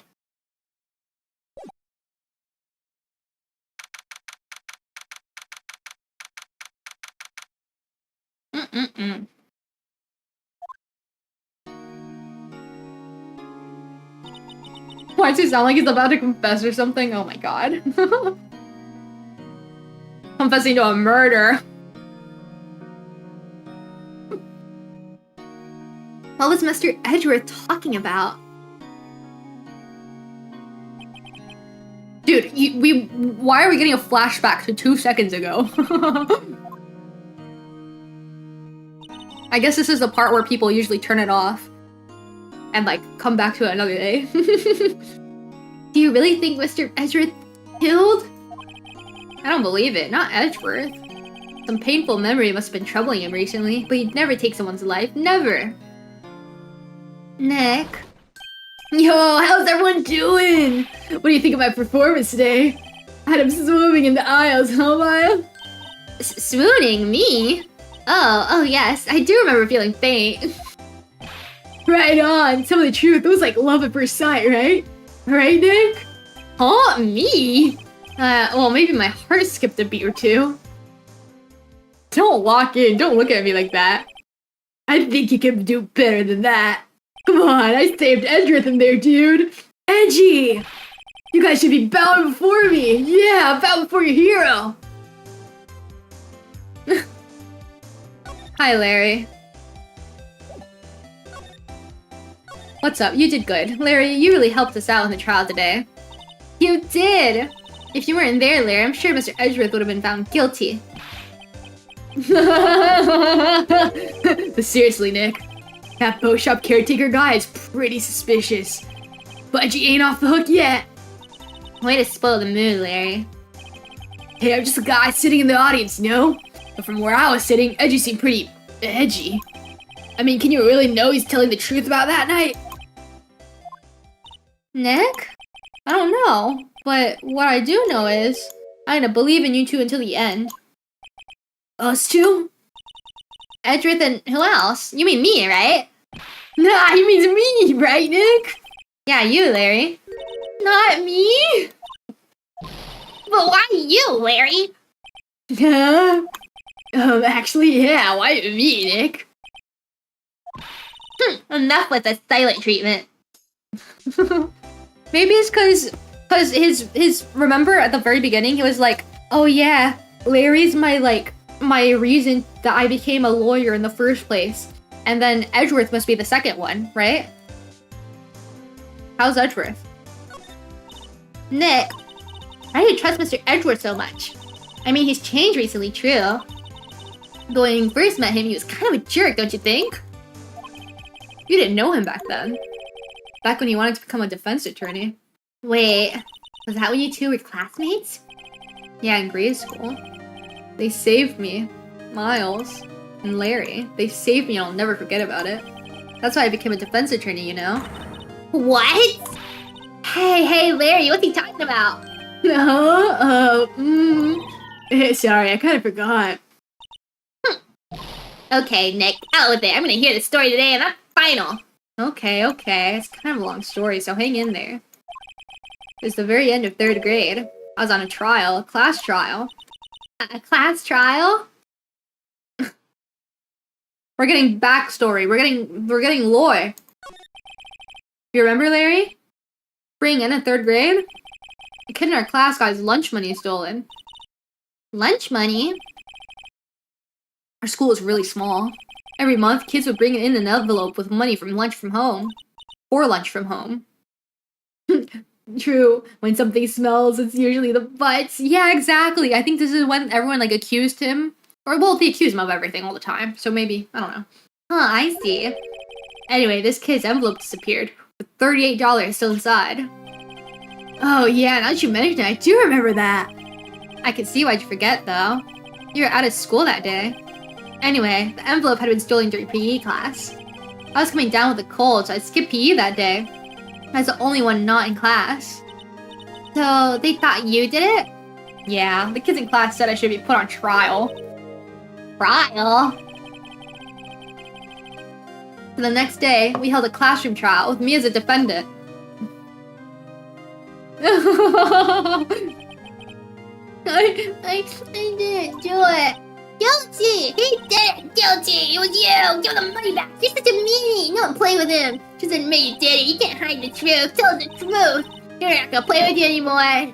No one borrowing my eraser! He shouldn't be allowed to really erase it in the library committee! Give me back my 50 cents! Oh. Now, Phoenix, you know you shouldn't steal people's money. It's not right. In the end, even the teacher thought I'd done it. Go over and apologize, Phoenix. I didn't know what was happening. It was so sad, I couldn't stop crying. Everyone was staring at me like I'd done it. I tried to apologize. I went to where the boy whose money had been stolen was sitting. That's when it happened.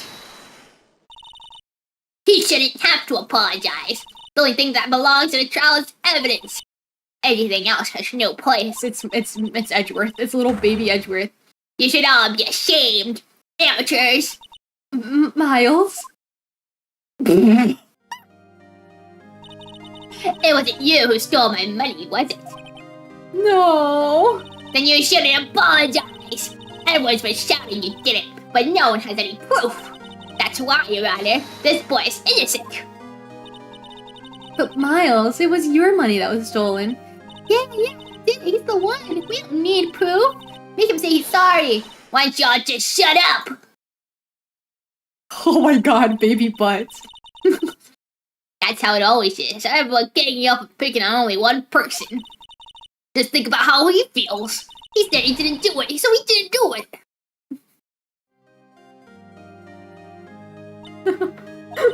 Very well. I will replace the money myself. This class trial is over. Baby Edgeworth! The little bow tie! Baby Edgeworth in his little suit and bow tie! That's so cute! Aww! And then they became friends. And then Edgeworth transferred. Because his dad died. That's how it happened. After that, the three of us were the best of friends. Wow, I had no idea. Yeah, I had no idea either. I mean, I forgot. That's when I learned what it meant to be alone.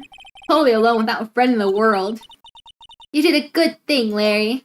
Yeah, well, I was just lucky that I took the day off from school. If I'd been there, they would have thought I'd done it. So I took it kind of personally, see? If something smells, it's usually the butts. And then after... Anyway, Edgeworth and I talked about after that class trial. That's when I heard his father was a defense attorney. I remember his eyes would shine when he talked about his father. I'm gonna become a defense attorney, just like my father. A famous defense attorney. Then, a few months later, he suddenly transferred to another school. The DL6 incident. Right. I'm not sure, but the transfer probably had to do with his father's death. That's so sad! It was several years later when I heard Edgeworth's name again. There's an article about him in the newspaper. Headline was something like Dark Suspicions of a Demon Attorney. Fabricating evidence, manipulating testimonies, covering up facts. The article said he'd do anything to get a guilty verdict. Anything. But why? What happened? I mean, that's not the Edgy I used to know at all. That's what I thought too. I tried to get in touch with him. I don't know how many times. He never replied. I guess he didn't want to see his old friends. Couldn't just drop it though. I wanted to meet him to learn why he'd become who he'd become. That's when I decided. Oh. Wait, you don't mean that's why? That's why you became a defense attorney to meet Edgeworth? Okay, this is like I said before. I'm not saying anything. I'm not saying anything, right? I'm not saying anything. But we all know what I'm thinking.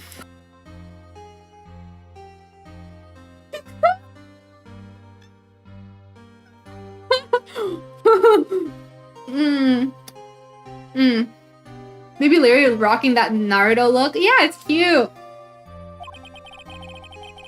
If I was a defense attorney, I knew he'd have to meet me whether he wanted to or not. In court. Edgeworth believed in me and I believed in him. He's in pain and no one's on his side.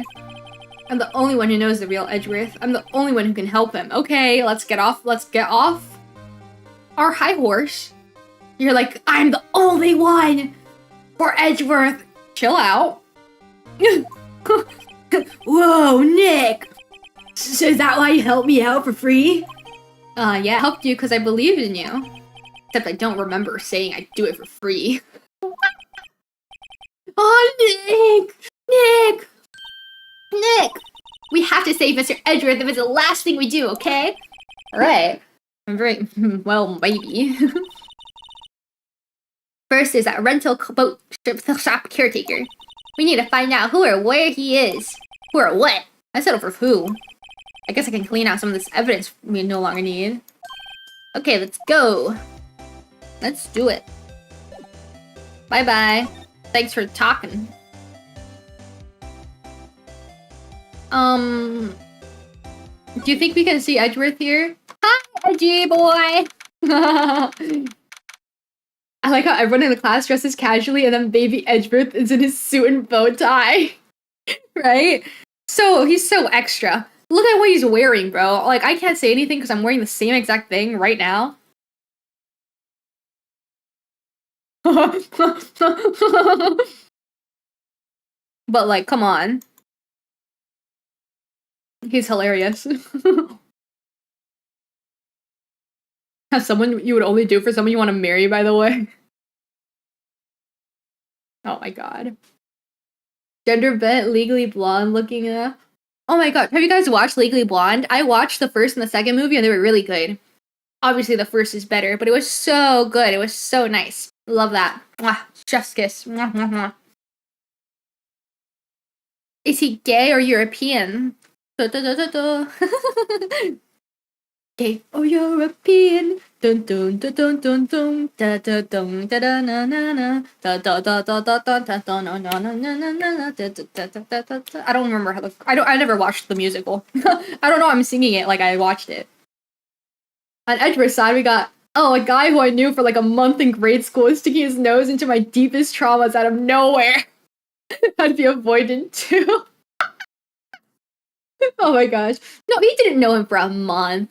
He knew him, they were best friends, and because the class trial happened ended 3rd grade, he knew him for like, what? How much is like a year in school? 9 months maybe? Yeah. Yeah. See? See? Or 1 year? I guess it's a year, because you have 2 months of summer break. And then, like, a few weeks of winter. I don't know. I'm gonna say a year. They knew each other for a year. But it is crazy. It's like, this guy I knew in elementary school Man, leave me alone. You look as grim as always. Mr. Edgeworth, I heard the story about the class trial. Last trial? What do you mean? You don't remember? No, I don't. Your lunch money was stolen, wasn't it, in 3rd grade? Lunch money? Oh, right. Yes, I seem to remember something like that. Nick, I think you're the only one who really remembers. Well, it probably only really mattered to me anyway. Yeah, both these people, he's like, I owe them everything. I wanted to, like, I became a lawyer just for both of them, and they're both like, okay, whatever, sure, whatever I did.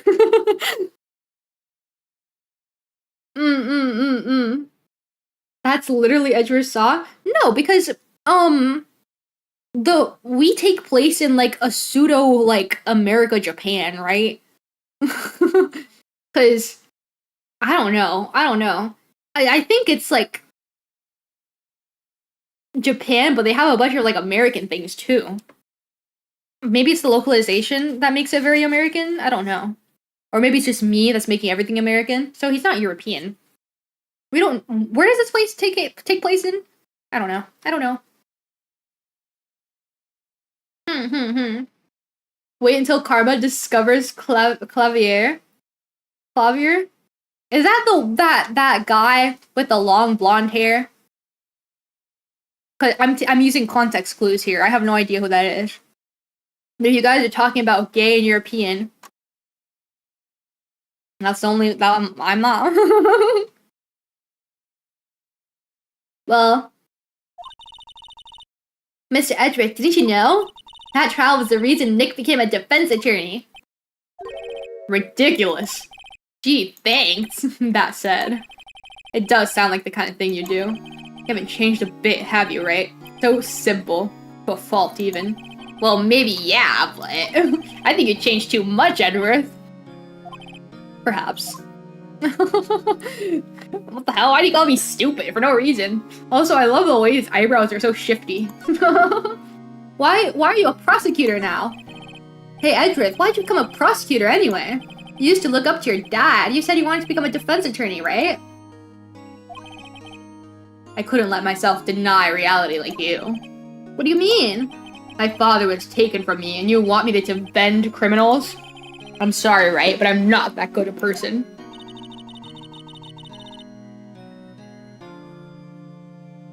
One suspect was apprehended in your father's murder, right? Yes, the man trapped in the elevator with my father. His name was Yanni Yogi. He had to be the shooter, any way you look at it.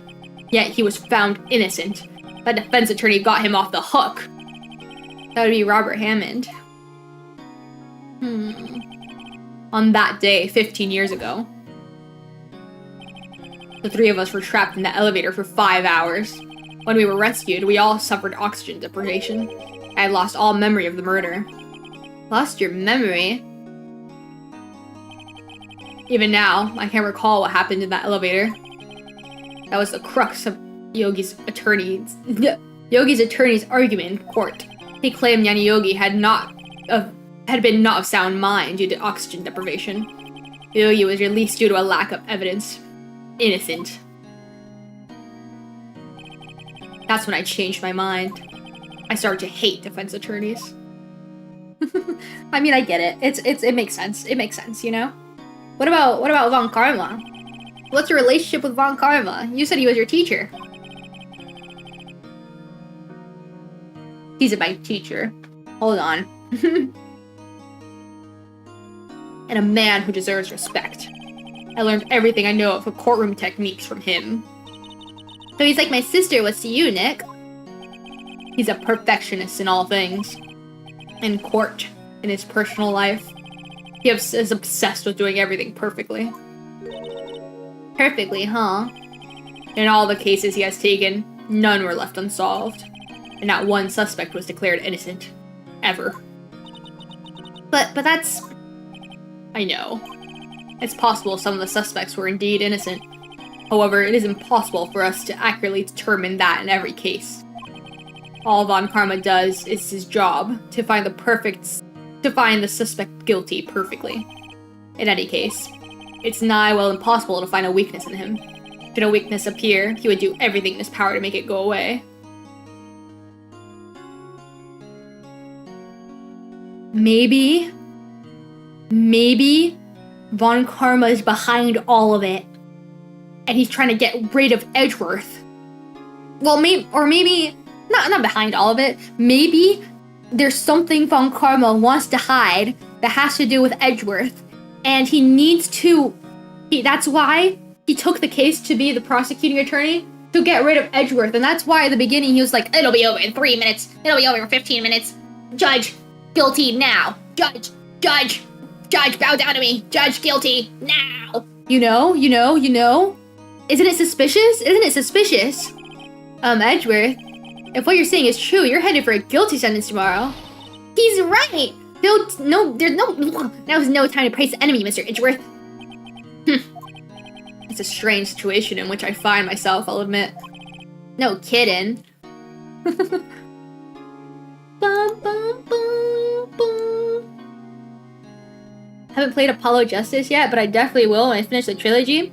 Guys, not to spoil, but we're totally playing Apollo Justice, cause I have it.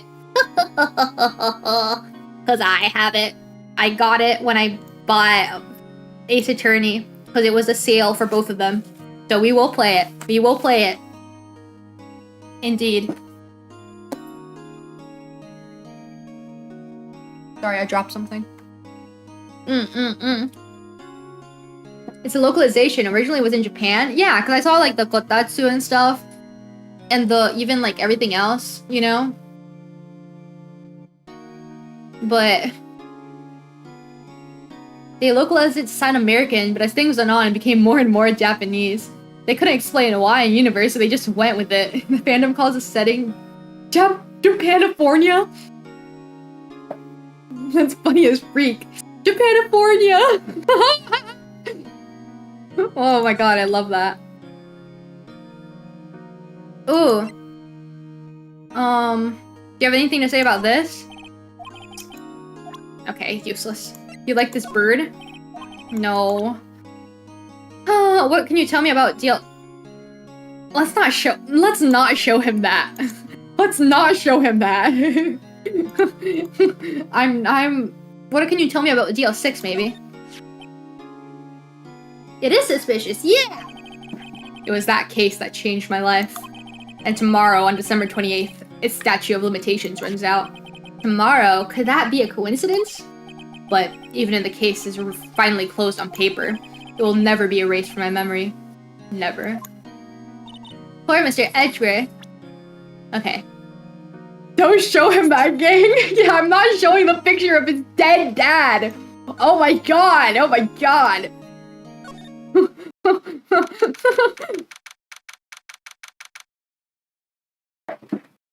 Okay, come on. Give me more evidence.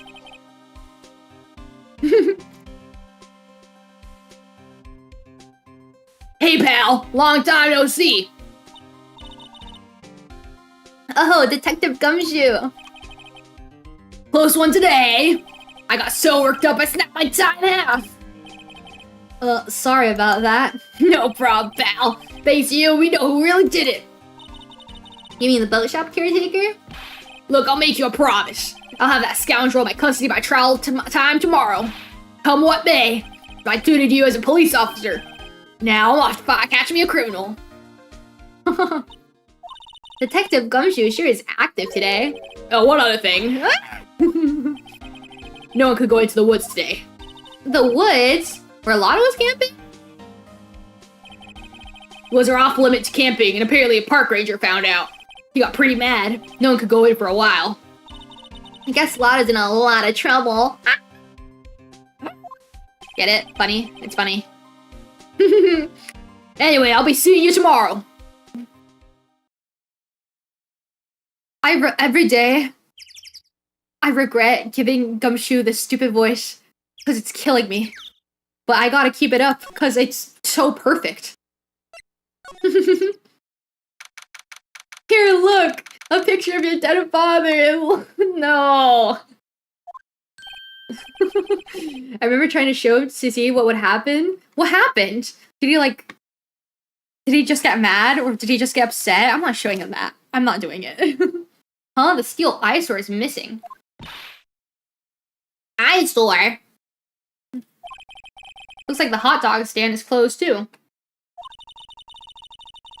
I guess Larry is too busy worrying about Mr. Edgeworth to show up for work.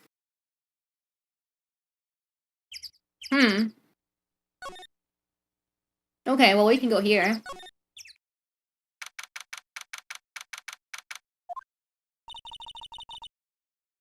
That old caretaker got away. Yup. I never imagined he might be the real murderer. Ahem! Polly! Polly! Oh no. Well, not the ahem. The ahem is probably like someone else. But Polly, we can ask Polly for information. Hello. What might you be doing here? Out for a walk? The days of my youth. Like the scent of fresh lemon, you see.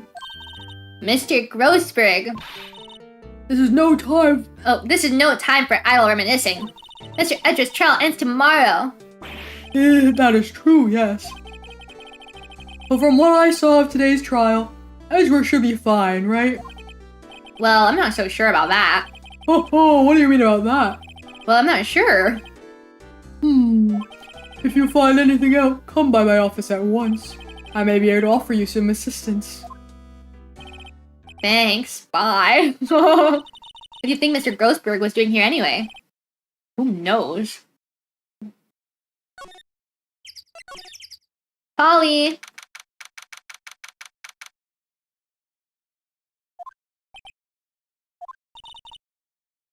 Nobody's home. Hey, it's Polly! I wonder where your owner's gone, Polly. Hello? I can't believe he'd run off and leave his poor parrot to fend for herself.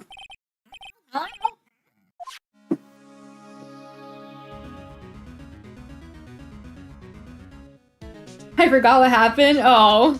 Well, I guess you're never gonna remember because I'm not doing it. Grossberg redemption arc. Yeah, well. Grossberg's an evil little man. Big man. Maybe I should take care of Polly, Nick? You probably shouldn't just kidnap her. Police know about her anyway. I'm sure they'll do something. Well, okay. Sorry, Polly. He says he can't take you. Right now, the bird's gonna hate me. Maybe we'll put Polly on trial. What's wrong? Huh? Oh, never mind. What? Tell me. Noise suppression is muting my Polly. Hold on. What the freak? I'm putting this to default. Ah, it's gonna be really loud.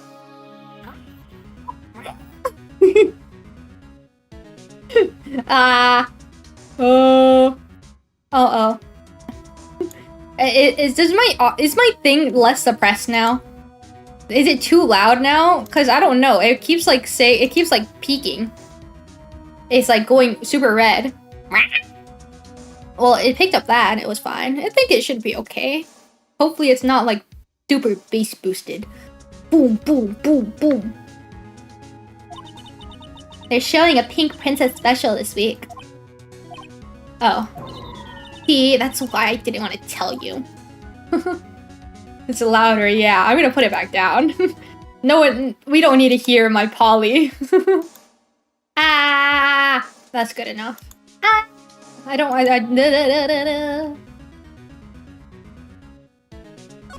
Any clues here? Say, Nick, don't people usually put pictures of fish up on the wall to boast about them? Yeah, I guess so. You mean pictures of the fish they caught, right? Right, but don't all the fish on the wall here look really puny to you? Well, you know what they say. You should have seen the one that got away. Except the one that got away from us was the caretaker, and we did see him. Why do I feel like we're having two different conversations here? Any clues? That fishing pool looks... Oh, I didn't read it. Maybe we should bring it to Detective Gumshoe. Don't you think the caretaker would mind? Well, you can just leave him the metal detector in exchange. Well, maybe we'd better not. That reminds me, Nick. Holly here knows the number to the safe, right? Yeah, that's right. Holly, what's the number to the safe? 1228. Let's open it, Nick. Come on. I'm sure there's any money in there. Aw. But hey, keeps it locked, right? There must be something of value in there. I'm not so sure. Okay, Nick, let's see what's in there. I guess there might be a clue or two.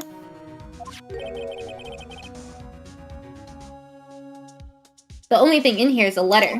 A letter? Aw, boring. There's no name or signature on this thing. Handwritten in very precise, clear letters. Get your revenge on Miles Edgeworth! Edgeworth! Nick! How would Mr. Edgeworth's name be on here? How should I know? I was gonna read this whole thing! Get your revenge on Miles Edgeworth. It also says, this is your last chance. Now's the time to get revenge on the 2 men who ruined your life. The rest of the letter goes on to describe the murder plot in detail. How to kill Robert Hammond and frame Edgeworth. Hauling Edgeworth out into the lake, getting on the boat, firing twice. This is exactly what I figured out today in court. I saw it here in perfect detail. Oh my god. Oh my god. What do you think this means, Nick? I don't know, but it looks like these are instructions for that caretaker. When he killed Robert Hammond and called out Edgeworth, he was following instructions. But who could have written that letter? And what does it mean to get revenge on Miles Edgeworth? Look, I don't know, okay? But one thing's for certain. This letter is an amazing clue. Letter from the safe added to the court record. Oh my god. Anything else? There's nothing left in the safe. I wonder why the caretaker didn't take the letter with him? He left in a hurry, right? I don't think he even came back here after the trial. And so who's working with you? Who gave you those instructions? Von Karma! Blah blah blah blah. No. Well, he's the only other person. But he'd have no reason. There's no motive. Who were the people present? There was... Who hates Edgeworth, bro?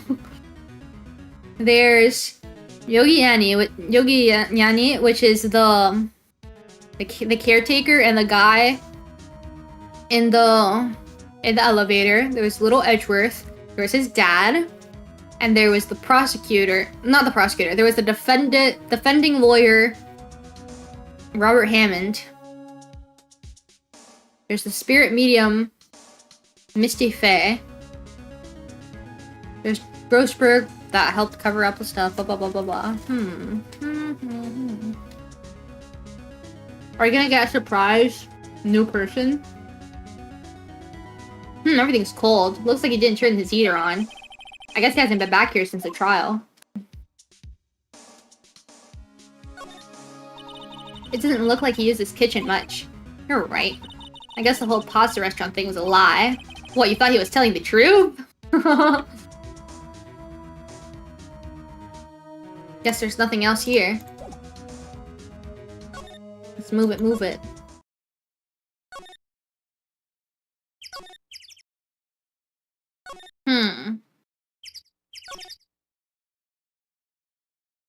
Maybe it's Maya for how they humiliated her mother. No. No. The true mastermind, no! Let's go tell Miss Detective Gumshoe, maybe. I don't know. Ask if he has anything new.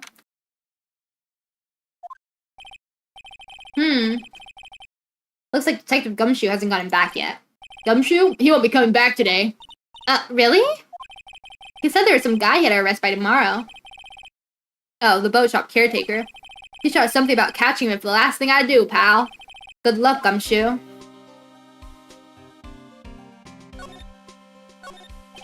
Hey, is that the police department's mascot? That's the Blue Badger. I already asked that. I don't care about your Blue Badger, motherfucker. Edgeworth. Do you have anything to say about this? Edgeworth, see this letter? Do you have anyone who could be wanting revenge on you, Edgeworth? This came out of the safe in the shack where the boat rental caretaker lives. I see. Revenge on me? Who is this old guy anyway? I don't know. Would he be an innocent defendant you got declared guilty or something? Nice, right? But I don't remember that old man. Not at all. So he was following this letter then. Which means there was someone else behind it. Now is the time to get revenge on the 2 men who ruined your life. 2 men, meaning myself and Robert Hammond? It also says this is your last chance. Last chance? Wait, maybe he's talking about the statute of limitations on the DL6 incident. Wait, that old man! What is it? Do you know who he is? Yogi. Could he be Yogi? Yogi? The suspect in the DL6 incident. The one who was found innocent.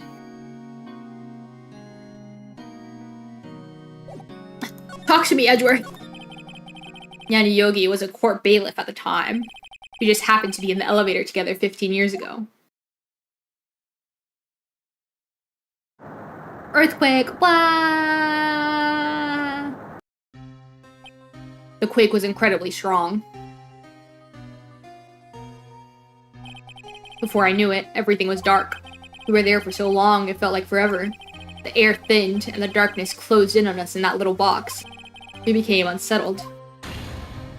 Oh god. Help! I can't breathe! Quiet, I said quiet, you're not making this any easier. I wanna get out! Get us out! Don't shout, you just use up more oxygen.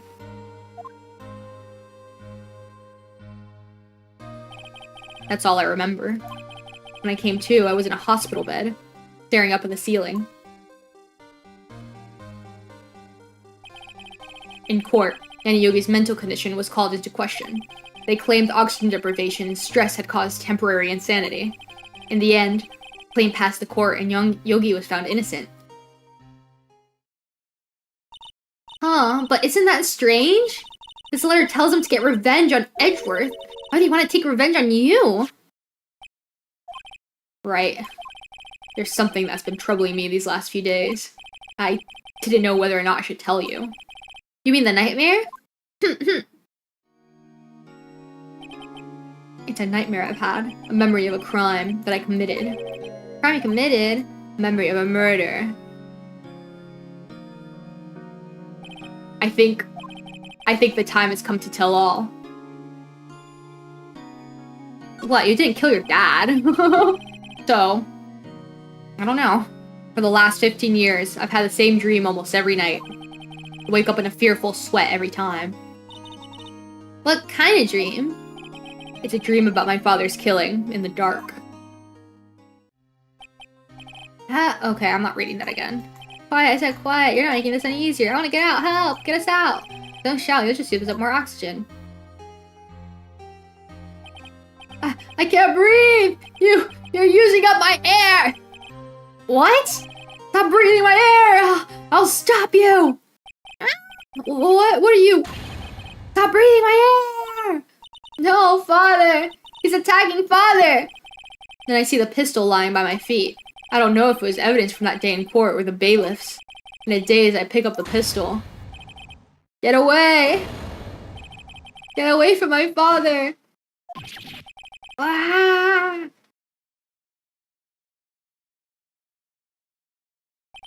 When I said you killed your dad, I said that as a joke. I said that as a joke. Did you actually kill your dad, Edgeworth?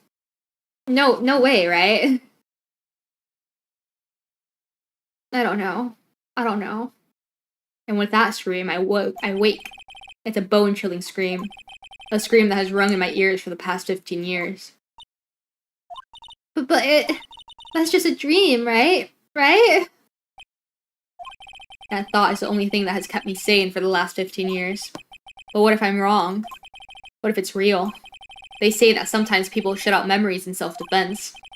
Maybe it was I who killed my father. What? If you think about that in this way, the letter makes sense. Get your revenge on Miles Edgeworth. Think about it. Yogi was really innocent. That's why he wanted revenge against me. Wait, Edgeworth, you mean? It was me. I was the true criminal of DL6. I shot my father. This is bad. What are you gonna do, Nick? What can we do? I don't know. I don't think there's anything we can do, like it or not. If there's someone else who knows a lot about the DL6 incident, maybe. There is, Nick! There is someone else who knows about DL6! Your mom? Oh my god. Oh my god, who is it? Tell me, Maya. One day left, Nick. Yeah, I know. Well, no time to waste. Let's get going. I know. Who? Oh, Gumshoe! Gumshoe! Where the freak is he? He's not here when I need him. Gumshoe or the mom or something, I don't know. Gumshoe, where are you? Okay. Useless. Useless man. When I need him, he's not here. What am I missing? Oh! Oh! Grossberg! Oh my god, my stupid brain! My stupid brain, my stupid brain. Okay, guys, you didn't see that. You didn't see that. Look, I figured it out. I figured it out. I went through, like, everybody else.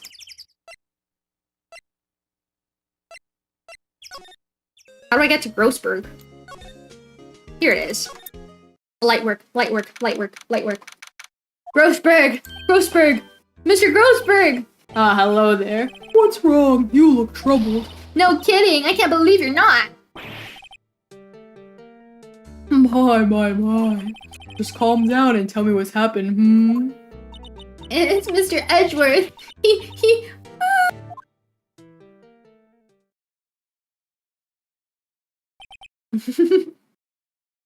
I see.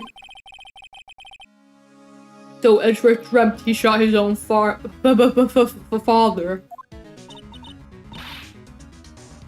It's only a dream, only a dream. I wonder. What? If that's the case, then why do you two look so troubled, hmm? Well... Also, consider this. Yogi quite certainly holds a deep grudge against Miles Edgeworth. So deep he'd want to frame him for murder.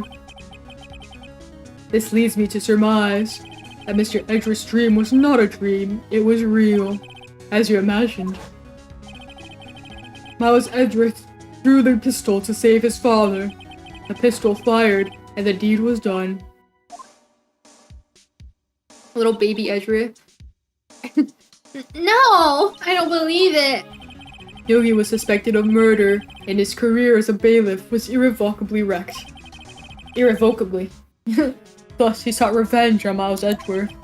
That was his last chance, of course, with the statute of limitations so close. But who's the mastermind? Who's the one sending instructions? Think, right? What do you know about Edgeworth's father? He was a defense attorney without peer. Well, he may have had one peer, now that I think about it. Is it Von Karma? Oh, my Mia Fey. But, oh no, but she was also a defense. Oh, without a peer. I thought like his like rival or something. That makes sense. Mia was another good one, and that's why she's dead. Oh, whoopity-doo. My sister? Gregory Edgeworth was very disapproving of Mr. Von Karma's techniques. Oh my gosh, so they were working at the same time. Oh my gosh, because Von Karma's been working for the past 40 years, and the case was like 15 years ago. Duh. That's no surprise.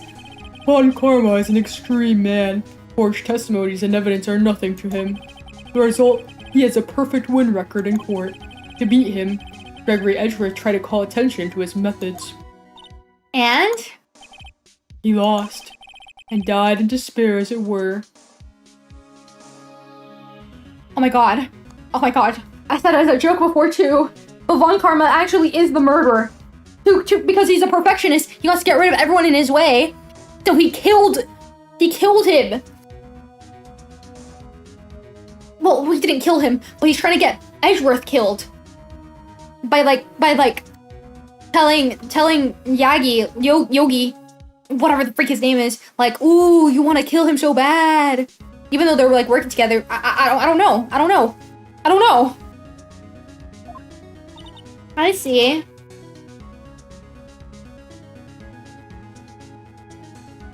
I don't know.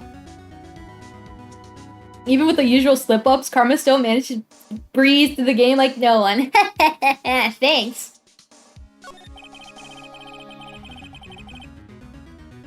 Friend Gregory Edgeworth was called. The police called on a spirit medium. That was your mother, Misty Faye.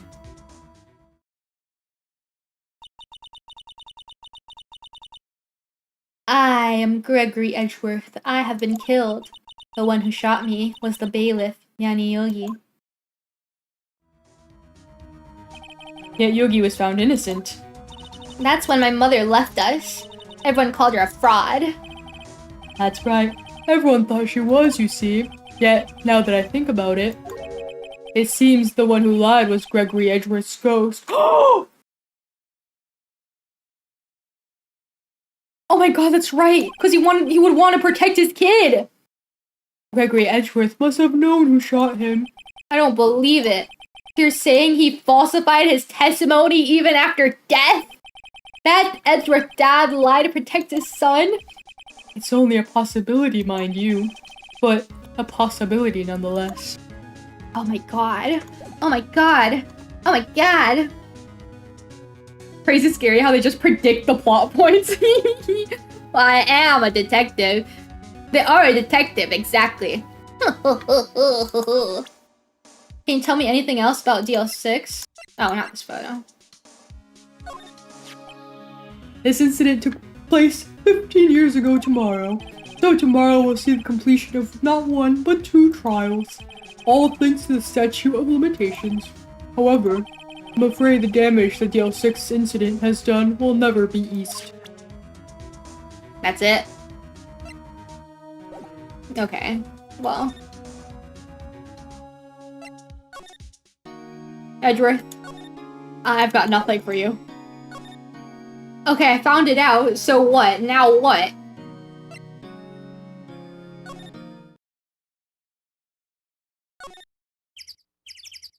Do I go look for Yani Yogi? Do you think he's still here? I think he's still disappeared. Maybe Gumshoe finally got him. And we can like question him or something. I don't know. Mama, mama, mama, mama.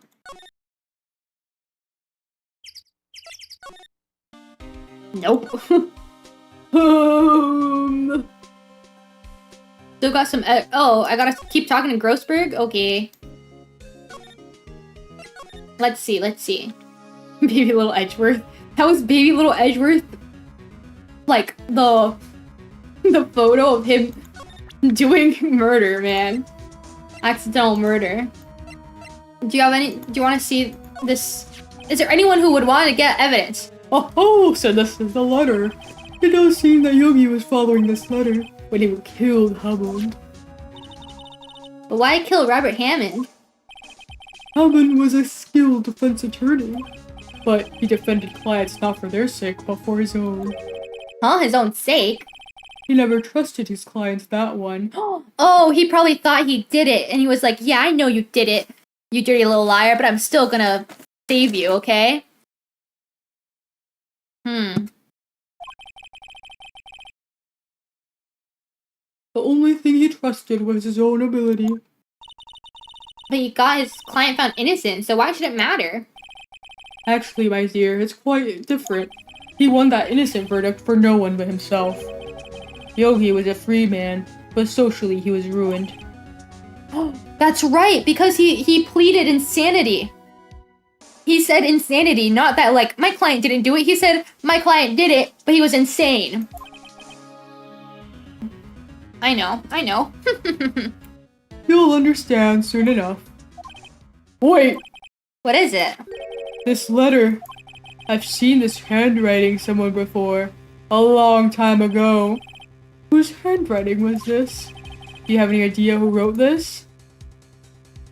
Von Karma! Von Karma! Could it be Manfred Von Karma? Von Karma? How would he have something to do with this? Well, I don't know, because I don't like him. Von Karma, Von Karma. Wait! You're right, my boy. This is Von Karma's handwriting, I'm sure of it. I used to see it all the time on court reports. What? But that means that the one who told Mr. Yogi to kill was... Correct. Manfred Von Karma himself. What does this mean then? Why would Von Karma want to frame Edgeworth? Edgeworth, you're in trouble. I can't tell you anything. Oh, you're so useless. Okay, let's go back to Grossberg. Tell me. If it is truly was Von Karma who wrote this letter, then he would know the truth.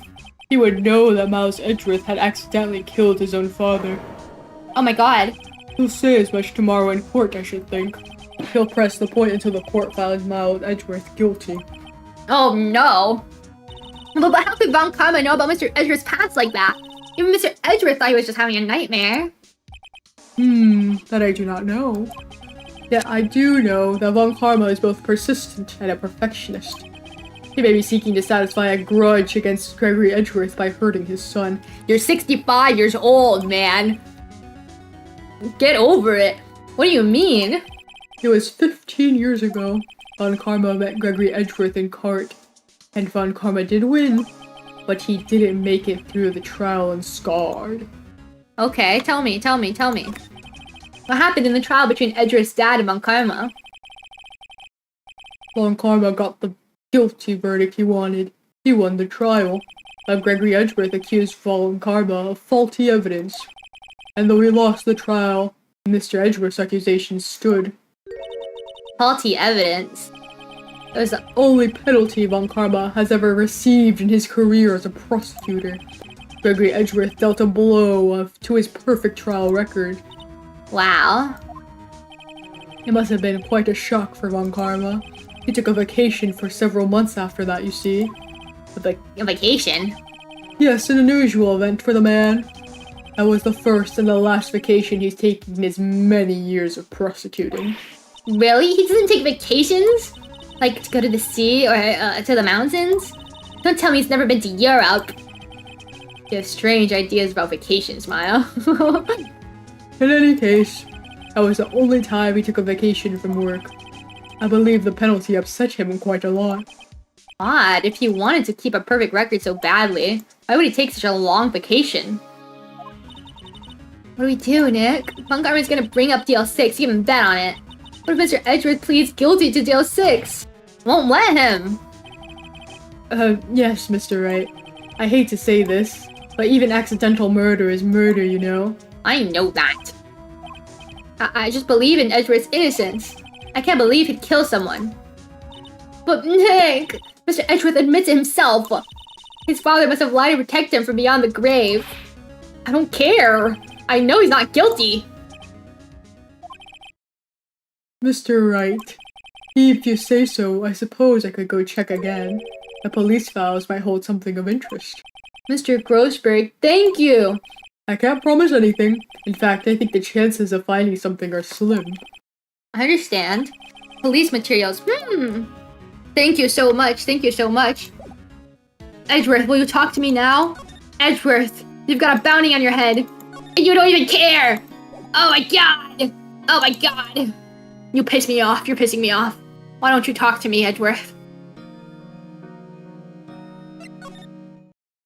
Come on. There's hardly anyone here. Everyone must be out looking for the old guy, Yogi. Ah, it's you! I don't think Gumshoe will be coming back today. He's staying out late looking for someone. Sounds like Detective Gumshoe is pounding the pavement for real. We were just wondering if we could check out the records room again. Well, now I can't have just anyone wandering around in there.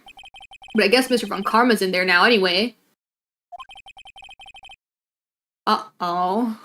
You can go in as long as he's there. Von Karma? Yes, he just arrived, actually. Von Karma's in the records room?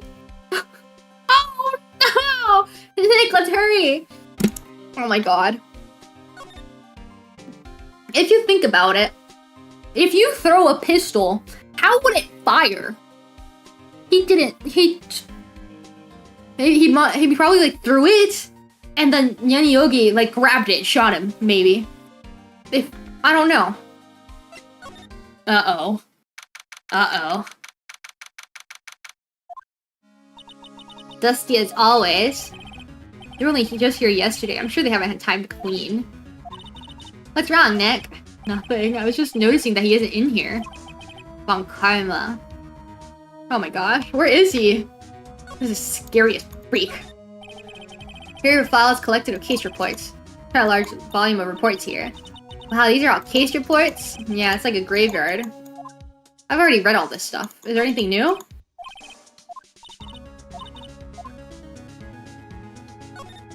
Oh my god, it's open. Oh my god, it's open. I didn't even realize. This freaking thing is open and it wasn't open before.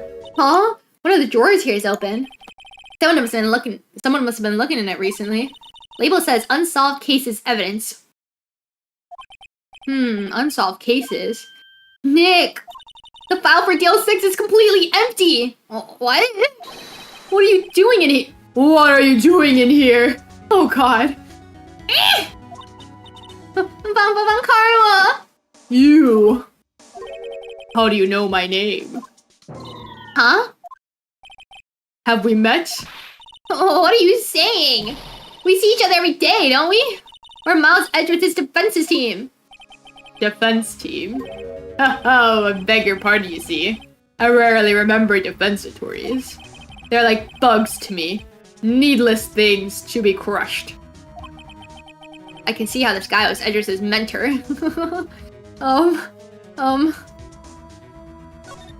It's still open. This large drawer is half open. The label on the... I can guess who took it too. Von Karma. Oh my gosh. Oh my gosh. Evil Karma. Evil Karma. Mr. Edgeworth is your student, right? A romanticist who still can't shed that veneer of amateurism. Just like his father. Always second rate. Mr. Von Karma. You had an axe to grind with Mr. Gregory Edgeworth, didn't you? Me? A grudge against a mere defense attorney? Why? Because you dealt a blow to your otherwise perfect trial record? So you did. What I don't get is, why'd you take his son under your wing afterwards? The son of your most bitter rival. That, my dear attorney, is none of your business. That, my dear attorney, is none ya.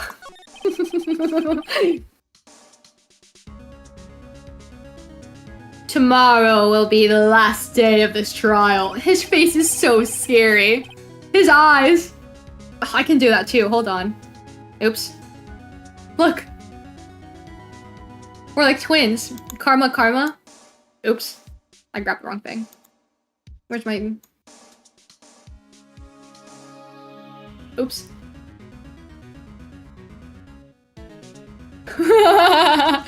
See? We're like exactly the same. It's terrifying. Hold on, let me take it off. My nice normal eyes are back. What did I say? It's been a while since I've had a defense attorney last this long. Still, you will lose in the end.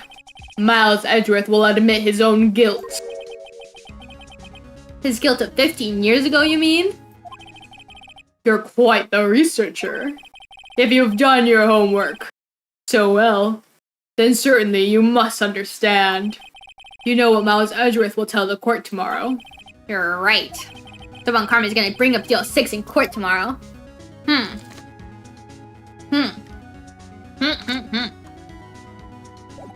Okay. Well, what do you have to say? Hold on. First of all, you like this? Fool! You think I, a prosecutor, will give you a defense attorney information? Bah! Creep. He is creepy. He's weird. Oh yeah? Oh yeah? Look at this. Boom! I have your handwriting and evidence. Mr. Von Karma, have a look at this. This was you, wasn't it? You instructed Yanni Yogi to commit murder. Yanni Yogi.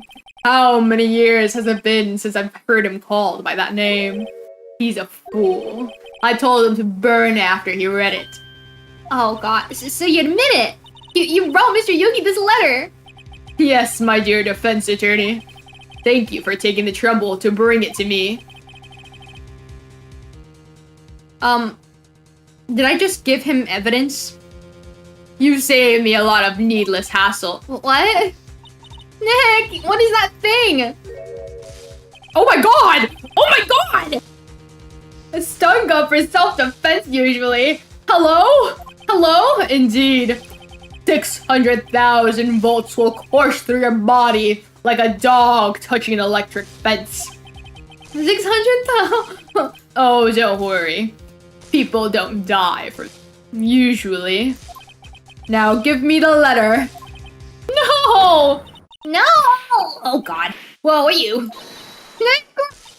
Oh my god. Oh my god. Maya! Out of my way.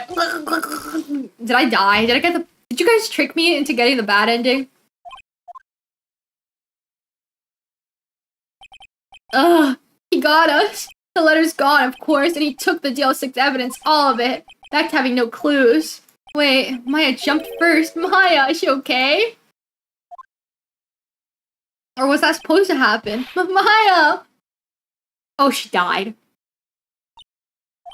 Maya, open your eyes. Or maybe this is the power she needed to get her her spiritual medium connection. Maya. The letter, did he take it? Huh? Yeah, are you okay? I couldn't stop him. I jumped as fast as I could, but one shock in that thing knocked me out cold.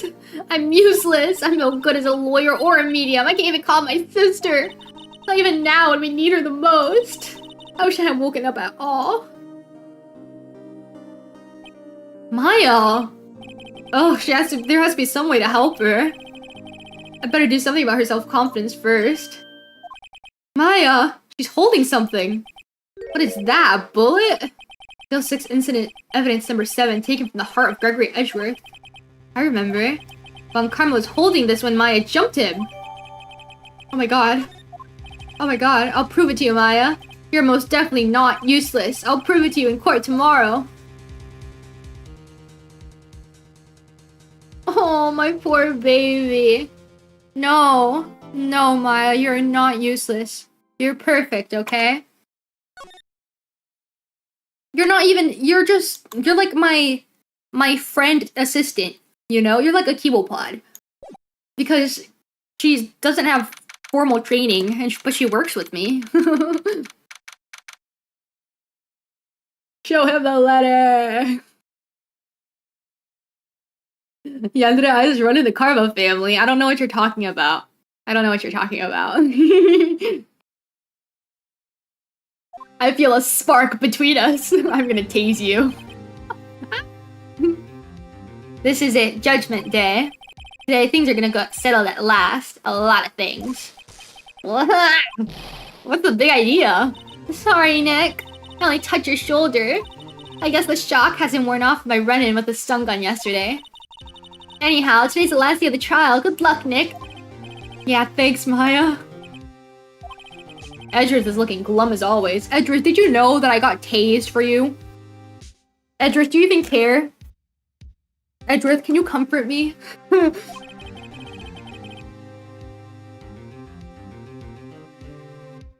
I hope Von Karma doesn't push him too hard.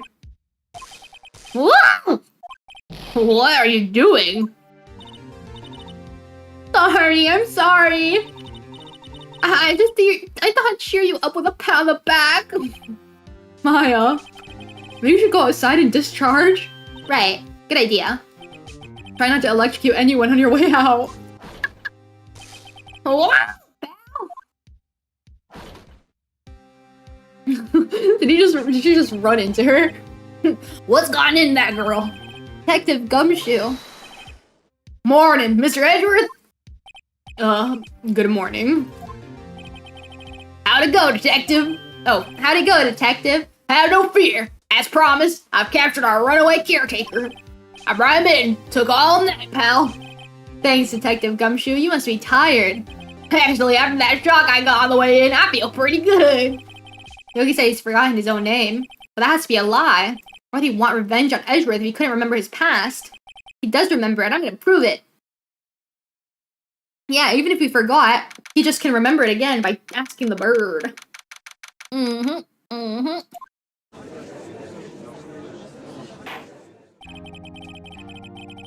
Court is now in session for the trial of Miles Edgeworth. Defense is ready, Your Honor. Prosecution is ready. Right, very well. We have reached the final day of our proceedings in this trial. I ask that the prosecution submit decisive evidence. Understood. Come on, don't be awed into silence by every little thing he says. Very well, Mr. Valentine. Your opening statement. Right. Thanks to Detective Gumshoe's effort, the boat's rental shop caretaker has been arrested. In yesterday's trial, the defense asserted that the caretaker was the murderer. However, the caretaker has yet to confirm this. I would like to ask the defense to cross-examine him as much as necessary. Very well. Please bring the witness into the courtroom. Ladies and gentlemen of the court, I believe you all remember our witness. He lives in the boat rental shop on the lake, from where he witnessed the incident. In addition, he has currently lost memory of his name and identity. Witness? Why did you run away yesterday? The witness was not running away, as he will now testify. I see. Very well. Please begin your testimony. Good morning, Gumshoe.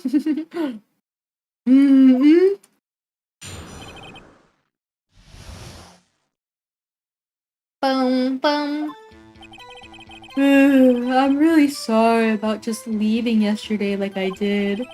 But I wasn't running away or nothing. I went to buy some food for Polly, see? I figured I got nothing to do with this incident anyhow. I mean, I need one of those motive things, right? And I don't got one. So my testimony yesterday stands as is.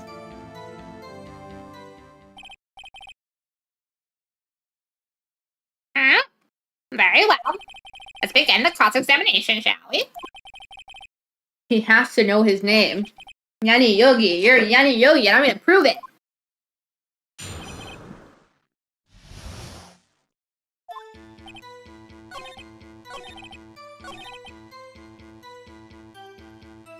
What do I have?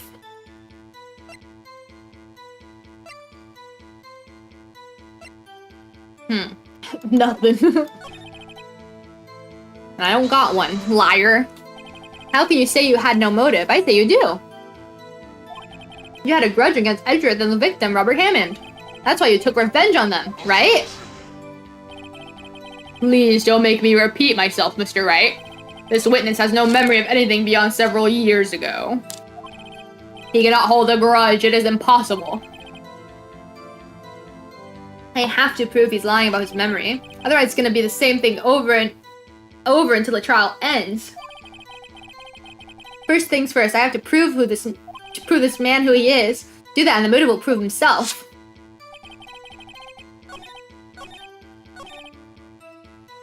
What about this? You've lost much of your memory, is that correct? Yeah, seems like it. Then how could you know you don't have anything to do with this incident? Oh. Or maybe you're lying about not having your memory, You know exactly who you are. The witness has testified quite clearly that he has no memory of who he is. If you claim he's lying, then show the court proof. You took it from me. How am I supposed to prove what's going on in that old codger's head? That's impossible. I'm glad you've come to your senses, Mr. Wright. Very well, witness. Please continue. Might I say something, Mr. Wright? Yes, Your Honor? You've been saying the same thing now over and over. What? I said two things. You've been You've been calling the witness's memory of the past or lack thereof into question. But does this really have anything to do with the current case? Of course, Your Honor. The witness has said he has nothing to do with this case and no motive. Both of the statements are lies. What? What? Mr. There's a serious problem with your claim. Or are you saying you know who this witness is? Of course, Your Honor. Oh, now this is interesting. I would like to know myself. So who is he? Don't play dumb, Von Karma. Mr. Wright, Please tell us this witness's name. he is Yanni Yogi. His name is Yanni Yogi, a former court bailiff. Yogi? That name seems familiar. Ah! Yanni Yogi from the DL6 incident. I figures the judge would have heard of it. It was such a famous case. But what does this mean? Your Honor, if that man is Mr. Yogi, then he has a clear motive.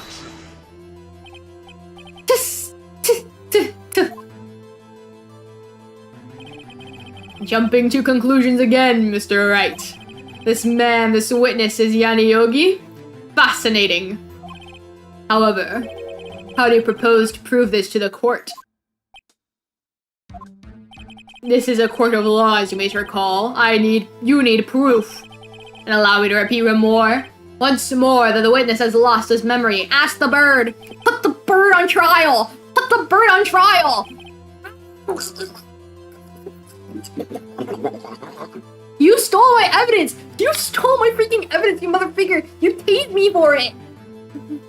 I have to do this now. If I can't prove he's Yogi right here, right now, then I got nowhere else to go. Nick, how are you gonna prove it? How can you prove that he's Yanni Yogi? It's okay, it's actually quite simple. Your Honor, please take this man's fingerprints. Then we'll compare them to the fingerprints on file for Yanni Yogi 15 years ago. I see, that makes sense. Huh? I'm so very, very sorry, Mr. Wright. Why? The witness has no finger... What? What? No fingerprints? But then that means that it makes sense that there were no fingerprints on the gun that he was holding in the boat, bro. You see, before I worked as a caretaker, I worked at a chemical plant. I burned my fingers working with the stuff. Yup. What? Yogi, you sneak! You burned your fingerprints off to hide your past! Well, if the witness has no fingerprints, I guess we will not be able to prove his identity. No! Well, what will you do, Mr. Wright? It seems the case has been decided, no? No! I know what happened. I know everything! I just can't prove it! I know I can't let it end like this. I can't lose. There has to be another way. There is no one who can testify as to who this witness is. No one! Nick, what are we gonna do? I didn't even consider that he might have erased his fingerprints. What do I do? Well, Mr. Wright, perhaps you'd like to cross-examine his parrot for a little comic relief, Yeah, very funny. You're a sore winner, Von Karma. Wait a second. That's what I said. That's what I said. That's what I said. To ask his parrot. Cross-examine his parrot. Oh, what is it, Nick? No, you're not going to. Your Honor. The defense would like to take Mr. Von Karma up on his proposal. Take Mr. Von Karma up? On my proposal? Exactly, Your Honor. I would like to cross-examine the witness's pet parrot.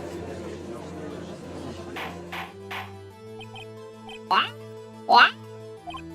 Well, what do you think, Mr. Von Karma? Put that parrot on trial. Need you even ask? This is a farce, I object. Wait a second. You were the one who suggested I cross-examine the parrot, Von Karma. I have the right to do as you suggested. Well, if you're so desperate, then please be my guest. Of course, should you go through with this, and nothing comes of it, then I hope you're ready for the consequences. Nick, this is crazy. Well, still want to go through with your little game? Yes! Put that parrot on the stand. Let the parrot take the stand. I'll cross-examine her, Your Honor. This is the most ridiculous thing I've ever heard. Paul Karma's rigged every person's testimony, every piece of evidence, except the parrot. She's my last chance. At least I think so. This is so funny. Bailiff, bring in the parrot. Polly's so cute. Polly's so cute. That's quite a bird. Please tell us your name. Name. The witness is ignoring me. It must hurt to be ignored by a bird. Very well, witness. Who is your owner? Please, sir, testify for us.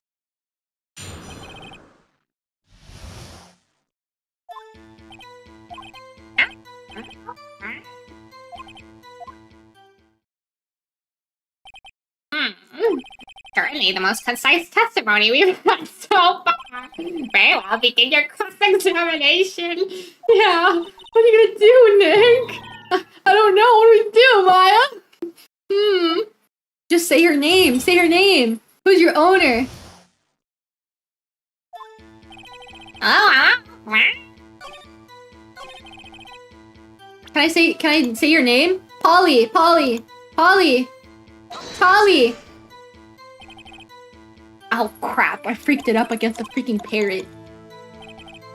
I was trying to say her name. I was trying to say her name so she would answer my question. Okay, whatever. Witness, you can't just say hello and expect us to get anywhere. I want you to testify. Maya, you talk to her. Right, what do I say? Have you forgotten something? As I recall, 2 days ago. Polly, Polly, have you forgotten something? don't forget Elsa. If we could get Polly to say that here, that will prove that the caretaker had something to do with DL6. Polly, have you forgotten something? Hello? What? That's not what you're supposed to say! Forgot something you forgot! Hello? Oh, it's not working, Nick. She won't say it. This is ridiculous. Why won't you say it? Something the matter, Mr. Wright? Wait. Don't tell me Von Karma expected this. He couldn't have retrained the parrot, could he? He trained her not to respond when we asked if we forgotten anything? Oh, no! Parrot! Polly! Witness, you're here to speak. You must speak to me! Frankly, I can't believe that you're speaking to the parrot. Well, I guess you should try to get some information out of her. You need to show the judge her owner is Mr. Yogi. Okay. How about this time we say... What's the safe number? What's your name? No, what's the safe number? Huh? The safe? Why? Let's just try to get her to say anything, okay? Polly, what's the number to the safe in the shack? 1228, 1228. My, what a reckless parrot. Well, Mr. Wright, you aren't claiming that this number has something to do with a caretaker. Yes, it does. You know why? Because it's in his shack. It's like DBD. Shack, get it? Actually, it does. That's why I had her say it. Ha! Ridiculous. How can the number to a safe tell us who the caretaker is? Show us your proof. What could possibly link this number to the caretaker's true identity? He took my freaking letter. I don't know.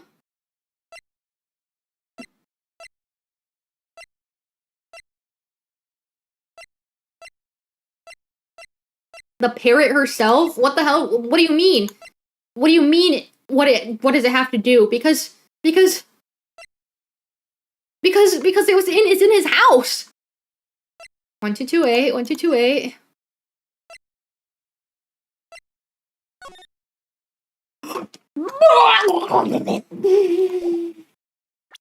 I'm a genius. I'm a genius. I'm a genius.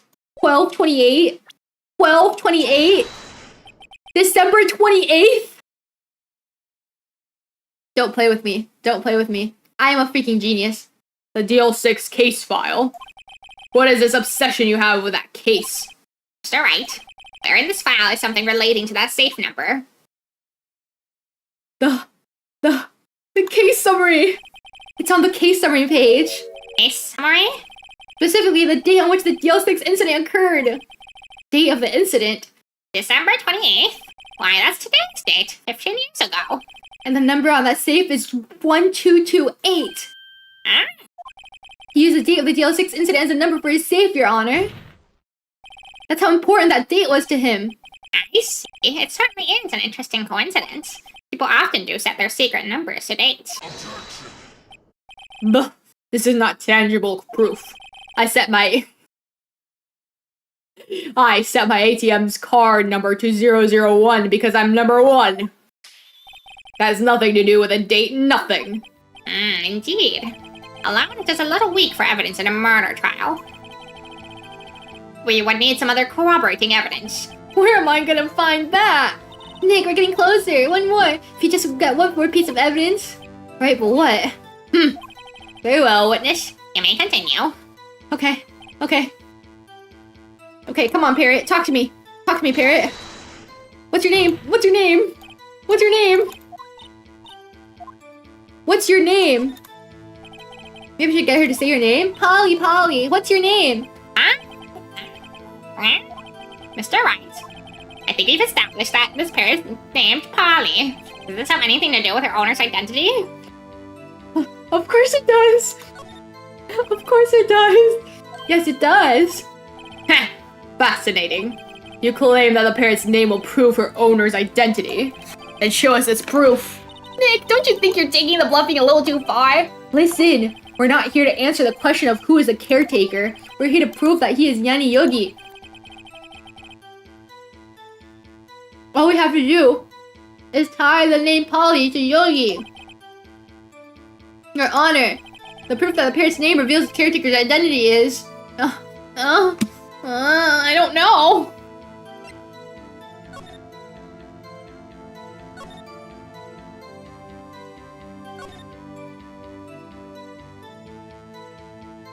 Oh my god! I didn't even read this. How was I supposed to know that his fiancée committed suicide? What? What? That's his motive! Oh my god! Why didn't I open this? I'm a bad detective because I don't look at my evidence. The DL6 case file. That's quite a large file you have there. Which page is this proof on it then? Show us or stop wasting our time. Very well, Mr. Wright, please show us the page. Where in the file is the information connected to this parrot's name? The suspect. It's on the suspect data page. This page has all the information about Yanni Yogi. Right after he was arrested, his fiancée committed suicide, see? And that gives him motive. That's why he's so upset. He's not upset that his life got ruined. His life got ruined. And his fiancée killed herself. Indeed, it does say that, yes. What was his fiancée's name? Polly Jenkins. Exactly, Your Honor. He wanted to remember the name of his fiancée who had committed suicide. That's why he named his parrot after her. I see. I guess that is possible. You're on the right track. Local detective brute force this murder case. The luck of the draw, what can I say? Bah, a mere coincidence, that's all. My granddaughter has a dog she calls Phoenix. Well, Mr. Phoenix Wright, does that make you my granddaughter's fiancé? She's only 7 years old. What are you saying to me? That's enough. Captain, I think you've reached a conclusion here. This is a mere coincidence, that's all. True, that is a possibility. However, two coincidences at the same time seem more like a pattern to me. What are you saying? Summon the caretaker of the boat shop. Immediately. You nasty old man. Witness, tell us your name. Wait, this witness, he doesn't remember. No, It's okay. What the freak? I've accomplished what I wanted to do. I'm done. Nick, he looks totally different. And he sounds different too. This is a real Yogi, I think, finally. He's been acting feeble to hide his true identity. Acting for 15 years! Wow. Let me ask you again. Please state your name for the court. My name is Yanni Yogi. 15 years ago, I served a bailiff in this very court.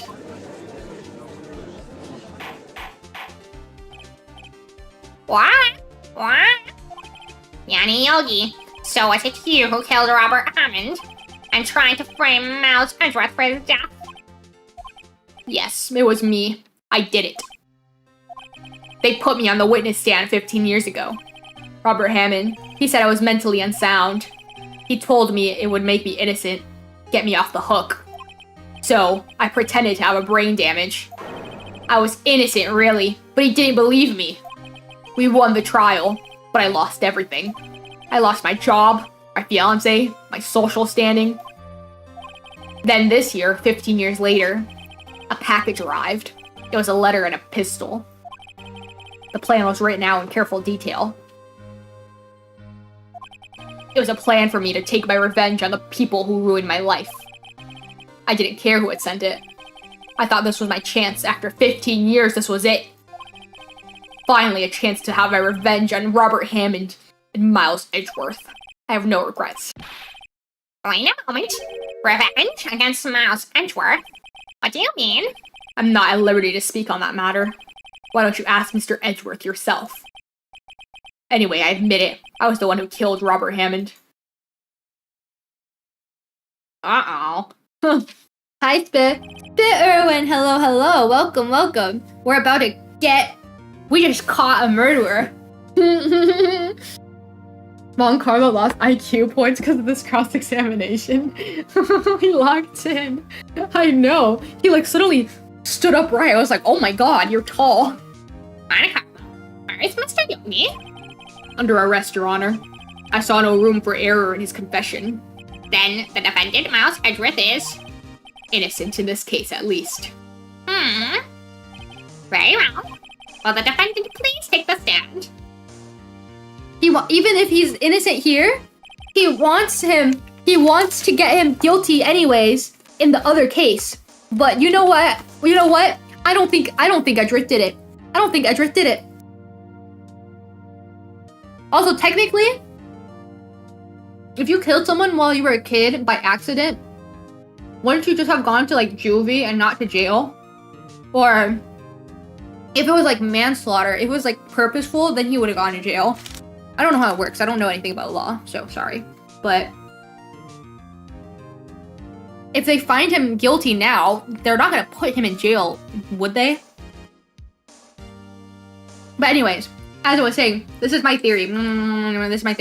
He didn't kill him. Because remember, there's a shot on the window. So maybe what happened, he threw the pistol and it shot the window and I don't know.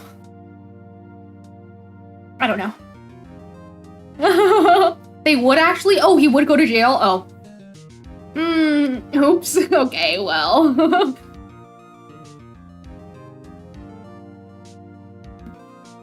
I don't know. If it's not Yanni Yogi, then it has to be Edgeworth, because he didn't kill himself. But maybe someone was outside the elevator, and remember, there was a little glass. Maybe they shot him through the glass. I don't know. There are a few mysteries left unsolved. Still, you're clear in suspicion for this particular case. So I'd like to pass judgment on the murder of Mr. Robert Hammond. Any objections? I don't believe it. Why isn't Von Karma saying anything? Very well. This court finds the defendant, Mr. Miles Edgeworth, not guilty. Yes! Yes!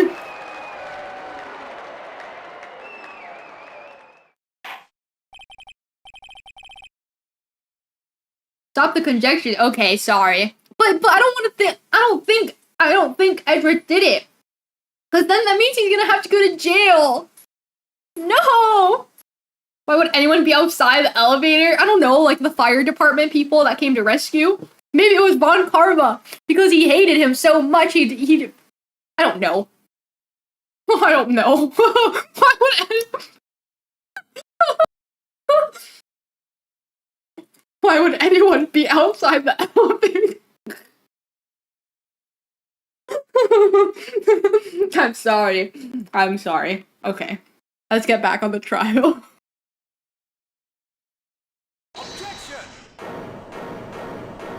That evil freaking face. Did someone just say objection? It wasn't Von Karma. Wait, but that means... No. Edgeworth, can you stop trying to kill yourself? Your Honor, I object to your judgment. What do you mean? I'm not innocent at all. As you've heard, Yanyogi killed Robert Hammond in revenge.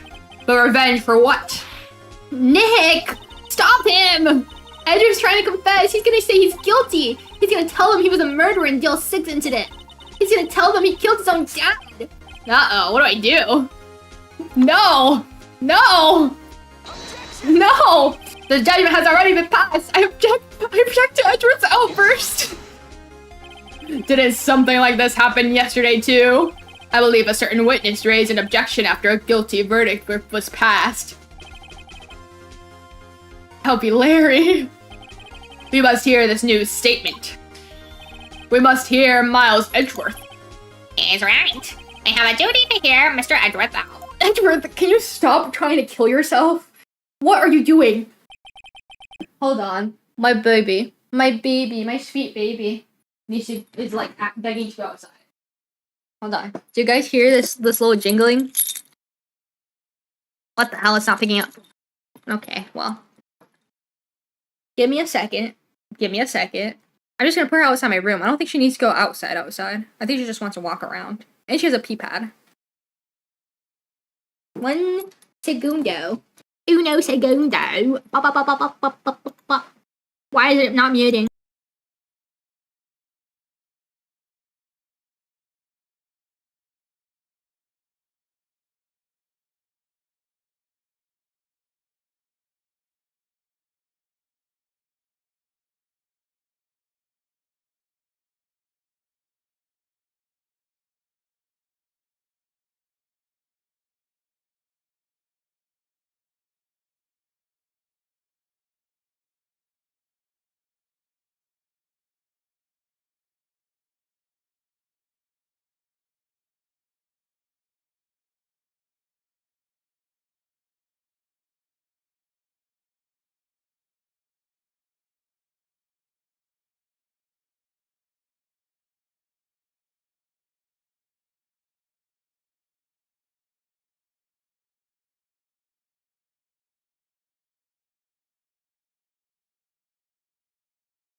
Okay, I'm back. Sorry. She doesn't need to use the bathroom, but she really wants to go outside on her walk. Because I haven't gone yet. It's like 6:41. But I can go at night. I don't mind. I'll go on a walk with you. once I'm done.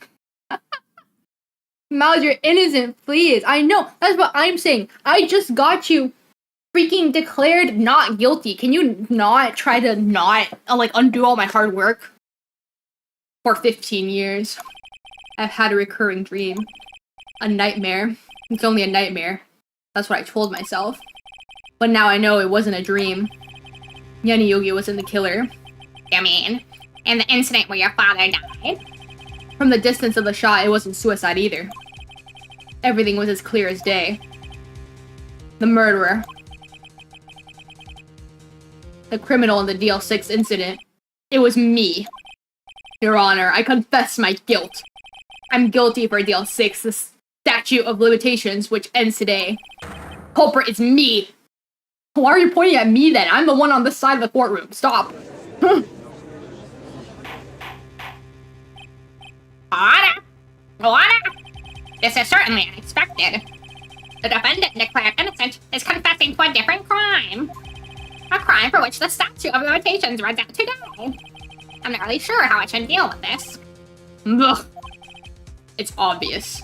We hold a trial right here, right now. We try this man for his crime of 15 years ago. I think I would like to take a 5-minute recess. During this time, I will consider the appropriate course of action to take. Court is adjourned.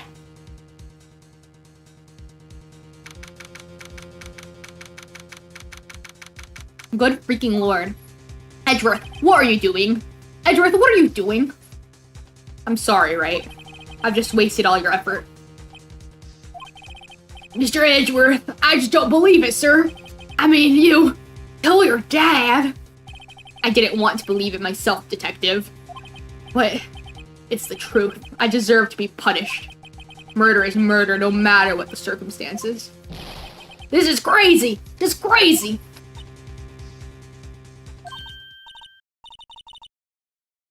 Nick, what are you doing? I was just reading through the court record once more. I'm getting my case ready. Your case for what? Huh? Isn't it obvious? I'm gonna prove that Miles Edgeworth is innocent. What are you talking about, pal? He just admitted to it. He confessed he did it in court. I'm sorry, Edgeworth. But I don't believe your nightmare. What? It's just a dream. It's not real. The truth is right here in this court record. In any case, tighten your belts. The real fight is just beginning.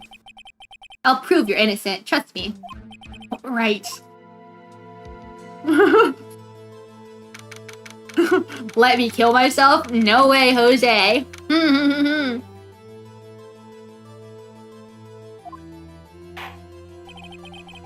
Let me look at the court record. What the hell? Okay, well I don't need any of this stuff.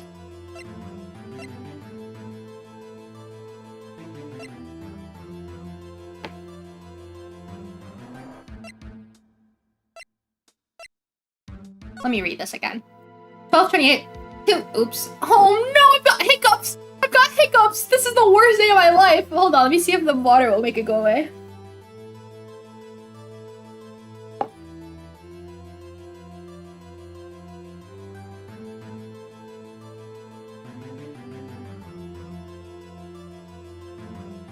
Elevator District Courthouse. Air in elevator was oxygen. Depleted at time of incident. No clues found on scene. Gregory Edgeworth, age 35, defense attorney, trapped in elevator returning from a lost trial with son, Miles Edgeworth, age 9. One bullet found in heart. The murder weapon was fired twice. Was he returning from his lost trial? Was his lost trial the one with Von Karma? Danny Yogi, age 37, court bailiff. No, because... But Von Karma did go on a giant vacation after that. He could have been escaping. I don't know. Trapped in an elevator with Edgeworths. The Edgeworths. Memory lost due to oxygen deprivation after his arrest. Fiancé. Yes. My dog just burped on me. I let you come back in because I left the door open.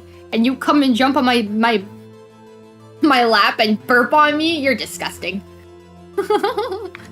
Okay. Let's read more.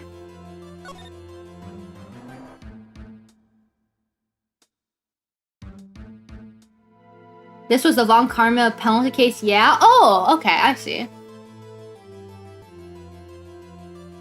Where was he shot? In the heart here? Why did it... I don't know. I don't know.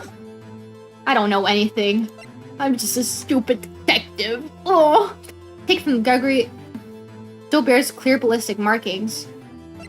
But I thought the gun was fired twice.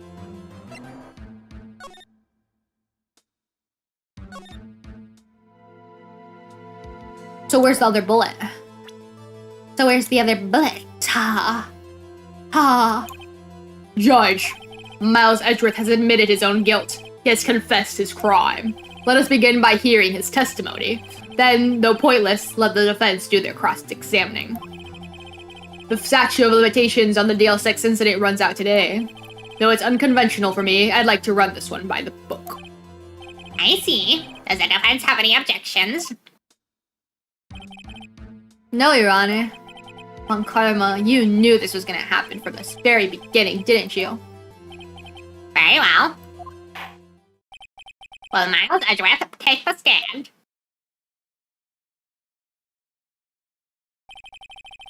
Will the witness state his name and profession? Miles Edgeworth. I'm a prosecuting attorney.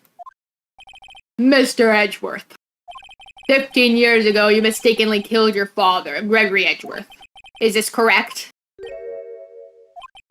It is correct. Then testify about this matter to the court. When Edgeworth was telling me about his dream yesterday, I noticed something. One detail didn't quite fit. That will be the key, but only if I can get it to work. Please, please?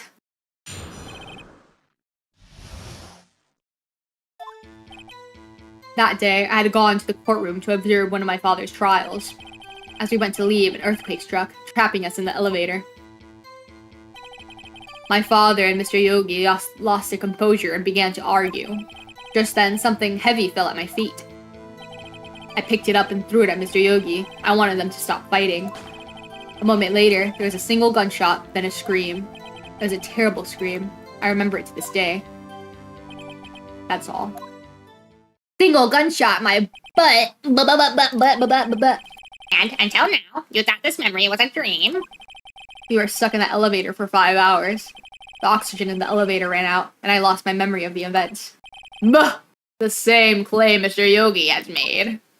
Very well. Mr. Wright, your cross-examination, please. Yes, Your Honor. Yeah, see how you like being cross-examined, mother idiot. Imagine I pressed. Is that why you're afraid of earthquakes, Mr. Edgeworth? Yes. Why are you humiliating me like this? It fell at your feet. Where was it from? What was it? A pistol. I assume it was the bailiff Yan Yogi's. The safety must have come off when it fell from his holster. And you picked it up. What happened next? I picked it up and threw it at Mr. Yogi. I wanted them to stop fighting. A moment later, there was a single gunshot. My butt. The gun fired once. Yes. I think after I threw it, I lost consciousness. Since then, they've echoed in my head every day. That gunshot and that horrible scream. The Scream. That's my favorite horror movie, by the way. Scream. Okay, well, freak you, idiot. It says twice here, right? Yeah. Shut up, Edgeworth. Shut up. Are you sure you only heard one gunshot? Yes, I'm sure of that. I heard the shot and the scream. Then everything faded. I was unconscious until the rescuers came. Researchers? Oops. I see. No. No, Your Honor. Unfortunately, you don't. Look at this file one more time. This plainly contradicts the witness's testimony. You do enjoy dragging out that file, don't you? Yes, I do. I don't accept this evidence unless you can tell us what page it's on. What page contradicts Mr. Edgeworth's testimony? The victim data. Look at the victim data in this file. It says quite plainly, the murder weapon was fired twice. Miles Edgeworth only heard one gunshot, yet the murder weapon was fired twice. The first shot was the accidental firing when the pistol was thrown. So, who fired the remaining shot? Was there perhaps another shooter who fired the second shot? Your Honor, as I'm sure you're aware, this incident occurred 15 years ago. The evidence is dated. The pistol did fire twice. However, we do not know when that second shot was fired. It might have been fired the day before the incident. There is no proof that the second shot had anything to do with this incident. What? I see. You do have a point, Mr. Wright. The murder weapon was fired twice, as we have heard. One of those shots was fired by the defendant, a boy at the time. Do you have any proof that the other shot fired had something to do with the case? Yeah, totally. Your Honor, I think I'll be able to show you proof. What? Impossible. Now, Mr. Von Karma, date or surprise for after you've seen the evidence. Very well, Mr. Wright. Show us your proof. My proof is getting saved right now. Hold on. What's my proof? You have evidence that the second firing of the pistol is related to this incident.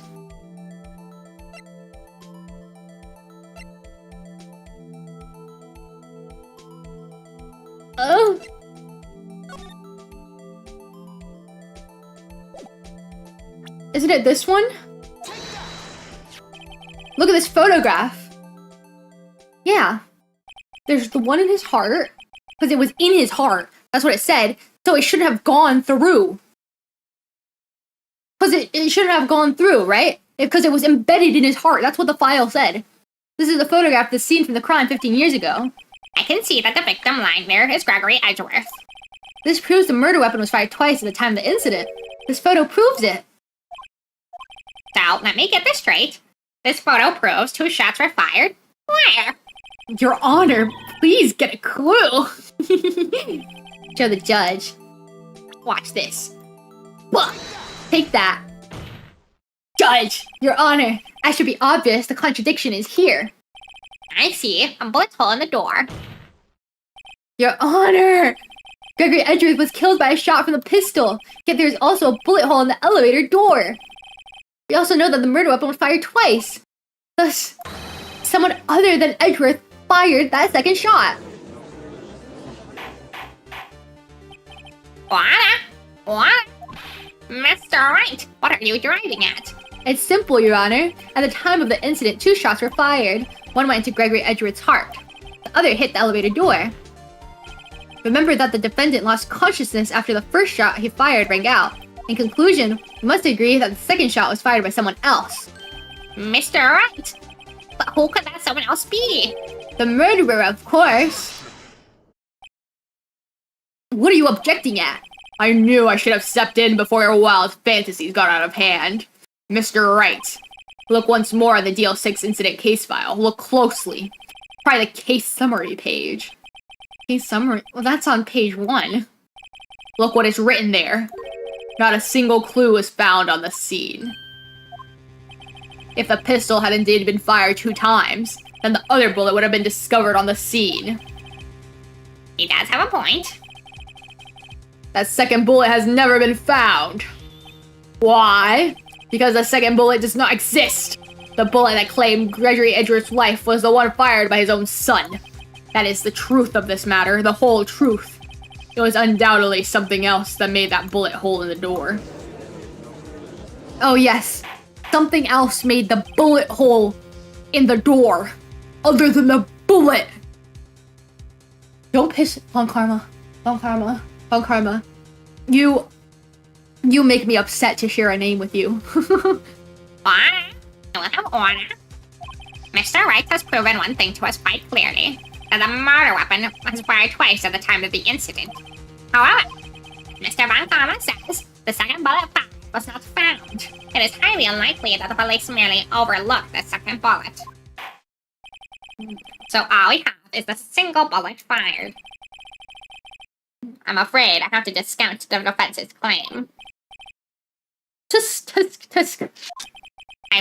I praise the judge for his wisdom in this matter. Ugh, how did this happen? I don't believe that the second bullet didn't exist. Was I wrong?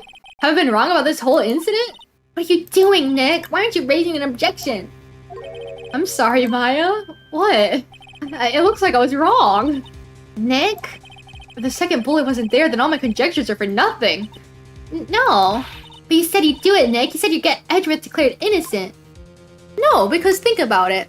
If Edgeworth or like someone in the elevator shot it, it wouldn't be in the elevator. It would be outside the elevator because it went through the glass, right? I'm sorry. It's just when I saw the photograph, I thought that 2 shots had been fired. I was so certain of it. I thought I'd won. I thought there was another person, someone else who fired the killing shot. But now, I was wrong to think it could be that simple. This case has stood unsolved for 15 years. Nick! Get a grip! Get a grip, Nick! Well, it seems that you finally cleared up this incident. Only 1 bullet was found at the scene of the crime. That shot was fired by Miles Edgeworth. Precisely. I'd like to ask one thing of Miles Edgeworth before passing my verdict. Have you been paying attention to the trial so far? Yes, Your Honor. Do you have any objections? No, I do not. You killed your father. No, that was not your intention. Yes, I did. Oh no, he's accepted the guilt! Very well. The statute of limitations on the murder of Gregory Edgeworth runs out today. Therefore, I must pronounce a verdict on the defendant today, right here. Right now. Indeed. Does anyone have any objections? I've been here before. It's just like my first day in court. There's so many things I know I should be saying, but my mind's gone blank and I can't find the words. Mr. Wright? Objection! I have an objection! Your Honor. Your Honor, I object! Tisk. Stop wagging your finger at me. I bet you have an old man smell. Mr. Wright, on what grounds do you object? Nick? I don't know. His case is perfect. Oh no. It must exist. The second bullet. What? What did you just say? Nothing. The second bullet must exist. But where? Someone took it. Duh. It seems waiting is not going to produce us any answers from Mr. Wright. Wait, Your Honor. The second bullet. It existed. What? But we've just heard proof that I did not exist. I realize that, Your Honor. I'm really grasping here. It's just someone took it from the scene of the crime. That's what happened. What? Oh. The murderer! The murderer? Then tell us just who is this murderer? I'm still thinking about that one. So the criminal took the second bullet, but why? Huh? First of all, how would they have found it? It's not easy to find a stray bullet, Mr. Wright. Was there some pressing need for the murderer to search for that bullet?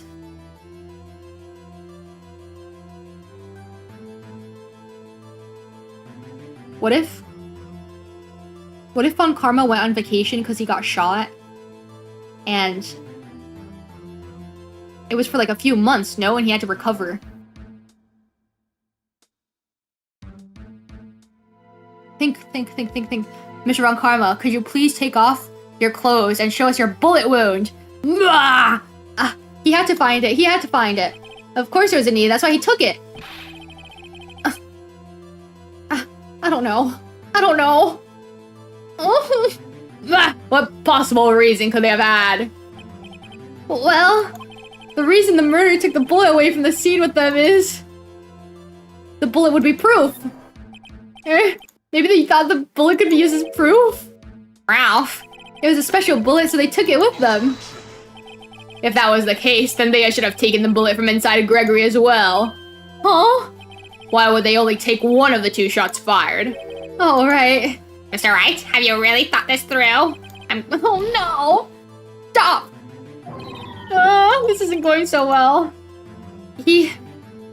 What did he have to do? Metal detector?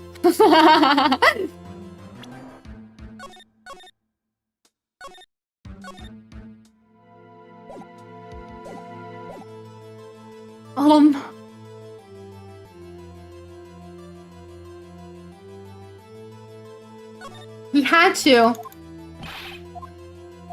but because to be cautious, did I mess it up? I can always go back. It's fine. I guess not. I guess it's the same thing. Hold on. So he didn't need it because he got shot with it. I don't know. I don't know. He didn't need it. He didn't need it. Why would the murderer have spent the time to look for that stray bullet unless he got shot himself? What's wrong, Mr. Wright? The murderer had no reason to take that bullet. You don't want to admit it, but it's true. Had to take it. Had to take it? The murderer? What does that mean? You're thinking too normal. Think crazy. Don't think why the bullet was taken. Think why the bullet had to be taken. Because he got shot. Yes, Your Honor. I have no idea what I'm doing. Well, the murderer had no intention of taking the bullet from the scene. But the murderer had to take the bullet. Look, Mr. Wright, what do you mean? Well, for instance what? Maybe the bullet hit the murderer? The bullet hits the murderer? Just saying, for instance. I mean, if it hit you, you wouldn't have to take it with you, wouldn't you? It's not like you could just perform surgery right there. You know? Wait a second. I was just talking off the top of my head, but what if that's what really happened? Let me get this straight. At the time of the murderer himself was shot, and they left without the second bullet still inside of them, thus leaving only one bullet at the scene of the crime. Yes, I guess that's how it would work, yeah. But there's a problem with that. The other two people rescued from the elevator, Mount Edgeworth and Yogi, were both unharmed. So what that would mean? The murder came from outside, yeah. Because it's not like a locked room murder. It was a glass window with a bullet hole through it. Come on. The two men fight inside the elevator. Trying to stop them, the boy picks up the pistol at his feet and throws it. Pistol discharges and the bullet goes through the elevator door and hits the murderer outside. The boy loses consciousness. Then the murderer opens the elevator door and sees the men inside. Maybe the scream he heard was Von Karma's scream that he's been haunted by. Mr. Wright, you are truly the most unpredictable defense attorney I've ever known. I can tell you're grasping, yet I cannot deny the possibility of what you say. What are you saying? Deny it! Deny it! No one involved with the incident was wounded. There was no murderer. No one was wounded at the time of the incident, but he's right. I can't think of anyone. Hey, Nick. Huh? I just thought of something really crazy. Crazy? Remember what Mr. Grosterbook said yesterday? Gregory Edgeworth dealt a blow to his perfect trial record. Wow. It must have been quite a shock for Von Karma. He took a vacation for several... I'm a freaking genius. I'm a freaking genius. Oh my god. Oh my god. Oh my god. Oh my god. And he went to like a back alley, like doctor, to get his surgery up so it wouldn't be anywhere. Ooh, maybe he went to another country, like I don't know. Ooh, oh my god. Oh my god, I was right. Oh my god!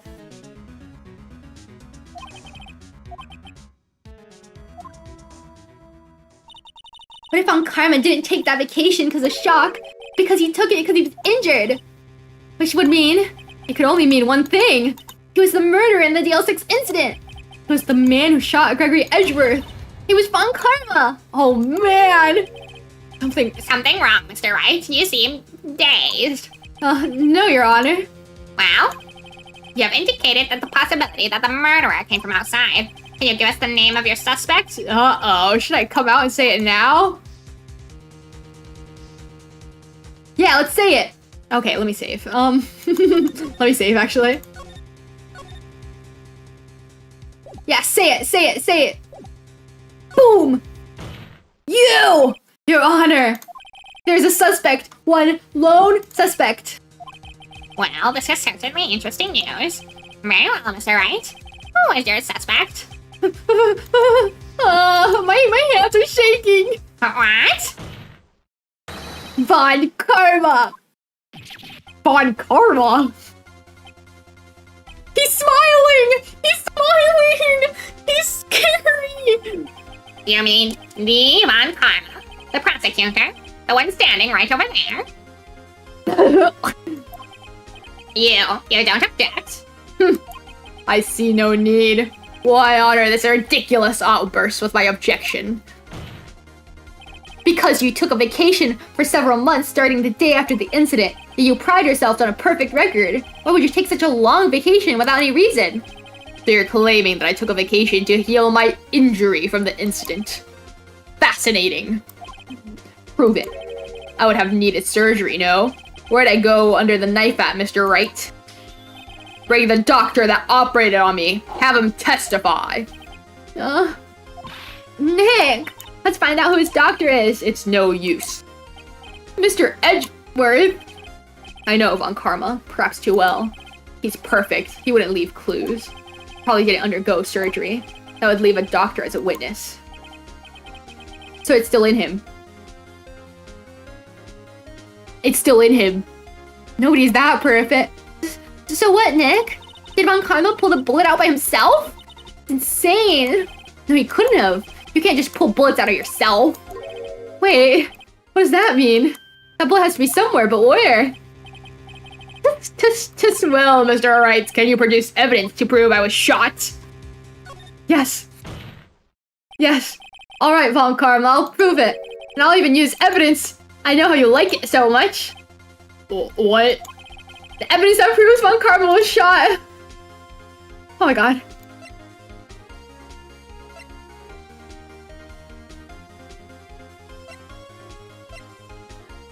Do I actually have to metal detect him? Yasmin, you're spoiling too much. Don't talk anymore. Von Karma's perfect. He wouldn't risk surgery, leaving an evidence trail. So then I ask, where is that bullet now?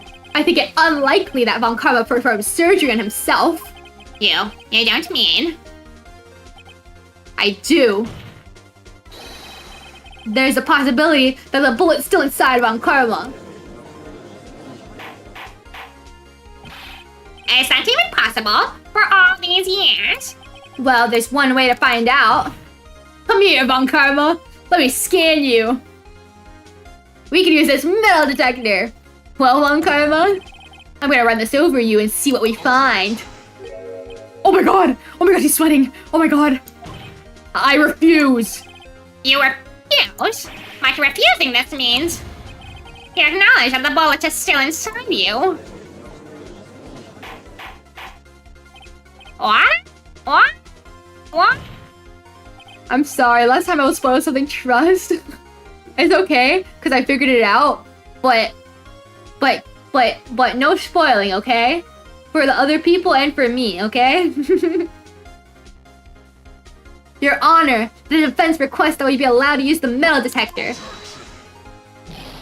Judge, I call for suspension of this trial! This is an invasion of privacy! The statute of limitations runs out on this case today! It was you who said we have to end it right here, right now! Enough. I permit the use of the metal detector. Mr. Von Karma, you will submit yourself to testing. Nick, what does this mean? I don't know, but we have to give it a shot.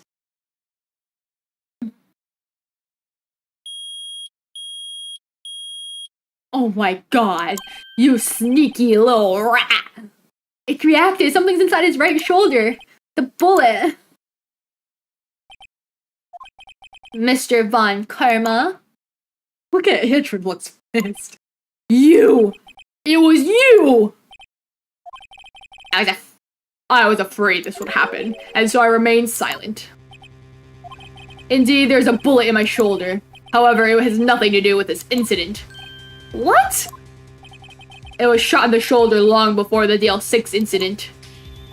I claim that the bullet in my shoulder has no relation to DL6. But Mr. Von Karma, you prove that? Prove? I have no obligation to prove anything. It is Mr. Wright who must prove something here, not I. Mr. Wright? Well, can you prove it? Can you prove that the bullet in Mr. Von Karma's shoulder was from DL6? Of course he can't. You don't have any of the DL6 evidence. That's because you took it out of the records room yesterday. Except for the one thing that Maya got when you tased her. The bullet. With no proof, you cannot convict me of any crime. So sorry, Mr. Wright. That's what you want to think. No, I'm the one who's sorry, Mr. Von Karma. What? You were close. One day away from freedom. But you see, I have proof. What? Who would have thought you would dig your own grave trying to convict Edgeworth? I can link that bullet in your shoulder to the DL6 incident. And here's my final proof. Boom! Oops, I clicked out on my screen by accident. Bullet? Where did you get that? This is the bullet used in the DL6 incident. This was taken from the heart of the victim, Mr. Gregory Edgeworth. The bullet is preserved quite nicely with all the ballistic markings intact. Ballistic markings. You may recall the term. It came up in the first trial 2 days ago. Ballistic markings are the fingerprints of a weapon. All bullets fired from a gun are marked with that weapon's unique pattern. By examining the markings, you can tell which weapon fired the bullet. It's quite accurate. We have 2 bullets in our possession. One, the bullet removed from Gregory Edgeworth's heart. And the other, Mr. Von Karma, is the bullet buried in your shoulder. You could analyze both bullets, then if the markings matched, you would know that both the bullets had been fired from the same gun! The very same pistol, in other words, the murder weapon that killed Gregory Edgeworth! Mr. Von Karma, you will let us remove the bullet from your shoulder. Then we'll compare the ballistic markings to those on this bullet. And solve this case once and for all. Well, Mr. Von Karma? Oh my god. Oh. Is it gonna be the same scream that he heard before? That scream. I'm too good. I'm too good for my own good. I've heard that scream before. Wait, I know!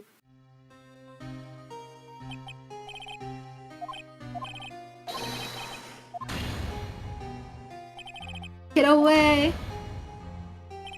Get away from my father!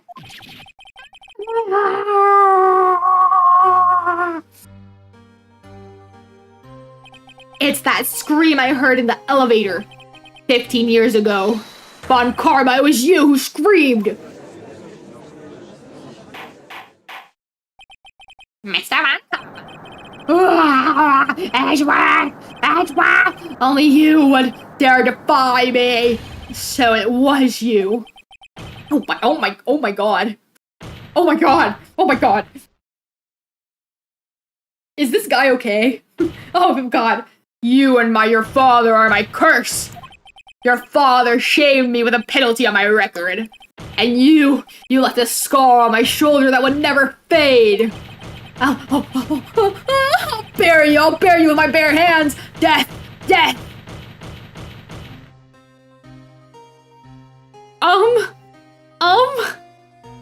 15 years earlier. Chief Prosecutor, I am sorry. Von Karma, it's not like you to make this kind of error. I never would have thought that Edgeworth would be the one to catch you. I was careless. I'm sorry, but you'll have to be penalized. I've covered for you in the past, but not this time. Edgeworth! It was a shock like none I had ever known. Me? Penalized? It took hours for me to regain my composure. Suddenly, I found myself in the darkness. I was in the court records room. I must have wandered in there without thinking where I was going. The room was pitch black. The lights must have gone out. I went out into the hall and felt my way to the elevator. I pressed the button, but nothing happened. Then, there was a noise.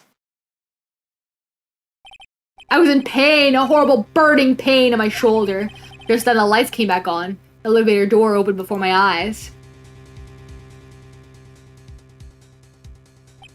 I saw 3 people inside, all lying unconscious from oxygen deprivation. Much to my surprise, a pistol lay at my feet. I knew then it was destiny.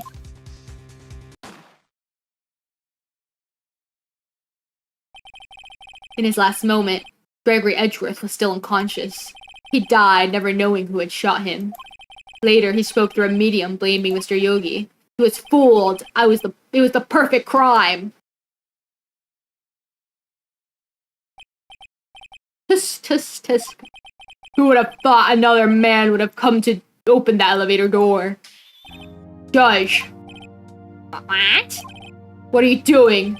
Do your job. Bring an end to this miserable charade. Now, end it. But very well. It appears that we have come a very long way to the end of this maze. 15 years later, Mr. Miles Edgeworth, Yes, Your Honor. you are innocent. You are innocent. As you said, it was all a nightmare. Yes, Your Honor. The court finds the defendant, Mr. Miles Edgeworth. Not guilty. Let's freaking go! Let's freaking go! Yay!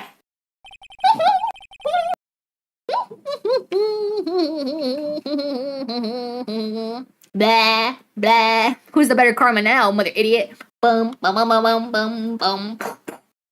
Who's the better karma now, idiot? Who has the bigger shit? Now you're gonna go probably get the death penalty or something. I don't know. I don't think that's how it works. You're gonna go to jail for the rest of your life, mother idiot. Bah. The evidence doesn't lie. That is all. This court is adjourned. Oh, Karma's crash out is so crazy. I know, it was like honestly scary. Insanely wild ride. I know! We did it! We did it! Nick, we did it! Did you see his face? The bunk armor looked even paler than usual. He's pretending to be all cool, but inside you crushed him, Nick. Crushed! I gotta say, I'm impressed. It was pretty close, though. I was sure we had it. I know, I was on the verge of tears the whole time myself. But now it's all just a good memory. Edgeworth, you were trying to throw. Good thing I saved you. I knew you were innocent. I knew it. Ouch. How? I'm a genius. So it's finally over, Edgeworth. Right. Yeah? I'm not sure how to say this. I know. Try thank you. I see. Thank you, right? You're welcome. I think you could have done better than that. Sorry, I'm not good at this sort of thing. You got a lot to learn, Edgeworth. He's got you there. Whoa!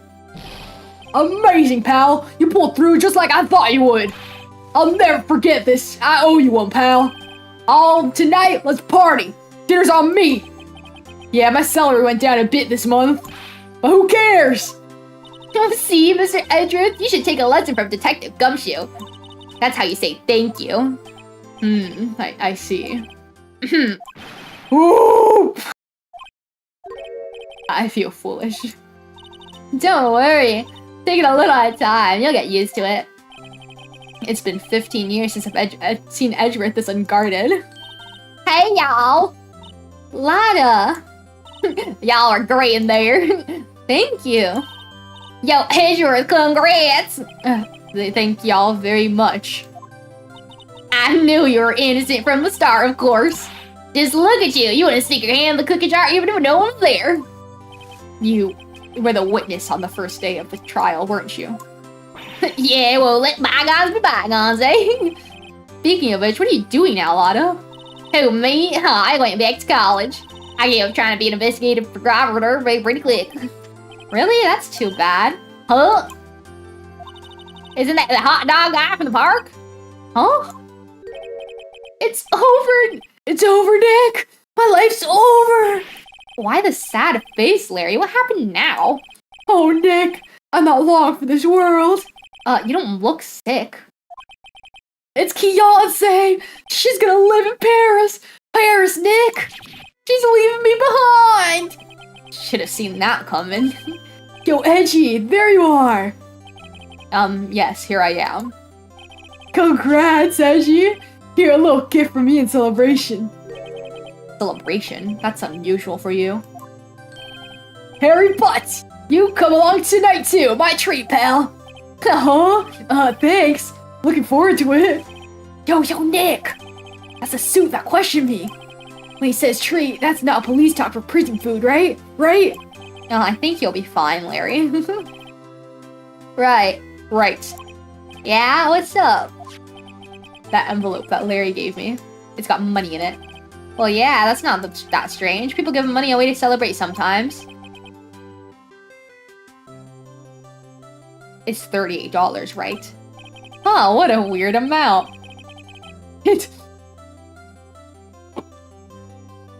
When something stinks, it's usually the butts. When something stinks, it's usually the butts. I mean, it's not a little, but it's not a lot either. $38 exactly? Nick, wasn't that exactly the amount of lunch money that was stolen from Mr. Edgeworth in school? $38? No, Larry, it was you! What are you so surprised about, right? Huh? Larry was absent the day from school, right? That doesn't automatically rule him out as a suspect. What? Think back to that day 15 years ago. Larry took the day off, but he was bored, so he came into school anyway. Then he saw the money lying there, and the rest is history. I never was good at history. Edgeworth, you didn't know, did you? I suspected. I just couldn't picture Larry protecting you like he did that day. Everyone else was saying you did it.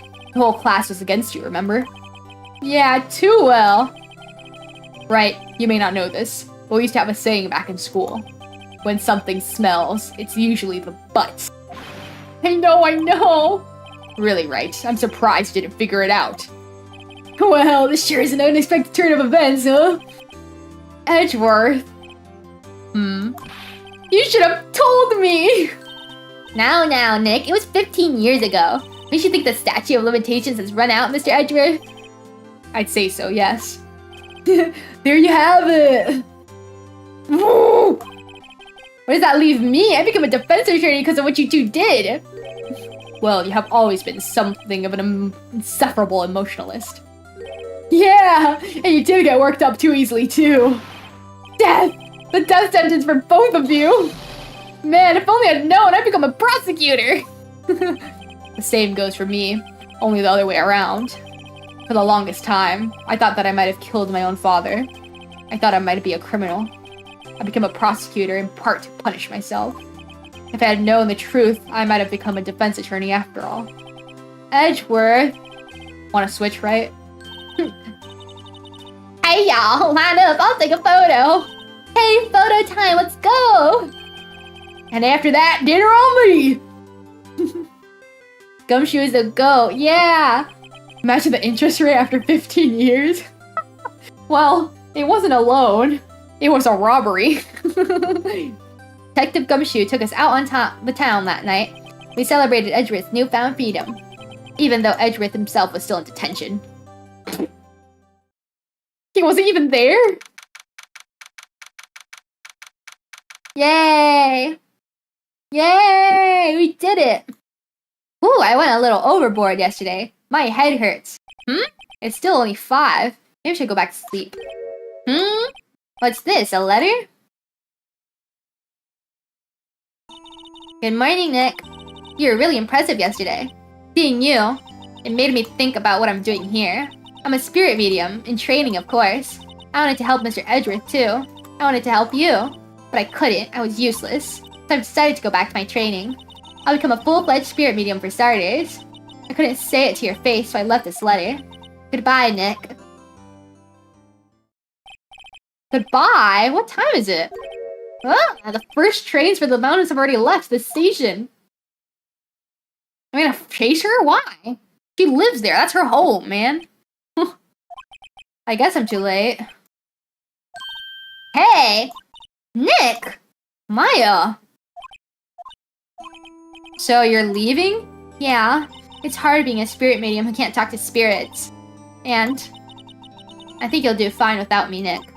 Be good, okay? Aw, Maya. But you're not useless, okay? You can go back if you want to, but you're not useless. Wait. What? I never could have saved Edgeworth without your help. Huh? On the last day of the trial, I heard her. I heard Mia's voice. You heard my sister? Yes, only her voice was still. It was at the very end when I thought we'd lost everything. Well, that's my sister for you. Detective Gumshoe helped, and Mr. Grossberg, and even Larry. I'm the only one who couldn't help. I was useless, Nick. But you're the one who stopped Von Karma, Maya. Huh? I didn't do anything! All I did was wander around in a daze. Sorry, but I have evidence that you helped. Evidence? Show Maya some evidence to cheer up. Yeah, look. Look! You took this from Von Karma. A bullet? Von Karma was convinced he'd taken all the evidence pertaining to DL6. But you're the one who rescued the last piece of evidence we needed. This is the bullet that put an end to Von Karma. And you're the one who gave it to me. Nick. Thanks, Maya. I couldn't have done it without you. I'll be back soon. Huh? I'm gonna complete my training and come back. Okay, I'll be waiting. Of course you will. You can't run the office by yourself. You're hopeless. I don't know about that. Bye, Maya. Aww. So this is it. See you soon, Maya. Toodaloo. Ciao, ciao. Oh, she's so cute. Thanks, Nick.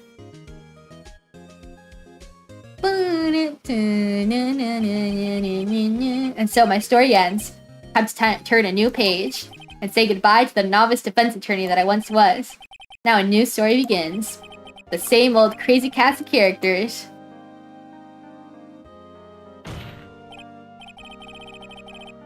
Ha!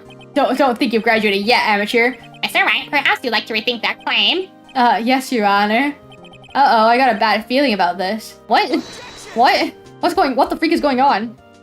Oh, no, me and Edgeworth still fight against each other. That was the end! Wow! Hello there, gamer. Hello, hello. How do I... Ois... And... Well, I don't know how to... Whoop! Detective Gumshoe! Then he hung his head, hello, and went right back outside. Kinda like he was embarrassed or something. Strange, huh? To wish a Happy New Year? That's cute. That's cute. He's so awkward. Huh, Nick? I haven't seen him lately. Who, me? I've been working at a cheese shop. That Missy's a nice lady, but she's not exactly what you call a cheap date. Oh, she's in Hawaii right now, yeah.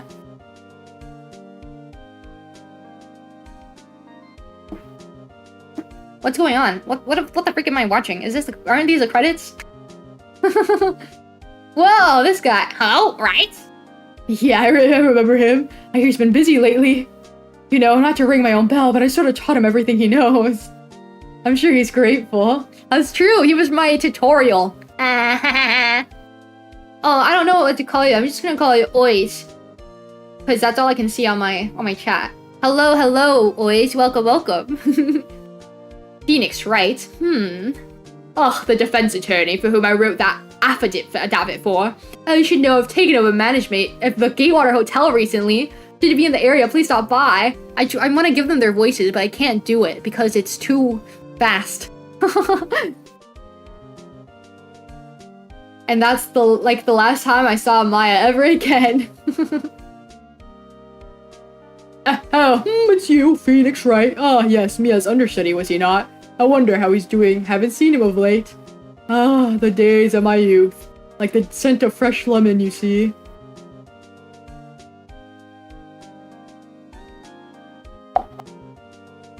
Did Phoenix Wright go missing? What happened? GG. Thank you, Sloan. Thank you, Sloan. Yeah, that's right. Is he an actor? Well, I'm not mine. You can't be a star with a name like Phoenix. Don't you know that filing brilliant? Credits already? Yeah. This has been like a 6-hour stream. I've been streaming for 6 hours. Pleased to announce Pink Princess is a hit. I sure owe that Mr. Wright a good deal. And I'm gonna keep my face out of the public eye till the show's over. I wouldn't want to ruin any kid's dreams, you know?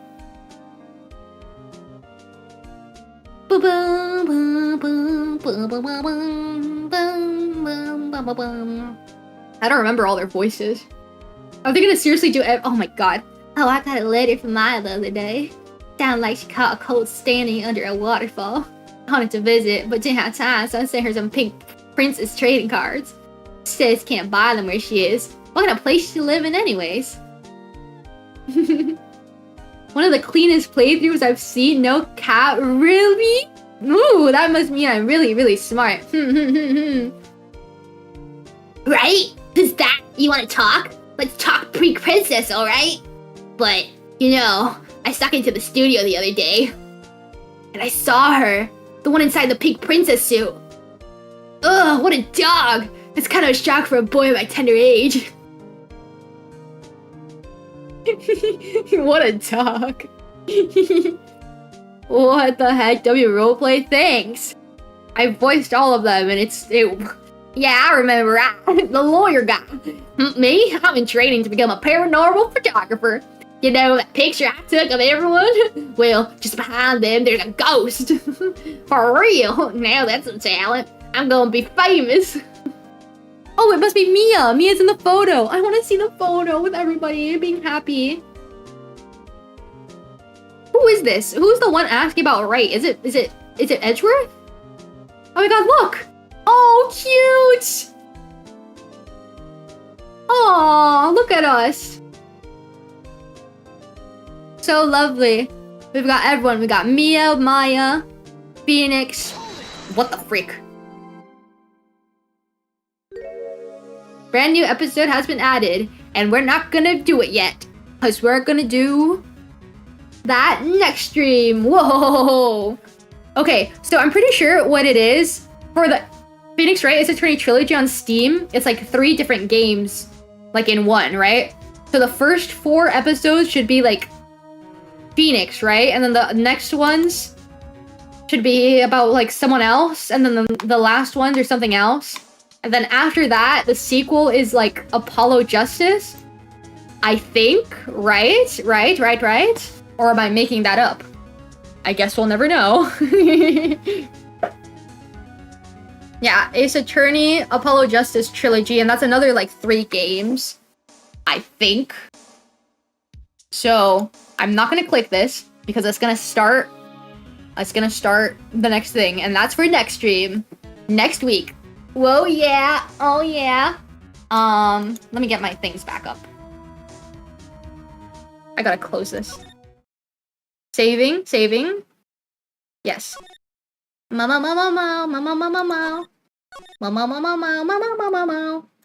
Yay! Okay, turn off. No spoilers.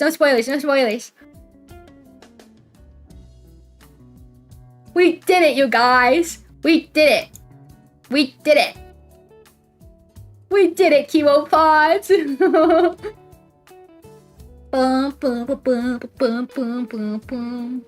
I'm so late, dang it. That's okay. And they lived happily ever after. Yes, it's a happy ending, I think.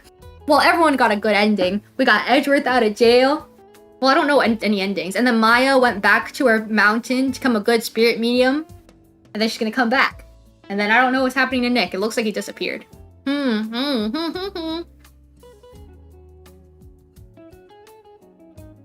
This last case was added in the 2005 remake. It wasn't there originally? Really? This Edgeworth one? Ooh. First 3 games were released in 01, 02, and 04. The trilogy had the 3 of them. I see. So then the second game... So technically we'll be starting the second game. The cases, the episodes of the second game. But they're all like shoved in here together. Yes, I see. Good, because then that means I don't have to buy like 50 games. Bum. Where's my stream go? Okay, here. No, Phoenix was the GOAT though. But it looks like it's gonna be that. I think Phoenix is like going missing or something. Or we're gonna get like a new protagonist. I like Phoenix. I think he's cool. And I like Edgeworth and Maya and everyone else. Aww. I don't want them to go away. I hope they don't. Maybe they'll come back. But I think it's like new protagonists. Like how Apollo Justice isn't Phoenix, you know? But it's all part of the same universe. I don't know. Congrats, Karma. Thank you, thank you, thank you. I'm really tired. So I'm gonna go check the VOD, I guess. Good job, gamer, even though I didn't see the process. Thanks. I like guessed a lot of the plot points right. Oh my god, that reminded me. Tara, you were like, no, why would there be anyone outside the elevator? And I was right. I was right. Oh my god. Oh my god. This was awesome. I love Phoenix Wright. Yes, yes, yes. We'll do part 4 next week for next week's stream. Let me see my schedule for now. I have no stream on tomorrow. And then we're streaming Thursday.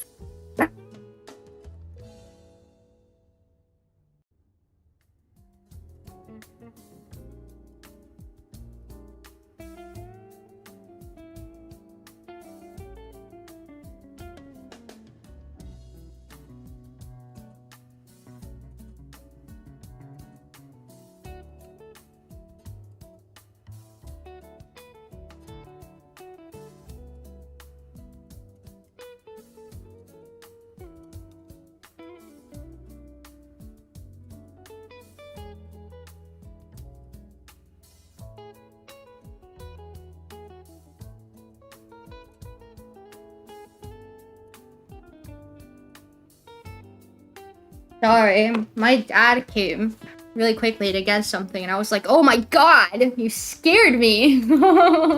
It did scare me. Holy poop. Holy poops. Okay, then we have stream on Thursday, Friday, and Saturday, I think. Yes, yes, yes. And then Friday, I'm gonna have a game event with kiwopods. We're gonna be playing Risk Global Domination. It's like that board game, but it's the online version.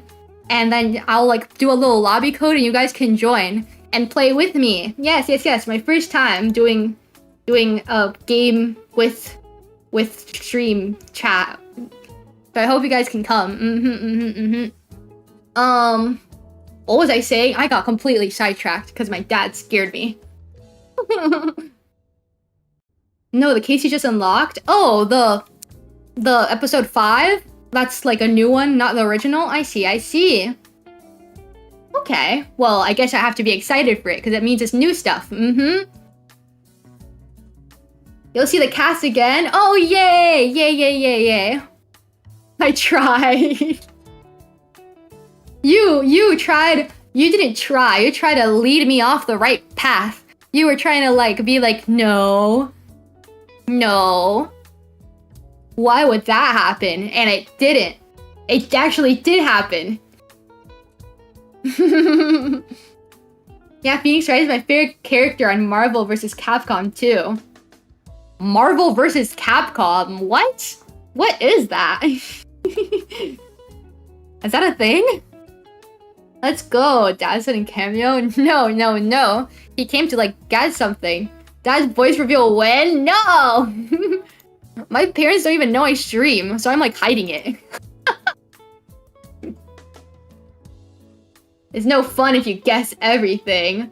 It's not guessing, it's educational detective work. It's context clues. Well, I was guessing. That was a guess, though. It was a guess. It's a real crossover fighting game? Phoenix Wright is fighting against Marvel superheroes? I'm gonna search that up. That's funny. Get you, detective. I know, I am a detective. That's my whole thing. My like official title is Genius Doll Detective, you know? Yes, yes, yes, yes. Yes, yes, yes. But, Go search it. He's a playable one. Okay, I'm searching it up. Hold on. Marvel versus Capcom. Phoenix. Right. Oh my god. He looks so bad. Why does he look like a rectangle? Oh, and it's like the classic, like, fighting games. He's fighting against freaking Iron Man. What the freak? He's not winning that, bro. Yep, he B-slaps the heroes. That's so weird. That's so weird. But I guess anything in a fighting game works. Objection! Yes, yes, yes. Okay, guys. How long has this stream been going on, like, officially? Let me read it. Oh, 6 hours, 43 minutes. Is this my longest stream ever? I think so. I think so. Well, I have to go do my things. I gotta walk my dog because she was begging earlier. And I gotta make my dinner. I gotta do my dishes. And I gotta do my shower. And I gotta do my homework. Oh! Well, I don't have homework yet. But I should get started. Oh my god, you're streaming for 6 hours? Yeah, I know. It's almost 7. It's almost 7 hours. Thanks so much for the stream. Please rest your voice. Thank you, thank you, thank you. Gumshoe's voice single-handedly takes me out. So I will drink lots of water and I will rest my voice. And I will see you guys on Thursday. Otsu Karma. Bye-bye, bye-bye. Otsu Karma. 6-7 hours.